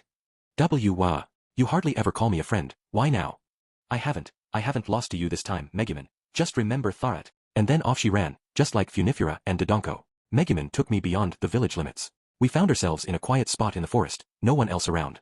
All I could hear were birds and insects. Suddenly, Megumin turned toward me. What's the situation here? Wait, is she confessing her feelings for me? No, she already did that. Didn't she? Did that thing yesterday even count? Okay, wait. She did just call me her man earlier. Or maybe she was just trying to show off in front of her friends. Right. Stay sharp, Kazuma Satu. What if you say, I like you too, let's start dating, and she says she didn't mean it that way? For that matter, do I like Megumin that way? Pull it together. You can't go getting all confused just because a girl is a little bit nice to you. Am I so easily swayed? All these thoughts rushed through my head in an instant, leaving me confused. Meanwhile, Megumin turned to me and began speaking. Kazuma, about what I asked you last night, I will ask again. If you could have a truly great wizard, would you want her? What's this about? She said the same thing yesterday night, but what does she mean by it? I gave her the same answer I had the night before, as nonchalantly as I could. If you're asking whether I'd rather have her or not, sure, I'd want her. Megumin seemed satisfied by that answer. I see. Yes. I am ready, then. And suddenly, she flashed me a smile. Speaking as a virgin, as someone who'd never even been on a date, you should definitely give some warning before coming up with a smile like that. We were alone in the woods. She was ready. She was asking if I wanted a wizard. It was all enough to make my heart pound. Then she spoke the wildly stimulating words, a hurdle a poor virgin would find it hard to overcome. She said, I am thinking I will learn advanced magic. Wait, what? That brought me up short. Come again. Had our explosion-crazy wizard, the one who would have skipped a meal if it meant being able to set off a blast, had she just said? Megumin took out her adventurer's card. Looking at it fondly, she spoke. I have been giving it a lot of thought, even since before Yunyun started calling me Gimmick Wizard. If I had never met you and Aqua and Darkness, I might never have thought about it, just kept working and working on my explosion. The people of this village are no doubt disappointed in me, as Funifura and Dodonko have made clear. I shall no longer be your burden, Kazuma. Next time, I want to be the one who helps you and our friends. So, as of today, I seal away explosion. And then she smiled at me. No. Hey, wait a second. It's true, it would be helpful if you could use advanced magic. But listen, you don't have to seal away explosion or anything. Some days we don't even go on quests, you could do your daily explosions then. And even if you don't use it most of the time, it will be good to have an ace up our sleeve when we need it. Didn't you tell Yunyun once that you were putting all your skill points into upping the strength of your explosion and making your high-speed incantations even higher speed or something? Megumin snickered at that. I'm surprised you remember. I have been carefully saving my skill points so I can use them for that purpose at any time. If I release explosion, it takes all my MP, and I can't use any other magic that day. By the same token, if I use advanced magic, I won't be able to release an explosion that makes the best of my abilities for that day. If I learn advanced magic, I will chant it over and over again, practice so I can be even just a little bit quicker, just a little bit more powerful. She never took her eyes off the adventurer's card in her hand as she spoke. The words Vanir had said to me before we left town suddenly came to mind. Once you reach your destination, a time will come when one of your companions will confide in you about some confusion. What you say may change the path that person takes in life. Think carefully and be sure the advice you offer will leave no regrets. So this was what he was talking about. That stupid cheating demon. Did he foresee all this? When we get back, I'm going to douse his doorknob with holy water. But I couldn't shake the vision of Wiz grabbing the knob and bursting into flame. Megumin was studying her card like it was the most precious thing in the world. Finally, she silently closed her eyes. Then she took a deep breath and opened them again. She turned away from me, as if she was struggling with something, then handed her card back to me without turning around. There was a slight tremble in her shoulders. I'm sorry, Kazuma. Can I make a very, very difficult request of you? You can't bring yourself to do it, so you want me to push the button to acquire advanced magic, is that it? Megumin gave a single nod. Dumbass. Look, think hard about this. We're coming into money, remember? We won't have to bother defeating anyone or doing anything dangerous if we don't want to. We can just hang around the house, blowing up some small fry when we feel like it, everyone just having fun. This from the man who once asked me if I wouldn't even consider taking intermediate magic. Megumin exclaimed. There was another weird tremor in her shoulders, and she pushed the card at me again. I took it without a word. Not gonna regret this, I said to her back. No, I've resolved not to be a burden anymore. If I had been a normal Crimson Magic clan member, I'm sure I could have kept those orcs from traumatizing you, stopped Sylvia from kidnapping you. I am first among the spellcasters of the Crimson Magic clan. Wielder of advanced magic. Yes, I think I'll go with that from now on. I have more magical potential than Yunyun. Once I can use advanced magic, I shall truly be first. I will not let her take that place from me. She got it all out as best she could and forced herself to smile. Really, total dumbass. She loved explosion more than anything else. She'd given everything she had to it. I moved my finger across Megumin's card. Who knew you could operate someone else's adventurer's card? I wished I'd found out sooner. Then maybe I could have just grabbed her card or Darkness's back when we met and spec them however I wanted. When I was done, I gave the card back to Megumin. She didn't even look at it, just mechanically returned it to her neckline. Then she glanced back at me. Now then, let's all of us go home. You and Aqua and Darkness and me, back to Axel Town. Oh yes, I heard the reward for Sylvia is quite a sum. Oh yeah, we'll have to host a little party when we get back home, then. But as Megumin made to leave, I stopped her. Say, Megumin, could you let off an explosion? Please. It was a very sudden request. Megumin responded wearily, I just don't know what to do with you. Here I have made my resolution, and before 5 minutes have passed, you are asking me to cast explosion. I have no idea what you're thinking. In my country we say, never do today what you can put off till tomorrow. And anyway, I haven't seen a 100-point explosion yet. That weapon boosted the one you dropped on Sylvia. Are you going to let your last hurrah be a trick like that? You do know how to raise a person's hackles. Very well. My final explosion. I shall show you a blast more amazing than any you have yet seen. And with that, Megumin made a show of pointing her staff at a rock some distance away. Not there, Megumin. That's a little too close. Pick something a little farther off. You're going to give it everything you've got, right? Try that rock over there. I pointed to a boulder on the plain just beyond the forest. Megumin cocked her head at my request. I do not mind, but you know that is just at the edge of my range, don't you?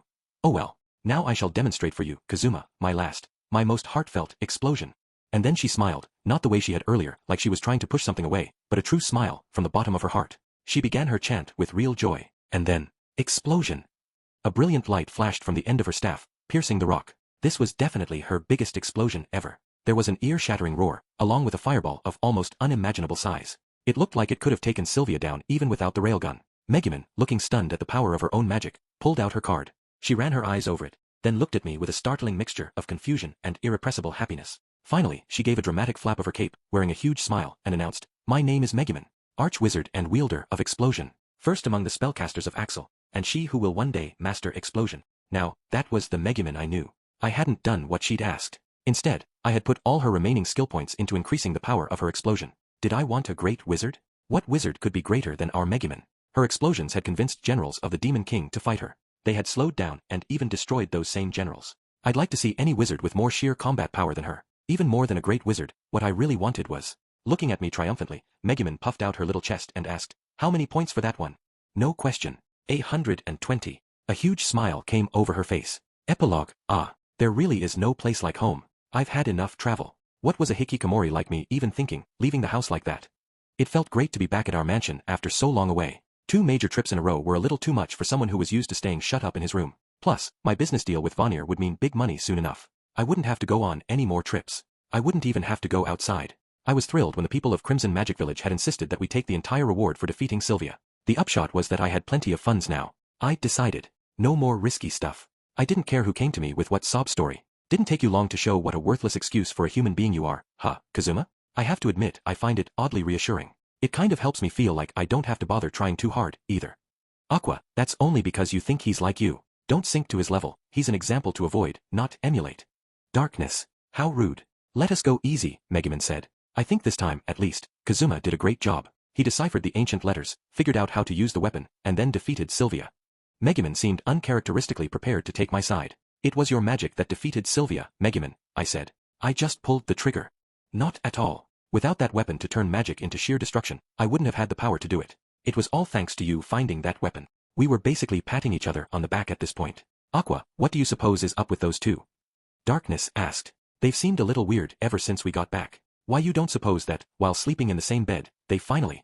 Alright, that's enough speculation. Nothing happened.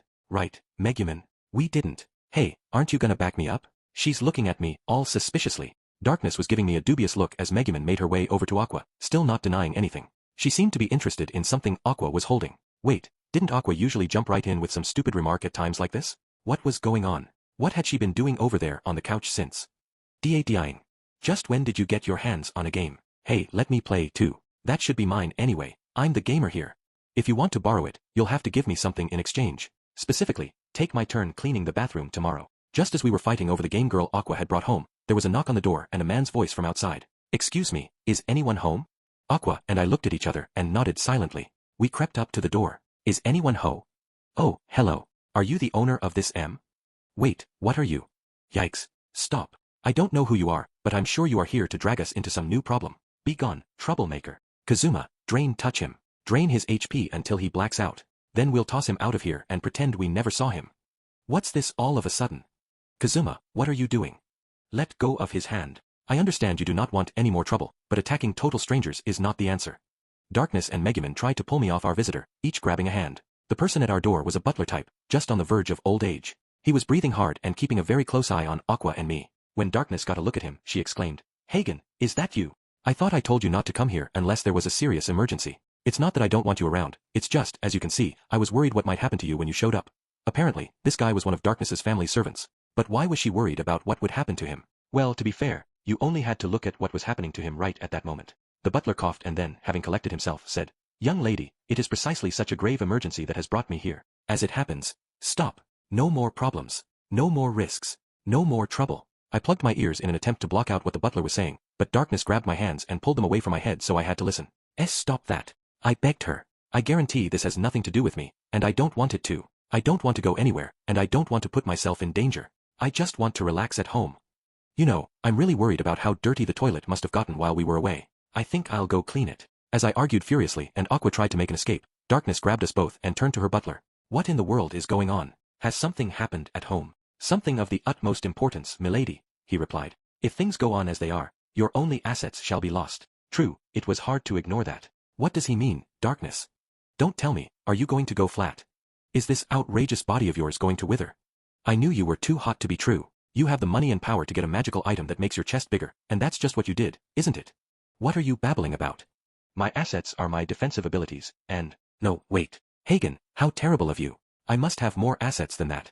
Megumin, Aqua, I do have some good points, don't I? She asked, on the verge of tears. I am more interested in this magical item that makes chests bigger, Megumin said. Do you have one, or not? And if so, please tell me all about it. Kazuma, and you, old guy, you're both awful. Darkness has lots of good points. Like, she's a softie who will give in to almost anything if you cry and beg her for it. And she's gullible enough to believe pretty much whatever you tell her, which is a great way to pass the time when you're bored. And, ow, ow, ow, ow, ow, ow. Darkness, stop. You'll split my head open. I'm praising you, here. As Darkness dug her fingers into Aqua's temples, the butler said, that is not what I meant. I meant that our household may lose its noble standing, and the young lady be reduced to a commoner. And then our all too unworldly mistress would have only one conceivable means of supporting herself. Selling her unbelievable bod, ouch. Milady, please, have mercy on these old bones. You shall kill me. Darkness, tears in her eyes, was strangling the butler. A letter dropped at their feet. What's this? It is a letter from the royal family. If you read it, you will understand my urgency. It relates to your Mr. Satu, as well. He glanced in my direction as he spoke. Please, just leave me out of things for once. Darkness opened the letter, her face going pale before our eyes. Then she slumped to her knees. Whatever was in that letter, it must have been real trouble. What's the story? I asked hesitantly, and Darkness gave a start. Nothing. It has absolutely nothing to do with you, so don't worry about it. Suspicious of her sudden change of tone, I held out my hand. Let me see it. No, sorry. I am sorry for dragging you into everything all the time. Just like you said, right? No more problems. So this time, steal. Ah. The letter popped into my hand. Aqua and Megumin came up curiously behind me, and together we scanned its contents. To the Honorable Kazuma Satu, who has rendered such great service to our country by his defeat of numerous generals of the Demon King. We have heard of your most estimable activities and wish by all means to speak with you. Perhaps we could dine together.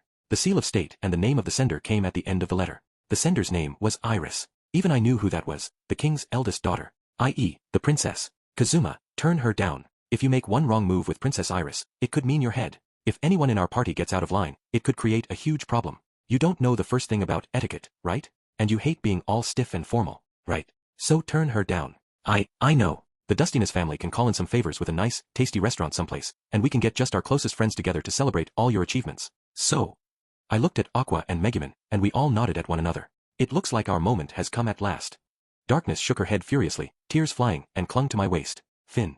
Afterward Natsume Akatsuki, your author, or something, here. This series reached 5 volumes practically before I knew it. Including the spin-off, An Explosion on This Wonderful World. That makes 6 books altogether. We've been publishing at a rush up to this point, but starting with the next volume, I gather we'll settle into a normal pace. I swear it's not because I begged my editor to give me a rest or to let me go have some fun or anything. It's just because I have other work to do. Really? What other work? Now that they're making a drama CD, I have to write the story. I have to attend meetings for the serialization with Dragon Age that I mentioned. The fact that I even have this work to do is because of everyone who has supported the series, starting with Kuro Mishima and my editor Kei, right up to all my readers. I hope you'll continue to enjoy the series. You all have my deepest thanks. Natsume Akatsuki.